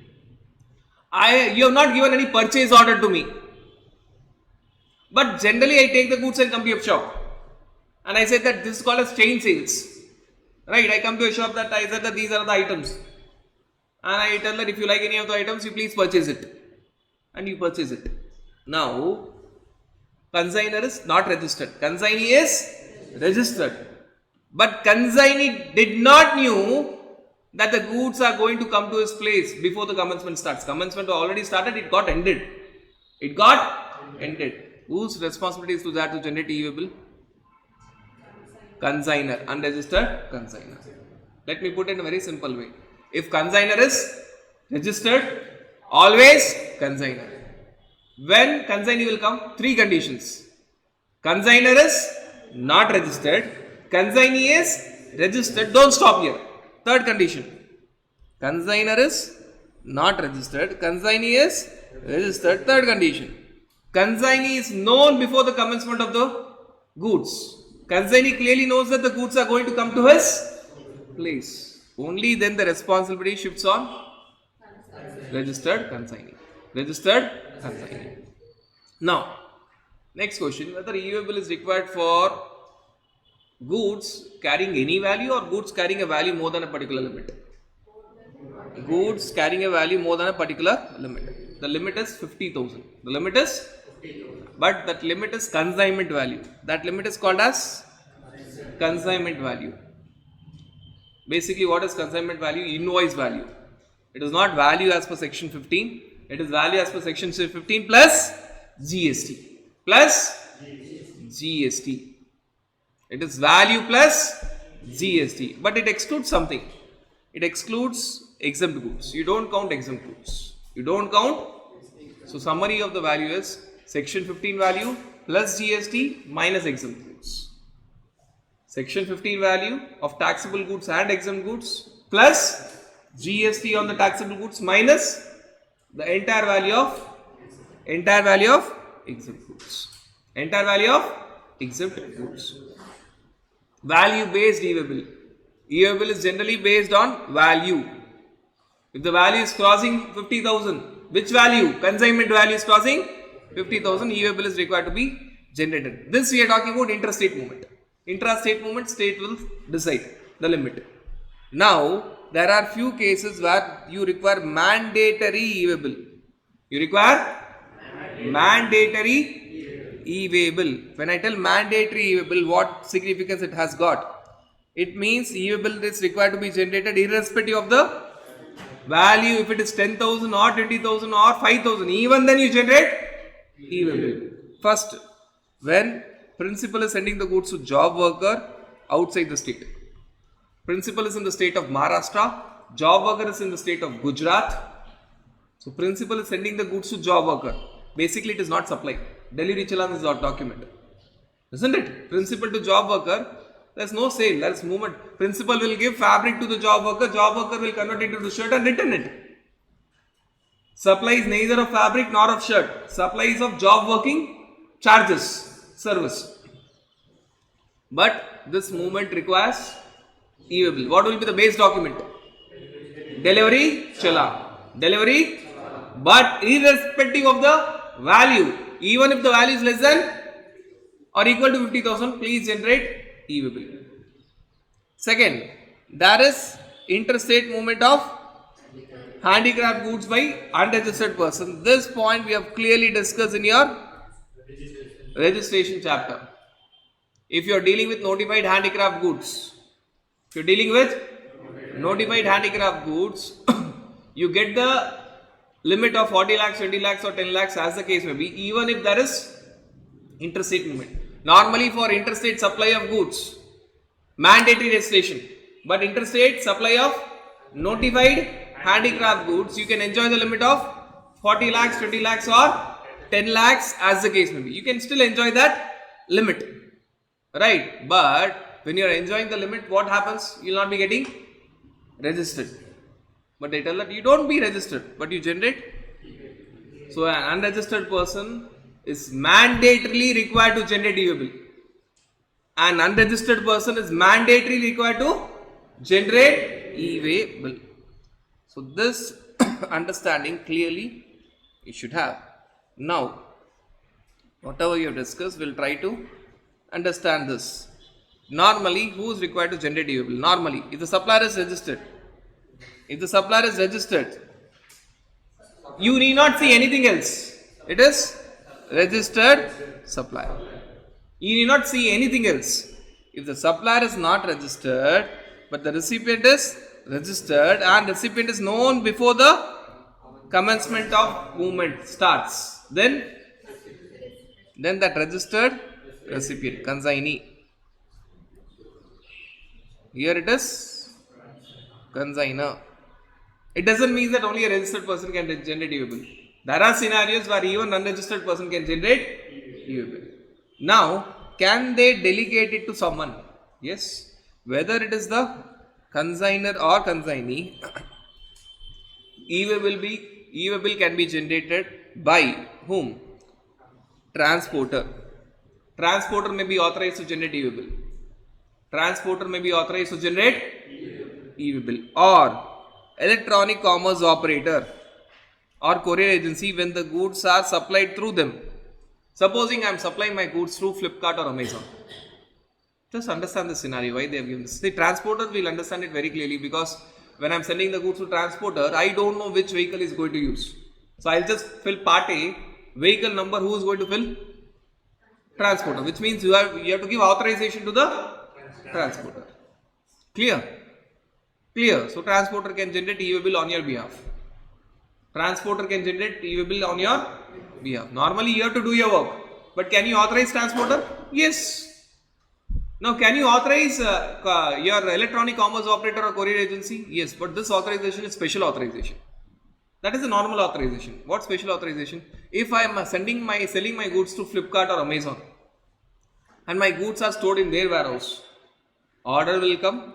I will get a information notification. Also Flipkart will get a information notification, and accordingly my goods will be dispatched. By whom? Who will dispatch my goods? Flipkart or Amazon will dispatch my goods. Supplies by me. Supplies by me. But who are actually dispatching the goods? Flipkart or Amazon. Will I know when the movement will start? No. Will I know in which vehicle they have transported? No. Who will be generating e-way bill? Electronic commerce operator or courier agency will be generating e-way bill, because I will know that there is supply, but I will not know the other details. E-way bill is focusing on movement. Movement is not even aware. I don't know about the movement. I know there is a supply being happening, but I will not know of the movement, and I may get to know supply by the end of the day when I am checking my messages and mails. Correct? For 2-3 days I am not at all opening my messages and mails. I have gone for a small trip. But whether my sales will continue on Flipkart or Amazon? Yes. Right. They will be dispatching the goods. So now who is getting special authorization to generate e-way? This electronic commerce operator or the courier agency, they will get the special authorization to generate e-way bill. Are you guys clear with this understanding? Right. Now, this value based mandatory e-way bill. If I tell principal is in Maharashtra, job worker is in Uttar Pradesh, you have to answer it as mandatory e-way bill. Should I see the value? No.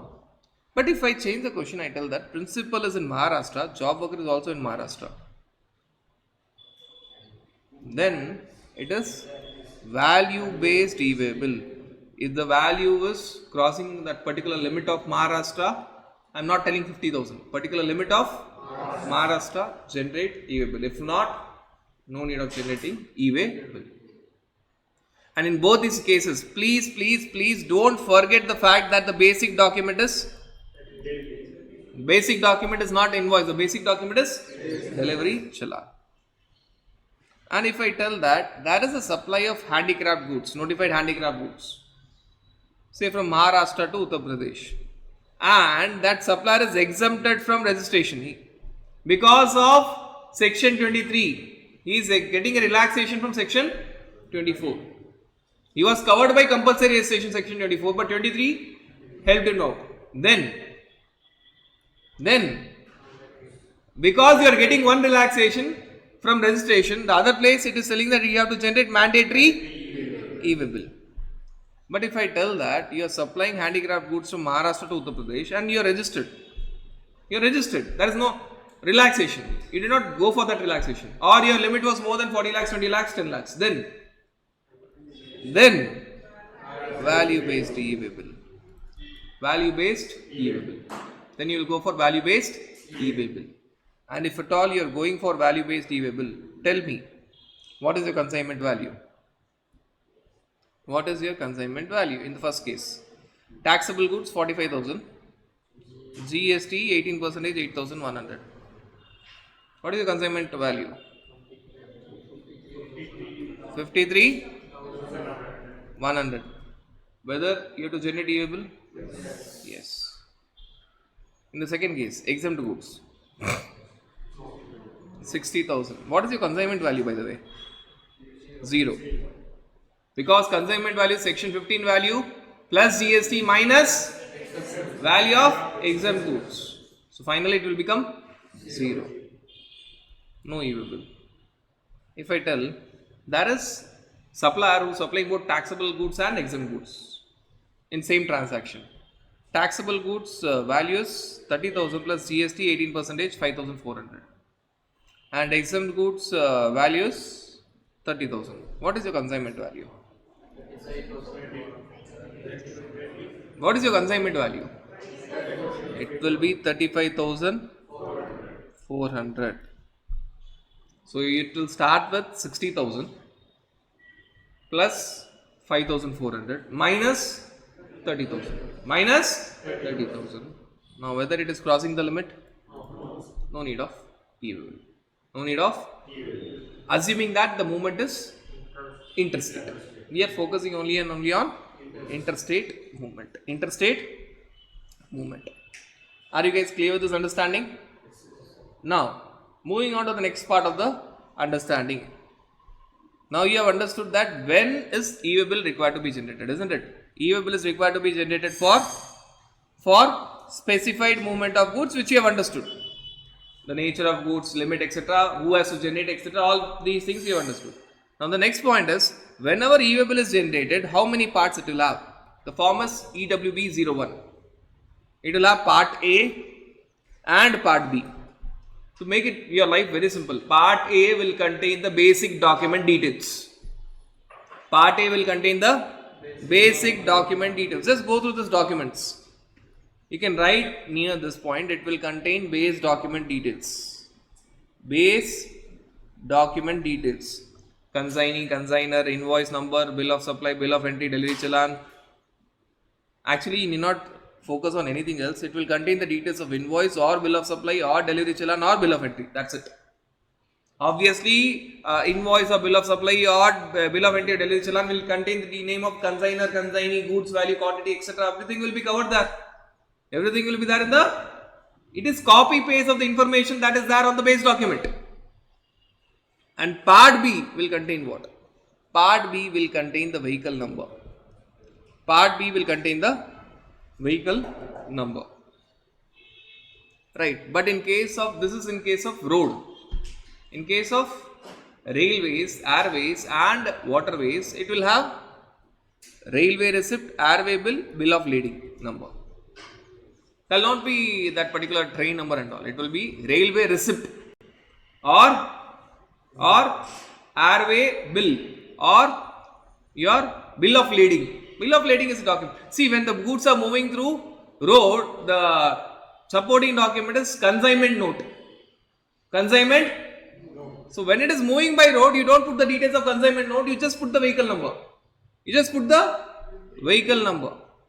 But when the goods are moving through railways or waterways or airways, you are not putting that number. You are giving the details of your railway receipt or airway bill or bill of lading. Now you may ask, what are these documents? These are the documents of title to goods. The person who is having that document will go and take the goods. We call it as document which gives you the title to take the delivery of the goods. If I have a railway receipt, when the goods are moving through rail, and if I have the railway receipt, I will go to the railway and give that railway receipt and take the goods. I may be the owner, I may not be the owner. I may be the owner, I may not be the owner. But that document, when I am giving it to the particular railway department, or say it is to airline company, or to say when I am giving it to shipping line company, they will hand over me the goods. They will hand over me the goods. They will not check whether I am the owner or not. They will just hand over me the goods. So this point you need to understand. If it is road, we are not entering consignment note number. We are just putting the vehicle number. Because similar document for your railway receipt or airway bill or bill of lading for road is consignment note. But here we are not putting consignment note, we just give the vehicle number. Vehicle number, that's sufficient. Now you will actually connect this or understand in further discussion why it is happening like that. You will understand why for road special treatment, why for railways, airways and waterways special treatment. Wait for a few minutes, you will understand that. Now understand that part A will only generate unique number. Part A will only generate your unique number. It will not generate EV bill. It will only generate unique number. Unique. Only when you fill your part B, EV bill is generated. Part A will generate only and only your unique number. Part B will generate EV bill. Just by filling part A, it doesn't mean EV bill number is generated. No. There are a lot of cases where you will get notices on the portal where you have only filled up part A and department is sending you notice that part B is not filled, so it is not a valid EV bill. Only part B will generate your EV bill number, and the time limit to convert that part unique number to EV bill number is 15 days, which means once you generate unique number within 15 days, make sure that you generate EV bill number. If not, again you have to fill up part A. Again you have to fill up part A. It is just like your CPIN and CAN, common portal identification number and challan identification number. Right, part A will generate only unique number, and if at all you want to convert to EV bill number, you have to give the vehicle details. The validity of that is 15 days. Within 15 days you have to fill up those details. So are we clear with this understanding? Now part A, who will fill these details? Part A. Part A details will be filled by whom? It will be filled by a registered person who is causing the movement of goods. We have understood who is causing the movement of goods. Normally it is a registered consignor. Special cases it can be registered consignor. Can they authorize? Yes, they can authorize to whom? Transporter or courier agency, electronic commerce operator. Transporter normally they can authorize. But courier agency and electronic commerce operator, when they can authorize? When the supply is through them. When the supply is through them. Part B, who will generate? Part B, again is filled by registered person who's causing the movement of goods, which means it is registered consignor. Normally it can be registered consignee as well, but understand that if at all you are talking about road movement is by road, part B can be automatically filled by transporter, which means I need not give any authorization, automatic. How? When I am giving part A details, I will put the transporter's details. I will give the transporter's ID. Automatically transporter will know that he has to fill up part B. What is the logic? Logic is only transporter will know which vehicle will carry that goods. So if I am the registered consignor who is required to generate e-bill, part A I have to fill. Can I authorize transporter? I can, but normally I will fill. Normally what will happen? I will tell. Normally part A will be filled by the registered consignor. Part B, normally what will happen? I will give the transporter's ID. If my transport is through VRL Logistics, I will give the transporter ID of VRL Logistics. What will happen? VRL Logistics automatically will get an information that they are required to fill up part B. Why?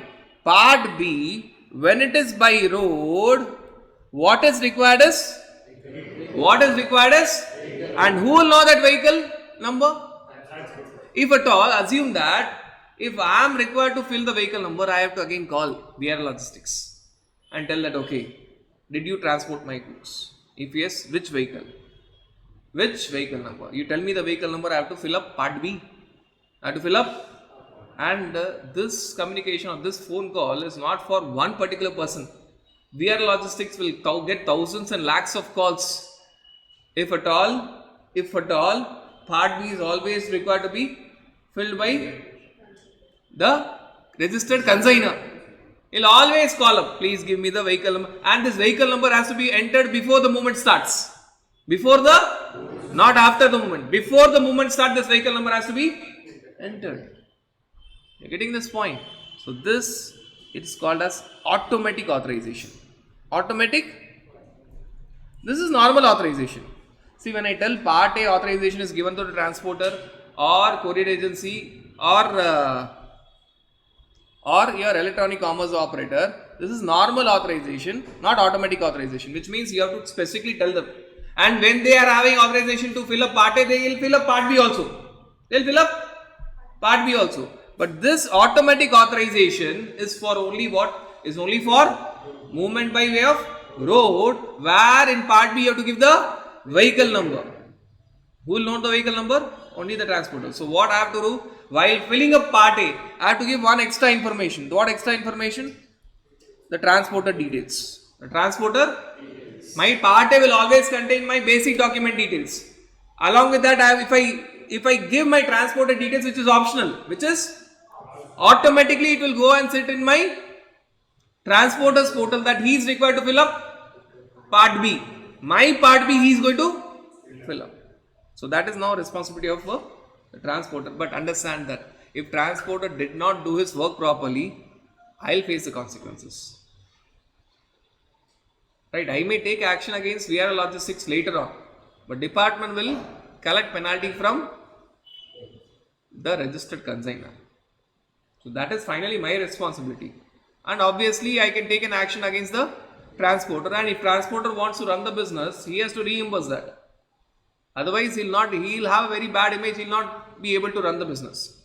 So if at all there is a genuine mistake of the transporter where he has forgotten to put the vehicle number, which will never happen normally, because they are giving strict instruction before the movement starts whether e-bill of all the goods inside the truck is there or not. So that check is always done by the transporting companies. But if, for example, assume that there is a mistake which is done by the transporter, he has not filled up part B, who will be facing the consequences for non-registration of e-bill? The consignor or the consignee. Normally it is the consignor, but it might be consignee in certain cases, isn't it? Consignor or the consignee. Can they take that action against the other person who has made a mistake? Yes, that is their headache. So if I am the registered consignor and if transporter missed to give part B details, I'll be facing the consequences. I'll make sure that I am getting that reimbursement from the transporter. That is the separate. GST department is not concerned. GST department will catch hold of me. GST department will catch hold of the consignor or the consignee. Are we clear with this understanding? Are we clear with this understanding? Now, you know that what is part A, what is part B, and when it is required to be filled up. Now, another question that comes up in your mind is when EWA bill has to be generated. I think I have clearly answered this. EWA bill has to be generated before commencement of movement. Before the movement starts, EWA bill needs to be generated. If at all it is not happening, it is invalid. Then the EWA bill itself is invalid. Not during the movement, not after the movement. Before the movement. But there are certain relaxations. Now let us understand these relaxations in a very simple manner. The transportation can happen via road, rail, air, vessel. In road, let us understand the difficulty. Consignor will give the goods to the transporter and transporter will take it ahead, isn't it? But when consignor is giving the goods to the transporter, he'll use a small vehicle, isn't it? Then transporter will use his big vehicle and take the goods further. Correct? Now what are they telling? Consignor, you make sure that before the movement starts, you fill up part A and generate unique number. You need not fill up part B. You don't give your own vehicle details because from the consignor place to the transporter place, it will be consignor's own vehicle. Consignor's or an auto which is hired by the consignor. Some vehicle will be there not belonging to the transporter. So you just fill up part A. Let the transporter directly fill up part B and generate EWA bill. So this vehicle details will not be entered. The first vehicle details will not be entered, but there is a condition. What is the condition? Condition number 1. Condition number 1 that the movement is between consignor and transporter. We are not talking about any other movement. From consignor to transporter. Because understanding what we are talking about. From consignor to transporter. Second, same state. The movement should be within same state and the distance should be only up to 50 kilometers. This point is wrongly understood by many that okay, for 50 kilometers EWA bill is not required. Incorrect. Even if the movement is for 500 meters, forget about 500 meters, 50 meters, forget about 50 meters, 5 meters, EWA bill is required. EWA bill is required. Then what is this 50 kilometers all about? This is talking about a very specific situation.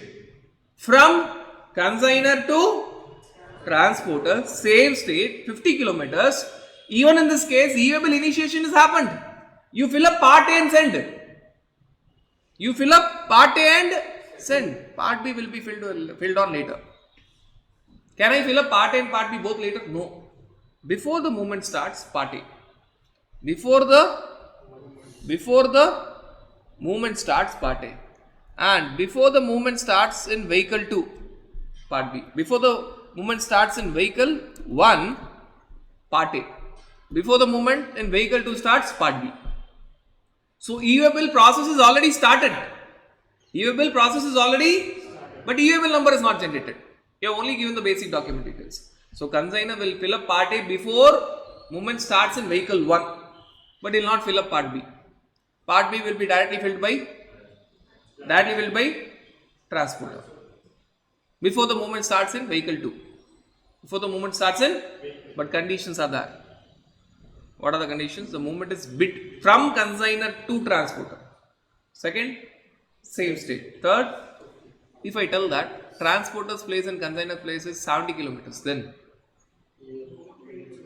before the movement starts, consignor should give part A as well as his vehicle, part B, vehicle 1. Then you will ask, okay, but the movement 1 is very small, 70 kilometers. Major movement, 510 kilometers is vehicle 2. Part B can be updated. Part B can be updated. So what transporter will do? When transporter starting the movement, he'll update part B. He'll update part B. This entire thing is there to avoid updation, to avoid duplication of work. Right? But this is only for road. First point, this is only for road. Second, movement is between consignor and transporter. Same state, 50 kilometers. But is there a relaxation from e-wheel? No. There is a relaxation from certain procedural aspect. Before movement starts in vehicle 1, consignor should fill up part A, unique number is generated. And transporter directly will fill up part B before the movement starts in vehicle 2. But if the conditions are not met, supposing the distance between consignor and transporter is 70 kilometers, then before the movement starts in vehicle 1, consignor should fill up part A as well as part B, e-way should be generated, and before the movement is starting in vehicle 2 by the transporter will update part B. Vehicle number can be updated. Are you clear with this particular point? So this is the first relaxation. That we have discussed, and this relaxation is only when you're talking of for road. Only when you're talking by road. Now you may wonder why this relaxation is not there for railways, airways or your waterways. Because in case of railways, airways or waterways, basically you will fill up only part A. Part B will be filled up later on. So part A will be filled up in the beginning, just like this. Before the movement in vehicle 1 starts, part A will be filled up, but part B will be filled up later. Because in case of railways or waterways or airways, vehicle number is not given. What is given? It is railway receipt, airway bill or bill of lading. That should be given in part B, and e-way bill will be generated. So it will be done later on. It will always be done later on. Unlike roadways, there is an option to do it earlier or later, etc. That it will always be done later. So when you are transporting the vehicle through your railways, waterways or airways, part B will be filled up only later. It is always filled up later only. Right? Because you will get the railway receipt or airway bill or your bill of lading sometime later. But for railways specifically, they are very cautious. At least make sure that it is filled up before delivery is taken. Railways will not hand over you the goods if e-way bill is not generated. So they are not telling when to fill up, what is the time, reasonable time. They are telling that reasonable time fill up part B. But what is that reasonable time is not answered anywhere. That reasonable time is generally what? For railways it is before, if at all e-way bill is not generated, the railway department will not give you the goods. So before the opposite party takes the delivery of the goods, e-way bill should have been generated, which means part B should have been filled up. Now you may ask, what about airways and waterways? It is a reasonable time. There is no time, that is reasonable time that you have to fill up and close your part B. Right. Now, this entire thing that we have discussed is given in this particular example. If I tell that transportation is through your own conveyance,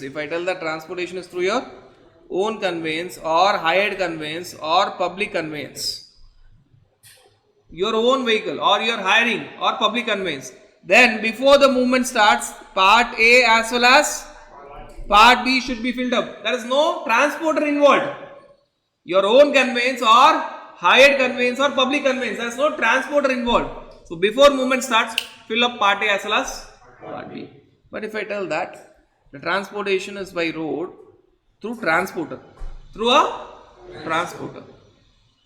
right? See, what are the difference between hired vehicle and transporting vehicle? Hired vehicle, you will have only your goods and you will control the movement of the goods. And when you talk about transporter, you are only one person. You will not know which vehicle. You will just tell that this is my goods, please transport it. which vehicle they are going to use, etc. You are not aware. So transporter case, what they are trying to tell, you just fill up part A before the commencement of first vehicle. Part B will be filled up later on. But conditions, the movement is between consignor and transporter within the same state. Distance is up to 50 kilometers. Before movement starts in vehicle 1, your own vehicle, fill up only part A. And before transporter is using his vehicle, vehicle 2, he will fill up part B. He will fill up part B. So e-way bill will be generated later on. Now if I tell that transportation is by rail, initially what will be filled up is only part A. If I tell that it is by air or vessel, what will be filled up is only part A. Part B in all these cases will be filled on later. But for rail, they have given a special point. They have given a deadline. You fill up part A initially, before movement starts part A. Part B can be filled later on. For rail, they have said, what is the end time? What is the end time for rail? Before the opposite person comes and takes the delivery, make sure that part B is also filled up. Part B is also filled up. So that is there in this particular case. Now talking about other points, we can have this master example and complete all these other small points. Master example. So very simple master example, understanding all the implications. If I tell that you are a supplier there in Jaipur and the movement is happening from Jaipur to Rajasthan, in Jaipur, Rajasthan to Bangalore, Karnataka. You are a consignor. You are a consignor there in Jaipur. Right. You are not sure of the weight. So you are sending the goods for weighment to a weighment bridge in Jaipur. Distance is 15 kilometers. There will be a list of exemption from e-way bill. There's a list of exemption from e-way bill. One of the exemption is if the movement is between consignor and the weighment bridge. If the movement is between consignor and weighment bridge, distance is 20 kilometers, not 50 now, it is 20 kilometers. E-way bill is not at all required. When I tell e-way bill is not at all required, no part A, no part B. No part A. So in this case, there is movement between consignor place to weighment bridge to consignor place. But this movement will be by of delivery challan because there is no supply. There is no, but you don't require e-way bill because there is an exemption. There is an exemption from e-way bill. What is that exemption talking about? Consignor and weighment bridge. Consignor and distance. This is different from 50 kilometers. Whether part A is required? No, neither part A nor part B. E-way bill itself is not at all required. Now the goods are returned from weighment bridge. So both the movements are exempted. From consignor to weighment bridge, from weighment bridge to consignor, e-way bill is exempted. When I tell it is exempted, you don't require part A as well as part B, but now the condition is 20 kilometers. 20 kilometers. Now, after weighment is done, supplier of Jaipur is sending the goods to transporter A. Transporter A in Jaipur, same state. Distance is 40 kilometers. What will happen? Whether e-way bill is required? Yes, but you will fill up only part A. Before movement starts in, now this is actually vehicle 3. If you start seeing the vehicle number, this is vehicle 3. Now before vehicle 3 movement starts, part A should be filled up. No part B. Part A should be filled up.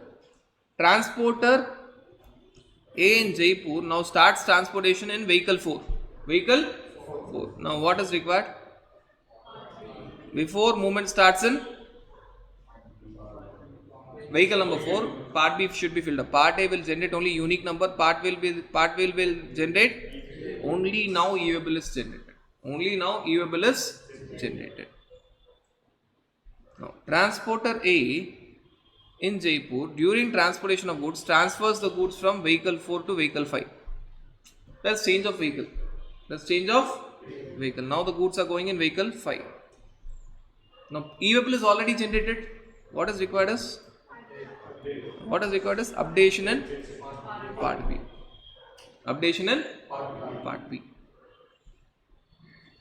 Now, the same transporter in Jaipur, during the transportation of goods, now is transferring the goods from vehicle 5 to vehicle 6, but this time vehicle 6 does not belong to the same transporter, it belongs to, now distance and all is not regular, so I am not seeing the distance. Now it is transport given to another.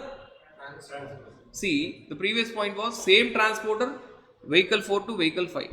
Now, one transporter to another transporter, vehicle 5 to vehicle 6. Again, understand that updation is required, but this time technically it is called as assignment of e-waybill.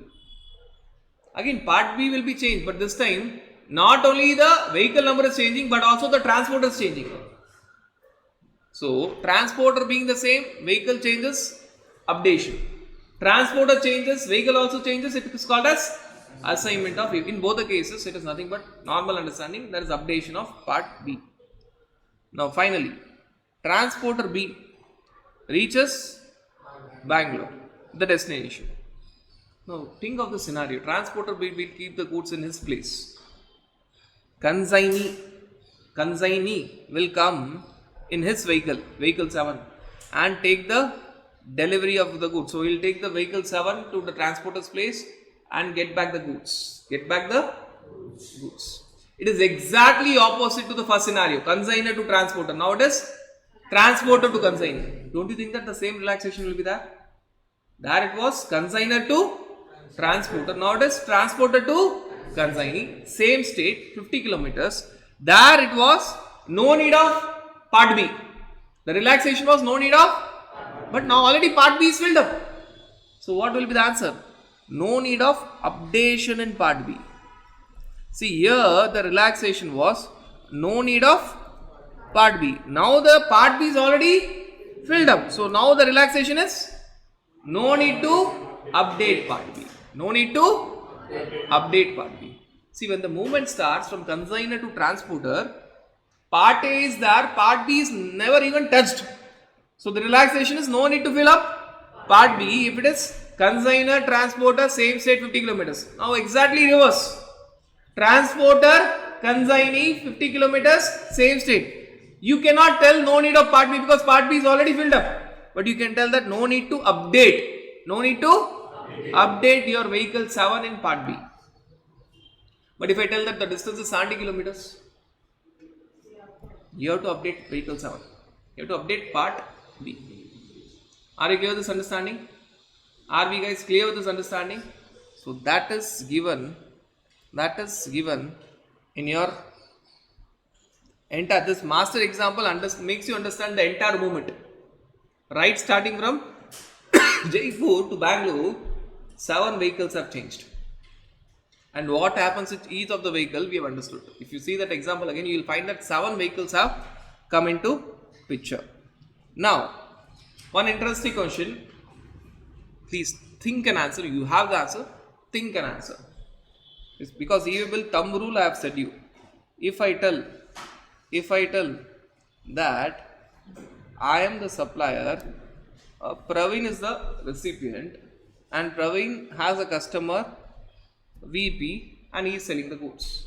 So I sold Praveen the goods and Praveen sold VP the goods. I sold it for 1 crore plus GST. Praveen sold it for 1.5 crores plus GST. So that is supply 1, that is supply 2. I am there in say Tamil Nadu, Praveen is there in say Maharashtra, and this VP is there in say Delhi. Directly Praveen is telling that don't send me the goods. Directly send the goods to VP. So movement is happening from Tamil Nadu to Delhi. Movement is happening from Tamil Nadu to Delhi. How many e-waybill is required? How many supplies are there? How many supplies are there? There are 2 supplies. VJ to PJ, PJ to VP. There are 2 supplies. There are 2 supplies. Clearly there are 2 supplies, and I have given the numbers also. But movement is only louder. So how many e-waybill? How many e-waybill? There will be only and only 1 e-waybill. But now the question comes, who will generate? Now the question comes, who will generate? Now you have two answers. You have two options. Option number one. Option number one. That VJ will generate E-way-bill.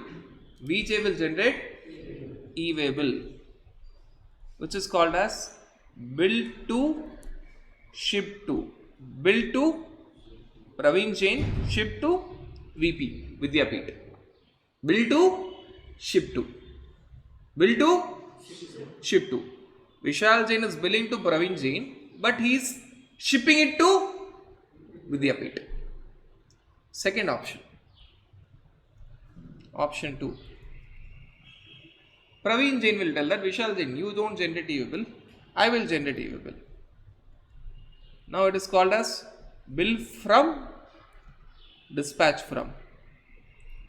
Billing will be from Praveen Jain's address, but dispatch will be from Vishal Jain's address.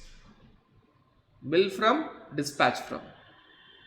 Bill from, dispatch from. So there's a press release which talks about this, detailed press release, and summary is simple. Summary, if I want to tell summary, one moment, one E-way-bill. Simple. Either or. Either this or this. Either this or this. Which option do you feel is practical? Which option is practical? First option. Okay, let me tell you the problem in first option. First option, when Vishal Jain is generating E-way-bill, his tax invoice is 1 crore plus GST. Vidyapeeth will not be happy. Vidyapeeth will tell that Vidyapeeth has purchased the goods from whom? Praveen Jain. Praveen Jain is a person who has said Vidyapeeth, I don't have any profit. I don't have any profit. I get, and this bargaining is a normal thing in India. So when Praveen Jain sold the goods to Vidyapeeth said that 1.5 crores is too much. Please give some discount. Praveen Jain said all these nonsense things. See, I don't have profit. This was the old stock. I am selling cost to cost. I am having very less profit.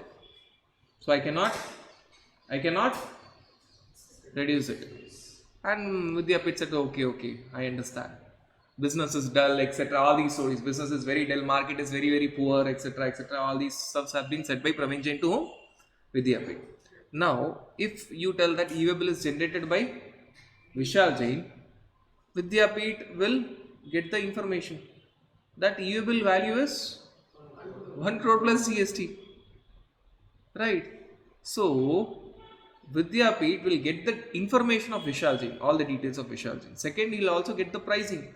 He'll surely call up Praveen Jain and tell that you are telling there is no profit, but you have purchased from Vishal Jain for 1 crore, and without even stocking the goods, you have sold me for 1.5 crores. Confidentiality. Praveen Jain will have a huge risk of losing the customer. Plus, profit margin will be disclosed. So, what is the better option always? Option 2. So, option 2, when Praveen Jain is generating a bill, what is his tax invoice value? And understand that in option 2, bill from is from Praveen Jain. Only dispatch from Vishal Jain is there, and that too name will not be there. Only address will be there. Only address will be there. Even GST number will not be there. Only address would be there. Even in ship 2, only address will be there. So, Praveen Jain, if at all, is asking Vishal Jain to generate E-way-bill, Praveen Jain will give only the address of Vidyapeeth. In this ship 2, only address will be there. Whether it is ship 2 or whether it is dispatch from the other party's details, that will be only address. Only address. So, which option is now beneficial? Think and answer. Option 2. Option 2. Price is not revealed, and even the opposite person's name is not revealed. Now, you may still wonder how option 2 is practical, because movement will start from Tamil Nadu. Don't worry. Praveen Jain will tell Vishal Jain to hand over the goods to a particular transporter. Let him generate E-way-bill till that. Right? Then Praveen Jain will call the transporter. Will tell that forget about those invoice and those document. that invoice of Vishal Jain and e-bill of Vishal Jain, send it to me to my courier address. Don't have it in hand. Don't have it in.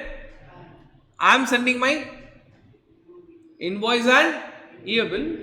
Just mail and you take the printout. And you carry my invoice and my e-bill. Rather, even the address will not be of Vishal Jain in most of the cases. It might be of the transporter. See, either the Vishal Jain, Praveen Jain will ask the transporter to go to Vishal Jain place and collect the goods. So, in that case, address will be of Vishal Jain. There is only one e-bill. Even Vishal Jain need not even bother to generate e-bill.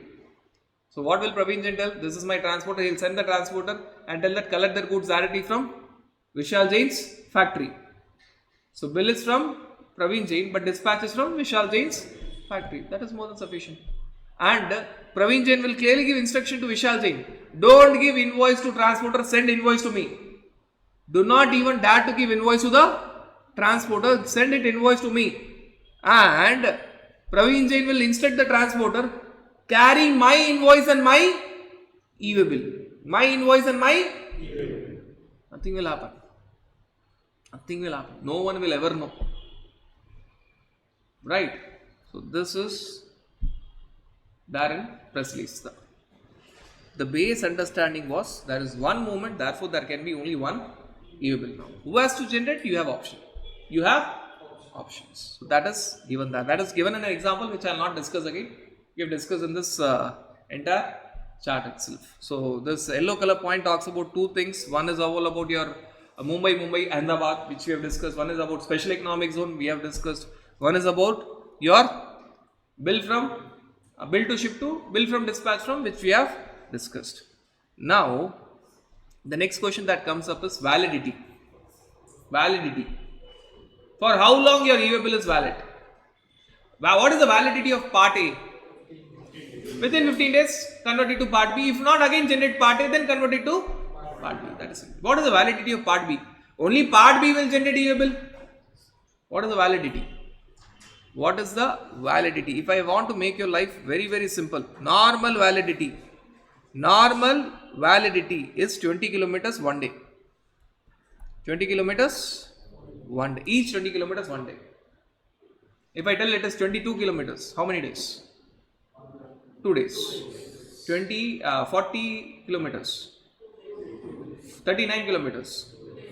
43 kilometers. 59 kilometers. Simple. Special. 200 kilometers. Every 200 kilometers or part one day. Every 200 kilometers or part thereof one day. Now 200 kilometers or part thereof. If I tell if it is special case, if it is 159 kilometers, 29 kilometers, 10 kilometers, 190 kilometers, 230 kilometers, 240 kilometers, 290 kilometers, 390 kilometers, 399 kilometers, 401 kilometers. You will tell that 20 on one side and 200 on one side, there is a huge gap. Difference is not small, difference is multiplication of 10. Difference is huge. Now normally it is 20 kilometers one day or part thereof. This special case is what? The answer is very simple. If at all I tell that transportation is by way of over-dimensional cargo. Transportation is by way of over-dimensional cargo or multimodal shipment. Multimodal shipment. Then it is 20 kilometers. Smaller distance but huge rate. Because they will move slowly. Though it is 20 kilometers, rather this is special case. I have said it reverse, this is special case. Normal case is 200. If the movement is by way, if I tell the movement is by way of rail or road or air, it is normal. 200 kilometers one day is sufficient. One day is, so special cases when it is a multimodal over-dimensional cargo. If you might wonder what is over-dimensional cargo, you will not see in the normal cities. You will see only on the national highways. Over-dimensional cargo, you will see in many movies. Right? If I am not wrong, Singham 2 was one of the movie right? A normal truck kind of thing, but it will have multi-dimension. You cannot find it in cities. The dimensions is not one, the dimensions is multi-dimensional truck, over-dimensional cargo, or multimodal shipment. Multimodal shipment means the movement is by way of road plus rail plus vessel, or road plus vessel, or rail plus vessel. At least one leg is vessel. One leg is. So first scenario is over dimensional cargo. Second scenario is multimodal shipment where one leg is at least. Now if I tell it is only road plus rail, then you go to 20 kilometers because it is both fast. Multimodal shipment means different modes of shipment. One leg should be at least vessel. Then you go to 20 kilometers. What are the two scenarios where it is special case? One, over dimensional cargo because it will move very slowly. Second, there is multimodal shipment where at least one of the leg is vessel. If I tell there is rail plus road plus rail, 20 or 200? Road plus rail, 20 or 200? 20 or 200? 200 kilometers one day. In these special cases, you focus on 20 kilometers one day. Road plus rail, it will move fast. You don't require more validity. So road plus rail, loud and clear. Road plus air, rail plus air, road plus rail plus vessel, rail plus vessel, air plus vessel. So vessel means you go back to 20. Right. So just think of that speed. You will understand why they have given this variation. Why this variation will be very clear. Are we clear with this time limit? Within this validity, the goods should reach the destination. Otherwise, finished. Otherwise you are not that movement again. They'll have a problem that you did not give the goods within time. So when you are talking about distance, 410 kilometers. If I am focusing on special case, if at all I am focusing on special case will be over dimensional cargo or multimodal shipment where at least one leg is vessel. 490 kilometers, 410 kilometers. Special case will focus on 20 kilometers. So 410 kilometers, it will be 21 days. 20 point something will give you 21 days. 490 kilometers, 24 point something, it will be 25 days. This is special case. If I talk about a normal case, then normal case means the focus will be on 200 kilometers. Same 410 kilometers. It will be 3 days. 590 kilometers. Same 3 days. And please understand that this calculation will start from part B. Not when you have filled up part A. It will start when you have filled up part B for the first time. And updating part B will not change the validity. Just because I am updating part B again and again, my validity will be the same. I may have updated in 590 kilometers, I may have used 5 vehicles. So I was updating part B again and again. But my validity is 3 days. My validity is 3 days. Now, when validity will start is a big question. When your validity will start is a big question. When your validity will start? Your validity will start from the midnight. To make you understand this, a small example is taken. Supposing there is 780 kilometers normal vehicle means, normal case means 780 kilometers how many days? 4 days. Correct. E-way bill is generated on 12/4 midnight of 14th of March, which means 12/4 AM. 12/4 AM on 14th of March. When is the validity getting over? You have 4 days. First day will start when? Just understand in a very simple way. First day will have always extra. So first day will not end on your 14th, 15th midnight. It will end on 15th, 16th midnight. which indirectly means your first day will have 47 hours 56 minutes. Second day 16th 17th of March. Third 17th 18th. Fourth 18th 19th of March. Why I am writing 18th 19th? 18th midnight, 19th early morning.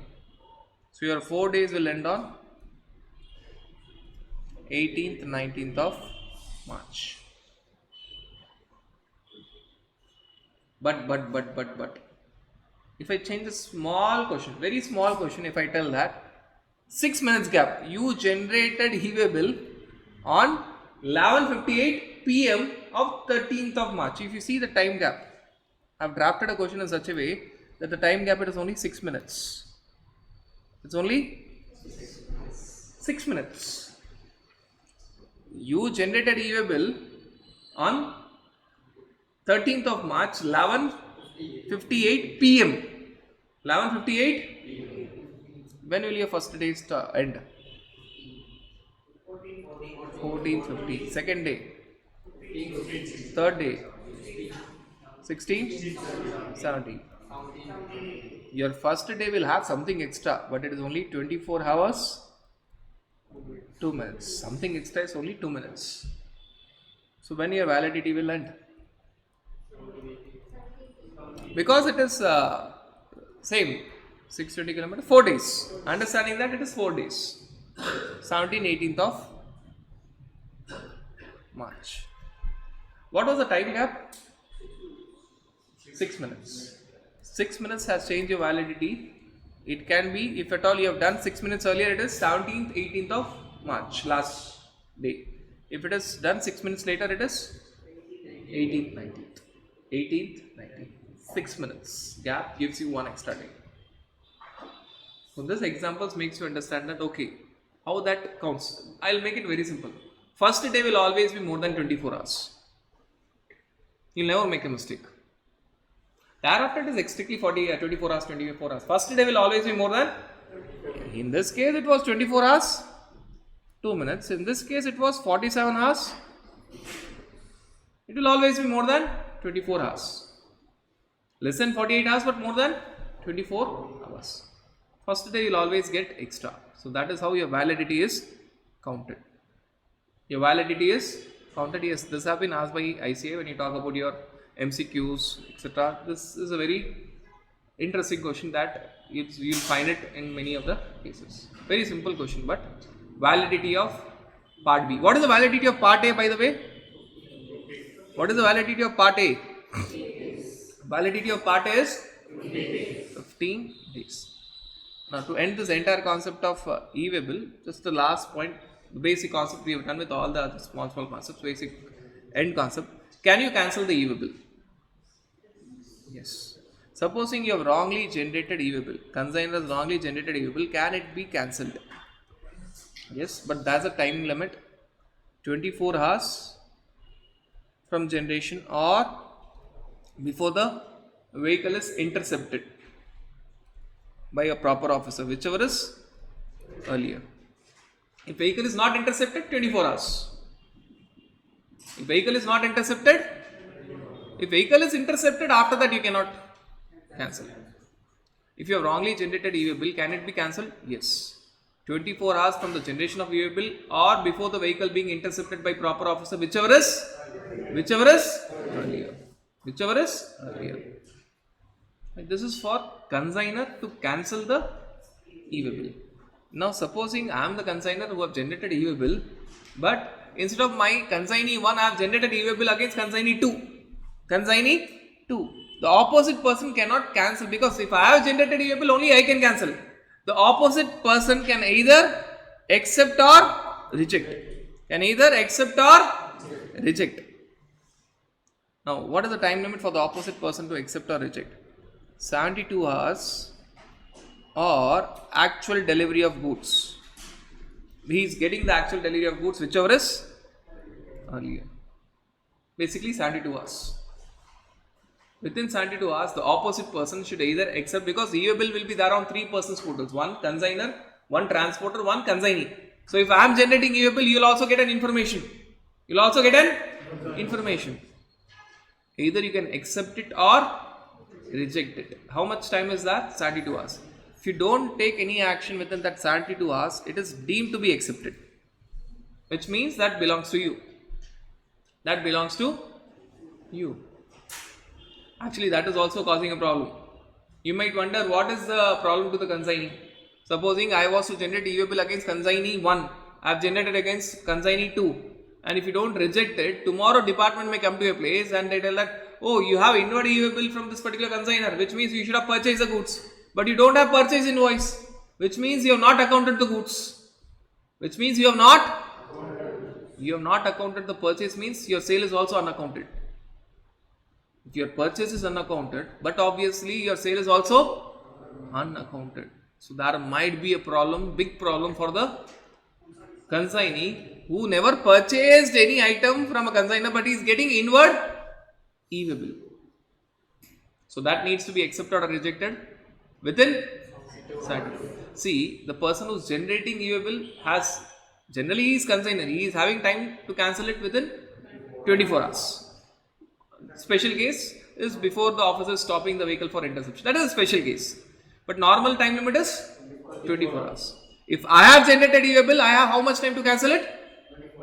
And the opposite party is not generating e-way bill. So he is not having any option to cancel it. Opposite party can either accept or reject. He cannot cancel e-way bill. He can either accept that it is his e-way bill, inward e-way bill, or reject. How much time he is having? 72 hours. He is having 72 hours. So that is given. That is given. Are you guys clear with this entire understanding? Are you guys clear with this entire understanding? So now if you look at this entire basic concept of your e-way bill, you will find that everything is discussed. Can validity be extended? We have discussed the validity, isn't it? What is the validity of part B and all? Can it be extended? Yes, it can be extended by commissioner in certain notified goods. It can be extended by transporter himself in exceptional cases, which means if there is an accident, there is a breakdown of vehicle, there is a strike in that particular city, right? Extension is possible, but extension should be applied within 8 hours. 8 hours of the original validity. So when your original validity ends, within 8 hours you have to apply for extension. Who will apply for extension? You will never know. Who will know? Transporter. Transporter will know. Transporter will know. So extension can be that. Forget about the special first point because it is for notified goods. What is more important is the general point that when your validity gets over but the goods are not yet delivered, can you extend it? Yes, but it is allowed only in exceptional cases. Now what can be the examples of exceptional cases? Accident of the vehicle, breakdown of the vehicle, strike in the city, COVID lockdown, isn't it? These can be all the exceptional cases. But in those exceptional cases, validity should be extended within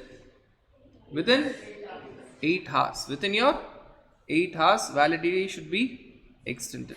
Now, if you look at this cancellation, acceptance, rejection, all these points we have discussed. The point given here, cancellation or acceptance or rejection, assignment we have discussed. One transporter to another transporter, you don't call it as updation, it is called as assignment. It is called as assignment. Now there's something called as your consolidated e-way bill. Very simple concept. Consolidated e-way bill is only for the transporter, which transporter will generally not do. It is only for the transporter, which transporter will generally not do. Supposing all your goods I am carrying, you are generating e-way bill.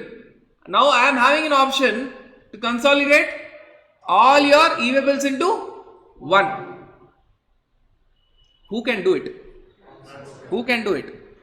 Only and only by transporter. It can be done only and only by a transporter. Only and only by a transporter for all the e-way bills in a single conveyance. Is it mandatory or optional?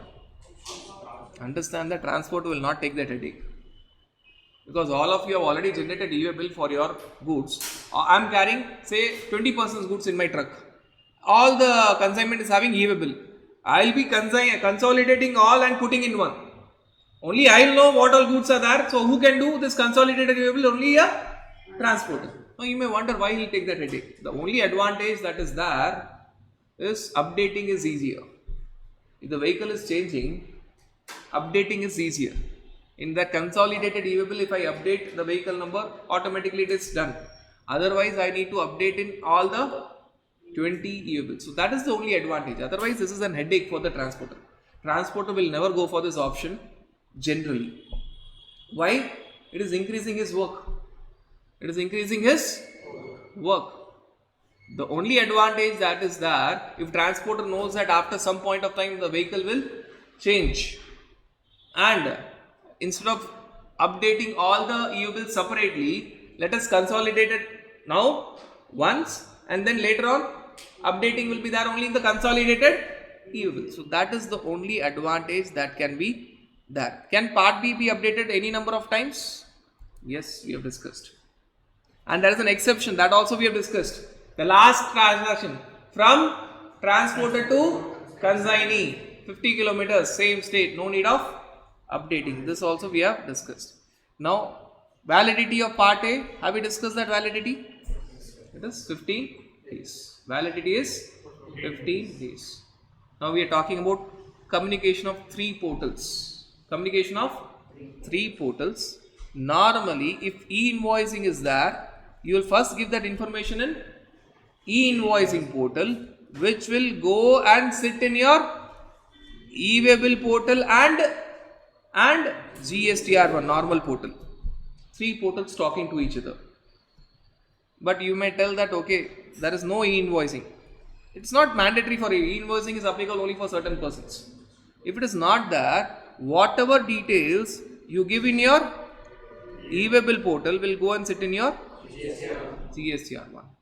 So here you are talking about 3 portals talking to each other. Here you are talking about 1 portal communicating to the other portal.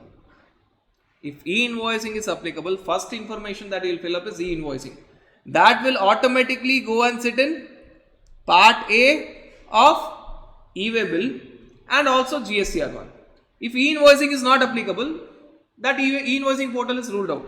Whatever you fill in part A of e-way-bill, you have to fill up now. That will sit automatically in GSTR, which you may use or you may ignore. You may use it or you may ignore it. But communication between portals is happening.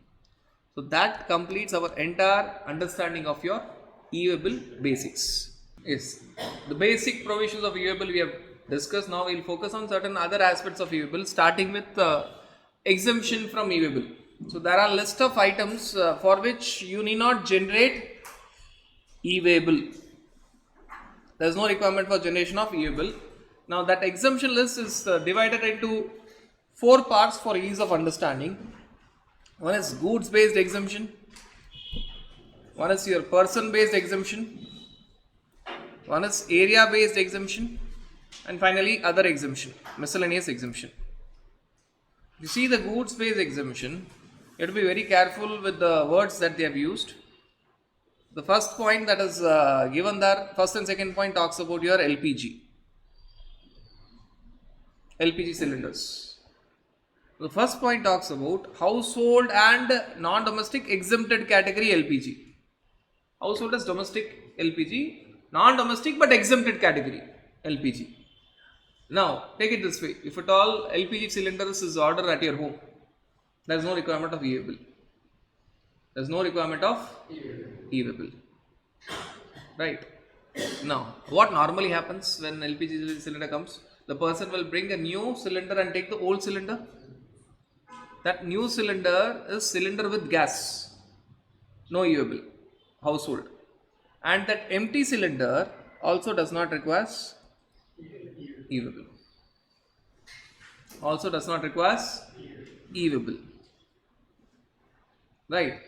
But if I tell that LPG cylinders is to hotels, the new cylinders that they are taking to hotels, that requires e-way-bill. The empty cylinders that they are taking does not require e-way-bill. Getting that point? If it is for your home domestic LPG, then the new cylinders which they are bringing to your home with gas, no EV. Empty cylinders taking back, no EV. But it is for hotels, and assuming that they are not covered by non-domestic exempted category. Assuming that they are not covered by non-domestic exempted category. Small hotels may be covered, but not everyone. So non-domestic exempted category, they are not covered. Then new cylinders with gas, that requires EV. But the empty cylinders taken back, no EV. No EV. But if I tell that I am manufacturer of cylinders, I am selling those cylinders to LPG, whether EV is required? Yes. Now there is supply of cylinders per se. When empty cylinders are brought back, there is no supply. But now there is supply per se, that will be EV. So you have to be very careful with the exemptions. Each and every point has got a special point. Next category, you will find that they are talking about kerosene. But when they are sold in ration shops, public distribution system, PDS, ration shops. When they are sold in ration shops, public distribution system. Kerosene, when it is sold otherwise, normal shops, then it is EV bill is required. EV bill is surely required. Likewise, if at all you are talking about moving your residence, you are transferring your used and personal household effects. You are going from your old residence to new residence. So obviously movers and packers will come and they will take your used and personal goods from your old home to new home. It is covered by exemption. Otherwise for that EV bill would have been there. It is covered by exemption. But if you are shifting your office, there is no exemption. The amount is crossing that limit, intrastate limit for intrastate movement, interstate limit for the interstate movement. EV bill is required. Though there is no supply, but EV bill is required. So here what is covered is personal effects. You can write shifting of home, residence, not shifting of office. Are you clear with this understanding? Next, certain special items like your currency. Banks will move cash from one place to another. That doesn't require EV bill. I think I have explained you the logic. So when you talk about currency or precious stones and metals, jewelry, gold and silversmith wares, logic is simple. Secrecy. Logic is simple. That requires secrecy. Be it currency or be it jewelry items. That requires secrecy. No need of EV bill. So this is all in one category. Currency, precious stones, metals, jewelry, gold and silversmith wares. Read it as one word. Cash and jewelry. No EV bill. Next we are talking about worked and unworked coral. Coral is a special item. They say that for this item we don't require EV bill. Then the next two items are again connected items. Non-GST goods, petroleum products, 5 notified petroleum products, alcoholic liquor for human consumption, Schedule 3 items, and exempted goods does not require EV bill. Except de-oiled cake does not make any sense, because even if we talk about de-oiled cake which is exempted, even then because of consignment value EV bill will not be required. Because of the term consignment value which excludes value of exemption. See, understand that the provision section 68 was there from 1st of July 2017 itself, but this exemption list was added later on. So there is some mismatch. You just remember, if there is no GST, no EV bill. So non-GST goods is covered, Schedule 3 is covered, exempted items is covered. No GST, no EV bill. Then postal baggage. You will find India Post van moving from here to there. Correct? Postal baggage does not require EV bill. Empty cargo containers. See, lot of items will require cargo container.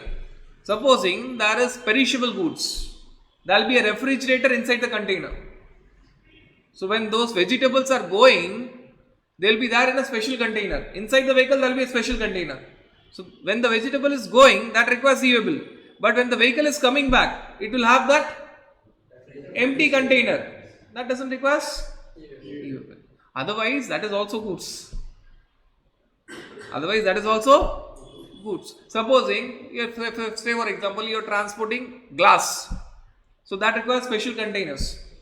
So when the glass is going, that requires e-way bill. When the truck is coming back, that will not have glass. That will have empty cargo containers. That doesn't require e-way bill. That doesn't require e-way bill. So that is given. Goods based exemption. Goods based exemption. Now let us focus on person based exemption. Again, the concept of secrecy will come here. You are talking about Ministry of Defence. Highly secretive, isn't it? It should be highly secretive forever. So when you talk about Ministry of Defence, when the goods are being transported to them or from them, whether you require e-way bill? No. I am sending the goods to Ministry of Defence, or I am getting the goods from Ministry of Defence to them or from them in road or by railways or by airways or by waterways. No e-way bill. No e-way bill. Highly secretive. Any item, any mode, either to or from, everything is relaxed. But if you're talking about other government department, let us talk about, say, other ministries or other department of government. There is a relaxation, but that relaxation is very, very selective. It is only and only when you're talking about rail, only and only when you're talking about rail, and only when government is the consignor. Only when government is the, I'll put it this way. One side Ministry of Defence, one side other department of government. Ministry of Defence by railways, sending it to someone, no e-way bill. Other government department by railways, sending the goods, no e-way bill. But in the next case, Ministry of Defence sending the goods by roadways, railways or your airways. Sorry, railways, you're talking about your, apart from railways. So roadways, airways and waterways. Apart from railways, roadways, airways and waterways. Right? And to someone. Again, there is no requirement of e-way bill. But when you're talking about other department of government where the transportation is by other than railways, which means roadways, airways and waterways, to someone, e-way bill is required. Ministry of Defence receiving the goods, no e-way bill. Other government department receiving the goods, where even if it is by railways, e-way bill is required. So here there are two conditions. It should be by way of rail, and government is acting as consignor. Government is acting as consignor. And in case of your Ministry of Defence, whether it is by railways or waterways or roadways or airways, whether Ministry of Defence is a consignor or consignee, no need of e-way bill. Right. Person based exemption. Now next you are talking about area based exemption. Area based exemption. If both the places, the origin as well as destination, are under customs control, you don't require e-way bill. So there is a customs station and there is a customs another customs station. The movement is between two customs stations. Both are under customs control. No e-way bill. No e-way bill. But if you are talking about customs station to importer's place, then why? Both the places are not under customs. If both the places are under customs control, then no e-way bill. If one of the places is under customs control, the other place is not under customs control, you have to generate e-way bill. Now next you are talking about transit cargo from or to Nepal, Bhutan. What does it mean? The goods is moving from, say, Uttarakhand to, say, Assam, and it is touching Nepal or Bhutan. It is touching Nepal or Bhutan. So transit cargo is that way. Rather, I'll make it more clear example. That is not the exact right example. The goods is coming from Nepal, touching India, going back to Bhutan. That is transit cargo. From or to Nepal, Bhutan. It has got nothing to do with India, but it is touching, it is coming to Indian place and going back due to transportation convenience. So it has come from outside India, it is going to outside India, but during the movement, it is touching India. That is called as transit cargo. Transit cargo from or to Nepal, Bhutan. From Nepal via India to China, exempt. From China via India to Nepal, e-way exempt. From China via India to Myanmar, e-way is required. So transit cargo, the origin is outside India, destination is outside India, and it is only coming and touching via India. It is exempted when it is either one of the places is Nepal or Bhutan.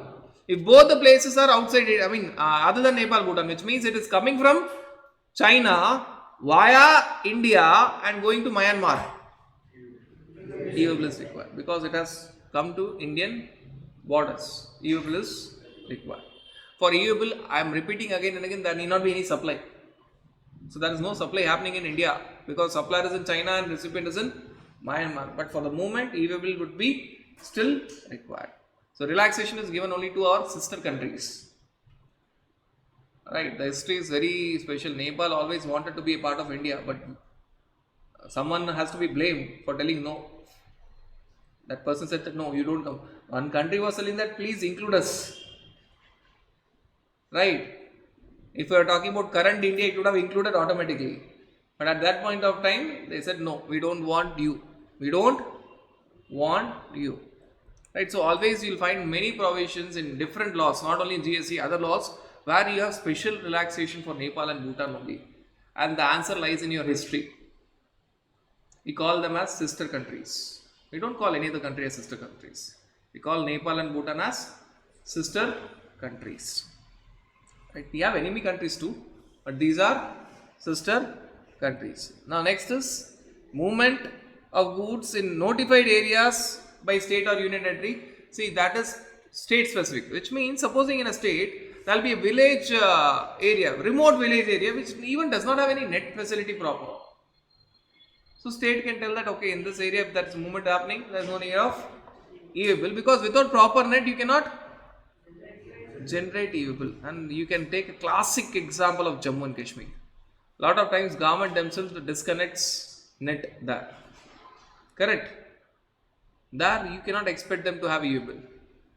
Because government tells that okay, net facility, because of the situation being disturbed, net facility is turned off. They will not have any net facility. So now that can be a classic example where Jammu and Kashmir would, now they are two union territories, they would rather notify this area and tell that okay, now the movement happening here does not require e-way bill, does not require e-way bill. So that is area based exemption. Area based exemption. Person based exemption, two are there. Both were dealing with government but different context. One is Ministry of Defence, one is other department. And area based exemption, three are there. And finally other exemption, we have already discussed both other exemption. One is when you are talking about movement between consignor and weighman bridge, if the distance is within 20 kilometers. Obviously, what is the base document? So it is happening with delayed children, but there is no need of e-way bill. There is no need of. If I tell that the consignor place and the weighman bridge is 30 kilometers, you have to generate e-way bill. You have to generate e-way bill, both part A and part B. Because part B is relaxed only if the movement is between consignor and transporter. Here there is no transporter. Right. Now, last point also we have discussed, if I talking about a non-motorized conveyance by road, which means we are talking about basically hand delivery or bullock carts, right, or non-motorized conveyance, a tricycle, right, non-motorized conveyance, right, you cannot have e-way bill. Part B you have to give vehicle number. Part B you have to give, don't forget that.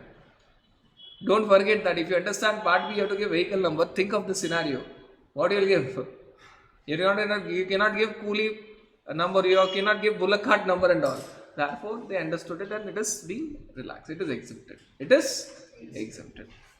Right. That is all about the list of exemption from EUABLE. The best way to remember is categorize it. Rather, if you see your study mat, you will all find all the exemption mixed in club. What we have done, made it simple. 4 categories: goods based, person based, area based, others. Now life will be very simple in recollecting all these points. Now, certain other provisions. We have done with your section 68, rule 138 and rule 138A. Now we are talking about other provisions, 138B, 138C, 138D and 138E. Now understand that there is something called as basic inspection and there is something called as detailed inspection or special inspection. Basic inspection is only of the document and the conveyance. So basic interception and verification will be of what? Documents. Will be of what? Document. What is the basic document? Base document will be tax invoice, bill of supply, delivery challan or bill of entry, and supporting document will be, so officer will check that document. Who will check? Authorized proper officer. Who is authorized proper officer? Who is authorized by the commissioner or authorized by an officer who is empowered by the commissioner. Either commissioner has authorized him or commissioner has set someone to authorize that person. Authorized proper officer. In simple language, I have said that them as squad officers. They are actually called as squad officers. They will not have work inside the department. They will always be found on the roads. Squad officers. Right. Authorized proper officer. Now that is checking the document. Who will check the conveyance? Same. These are the only officers who will check the conveyance. Authorized. They will be checking the document as well as the conveyance. Now the question comes, can a normal officer who always have the desk work, these officers will never have desk work. But can a normal officer who is having desk work, which means he is always sitting in the department and he is having the desk work, can he do the verification of conveyance? Rare cases, yes.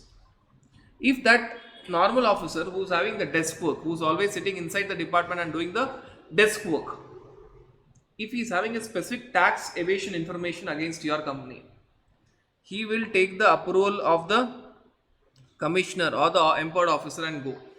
Now you might think that why he is not giving that information to the authorized proper officer. He might have doubt that this company and the authorized proper officer have an understanding. So revealing this information will be highly risky, because the moment that information is given to authorized proper officer, he will immediately inform the company and nothing will be found. So what he will do? He is having a specific tax evasion case. He will take the permission of the commissioner or the empowered officer who was approved by the commissioner and directly go and check the conveyance. But he has to take a specific approval. Right. So that is that. And there is one provision which is very important and very necessary, that once physical verification is done of the conveyance and the goods, second time physical verification is generally not allowed, whether inside the same state or other state. If the goods are going from, say, Maharashtra to West Bengal, if the vehicle is intercepted, the conveyance is checked, the documents, the packing is open and the goods are checked, second time physical verification of the conveyance and the goods cannot happen. Even that might happen in Maharashtra, but the goods are going to West Bengal. Even West Bengal officer cannot do it. Why?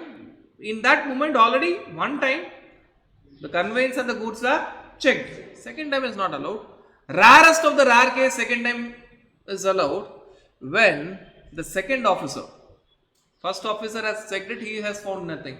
Second officer has a very specific tax evasion information that after first checking was done, again something wrong happened. They stopped at some place and again they replaced the goods. Clear?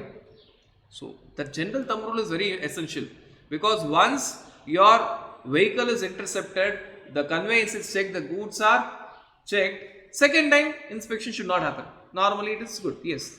Second time inspection is happening only if the second officer rather, is having a very special tax evasion information.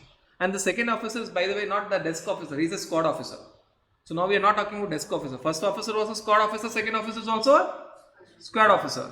But second officer generally cannot do it unless otherwise he is having a specific tax evasion information. So both the points are different. What was the first point? First point was, first time inspection normally is done by squad officer. Can it be done by a desk officer? Yes, if he is having a specific tax evasion information. In the second example, I am not talking about the desk officer. Both the officers are squad officer.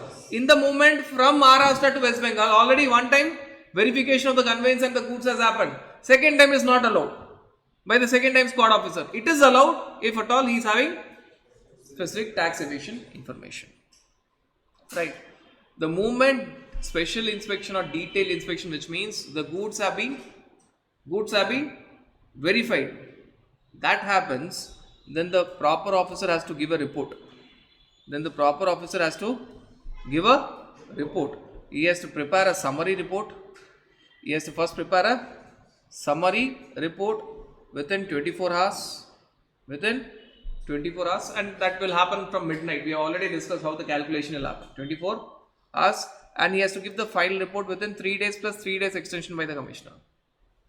Because normal checking is only checking the document and conveyance, okay, not a problem. But if you have verified the goods, opened the goods and checked the goods, so proper officer has to give the report, summary report within 24 hours of the inspection, and final report within 3 days plus 3 days extension given by the commissioner.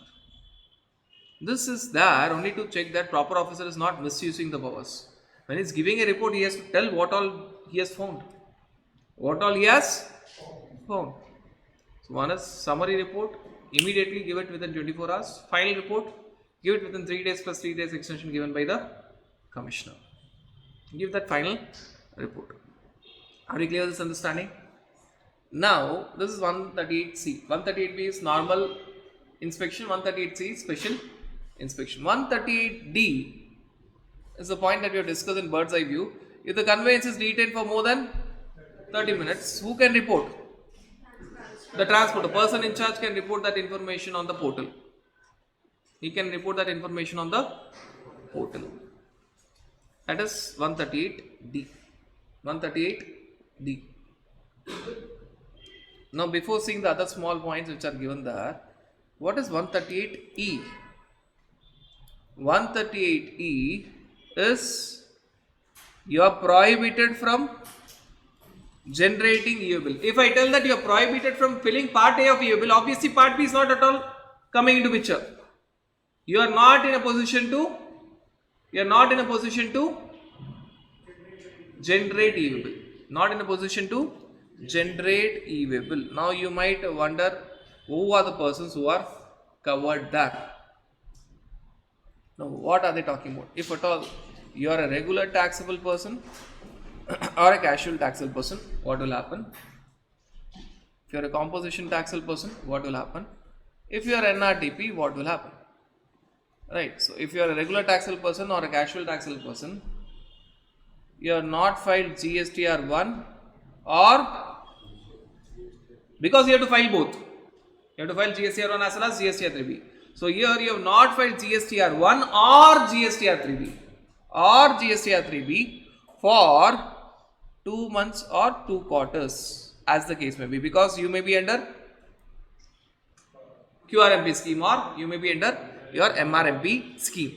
Right. If you are a composition taxable person, you have not filed your CMP 08 payment for 2 quarters.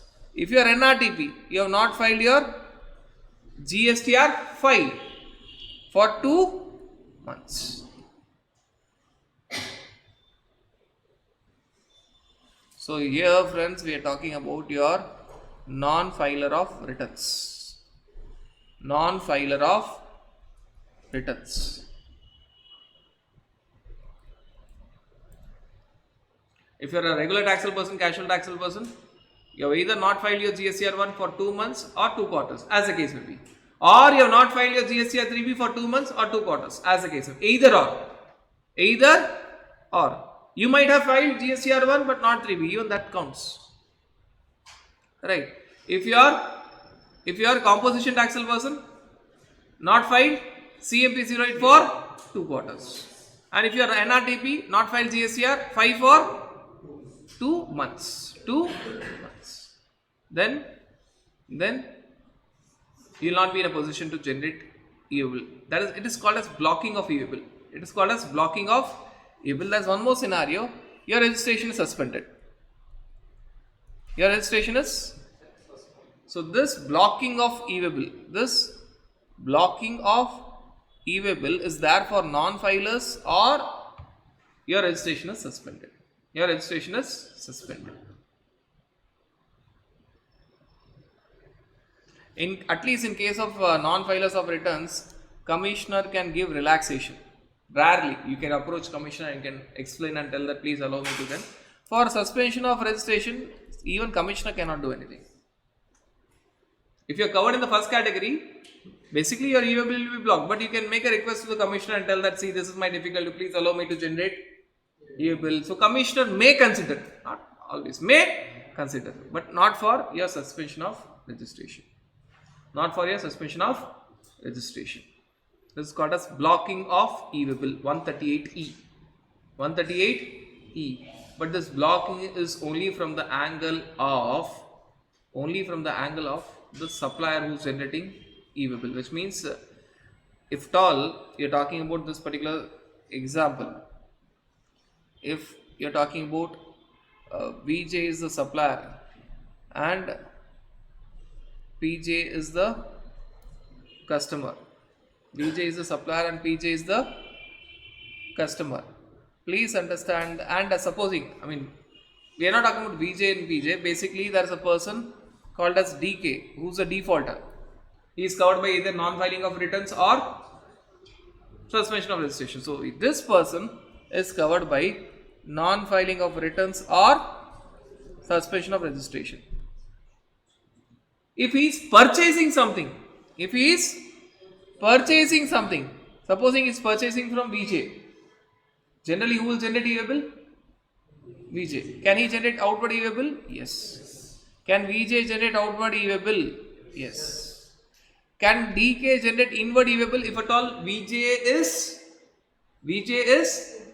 unregistered, DK is registered, and DK knows that the goods are going to come in. Can he do it? Yes. Though he is a defaulter, he is in a position to generate inward e-waybill. So what is the problem here? If DK is a defaulter, when he is selling the goods to PJ, he cannot generate outward e-waybill.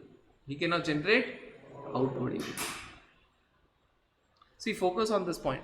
DK, though is a defaulter, he can generate inward e-waybill, but he cannot generate outward e-waybill. He cannot generate outward e-waybill. You're getting this point? So in this case, the focus is neither on VJ or PJ, the focus is on DK, who is a defaulter, non-filing of returns or suspension of registration. So when he is purchasing the goods, inward supplies, supplier can generate e-waybill, even he is in a position to generate inward e-waybill. But when he is selling the goods, he is not in a position to generate outward e-waybill.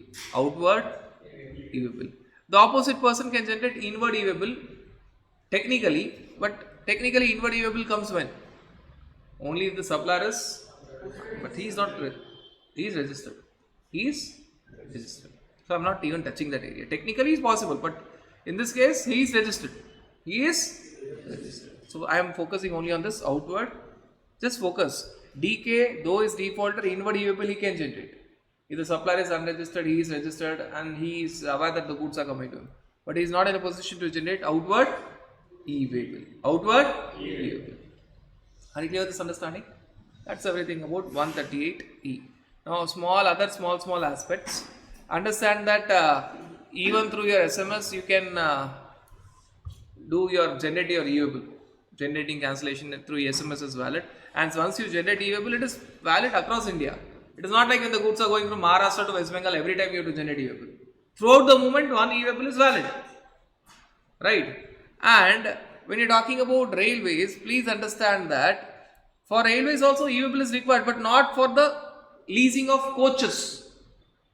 There will be coach which is taken on lease by me. So, goods transportation railways. You'll find whenever you're traveling by rail, you'll always find goods railways.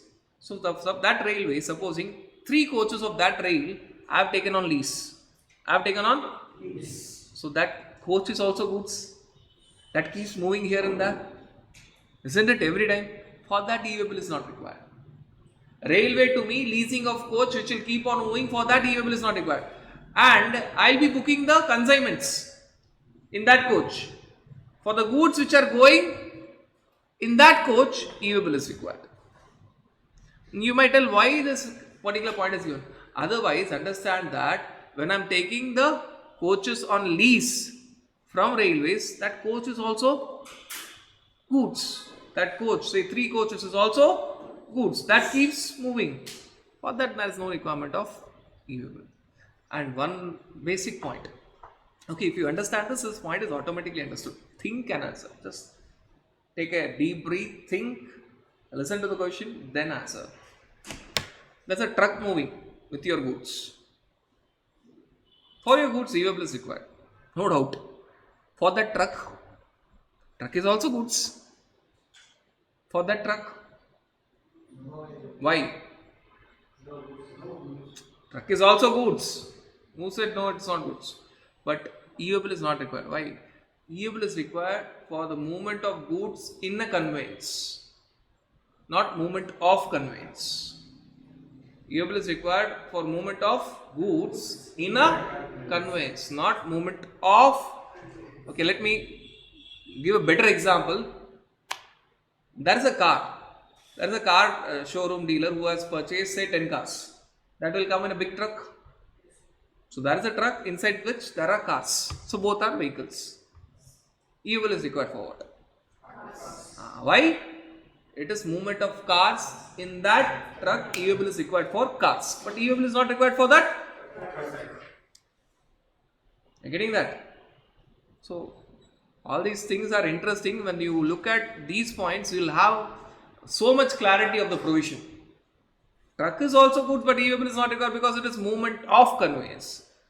But inside that truck there are goods. E-way bill is required for movement of goods in that conveyance. In that conveyance. So same way, if now that railway lease example will easily be understood. And understand that government understood that officers are harassing the assessee for small mistakes. They are levying huge penalty. So finally government said nothing doing.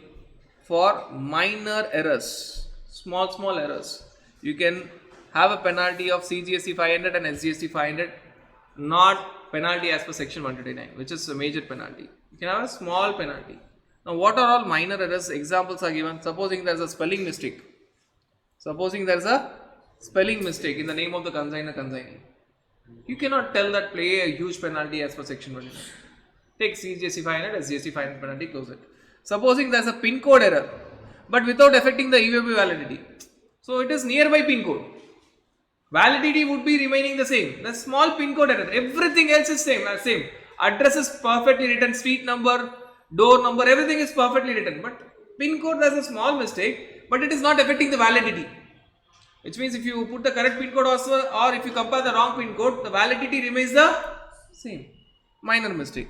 There is a mistake in the consignee address, but location and other details are right, which means the building name is written as incorrect building name. Rather than writing this building name, you have written the nearby building name. All the other details are perfectly right. Or door number, instead of say 143, you have written 142. Everything else is perfectly right. It doesn't make any difference. It is there in the same road, hardly having a small gap of 20 meters.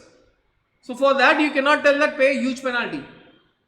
Location is spot on, pin code is spot on, door number is wrongly written. Say 2, 3 door numbers here and there. Building number is wrong written. Say 2-3 buildings away. That's not a problem. Minor mistake. Not affecting entire thing. So have a penalty of CGST 500, SGST 500. HSN error. HSN mistake. 8 digit is the coding. You'll have 8 digit coding system. So first 2 digit of the HSN is correct and the rate is correct. Two things. First 2 numbers will be right and rate should be correct. Supposing there is a 4 digit HSN that you have given. First 2 numbers are right and the rate that you have given is right. The next 2 digits small and up and there here, ignore it. So it is not impacting any GST because GST rate is correct and first 2 digits are correct means industry is the same. Right. So ignore that. Have a minor penalty of CGST 500, SGST 500. Vehicle number. Instead of 1437, you have written 1473. Clerical mistake. 1437, you have written it as 1473. So 1 or 2 digits here and there, ignore it. It is not impacting anything. But you can easily find it out, there is some typing mistake. Right. Or instead of 1, 2, 3, 4, you have written as 1, 5, 3, 4. Because if you see the computer, 2 and 5 is exactly above. So you can easily understand that it was a typing mistake. Easily, rather than pressing it 2, you have pressed 5. Correct. So it is easily understandable. Ignore it. Either it is oversight. Sometimes we read it as 1437 as 74. Then we type it. Or you are typing it, you have read it correctly, but while typing in your computer, you have pressed a number up. Instead of 2, you have pressed 5. Or instead of 1, you have pressed 4. There are all minor mistakes, you have to ignore it. Or error in 1 or 2 digits of the document number. So your invoice number is 147347. So you written as 147346. Right. So again, everything is same. But 1 or 2 document number, that is not changing it. So these are all 6 examples where there are minor mistakes, for which officer cannot go for a penalty as per section 129, which is a big penalty. So he can resort only to CGST 500 rupees penalty, SGST 500 rupees penalty for these minor mistakes. These are examples which are given in that particular circular. Right. So that completes our basic discussion of your e-way bill.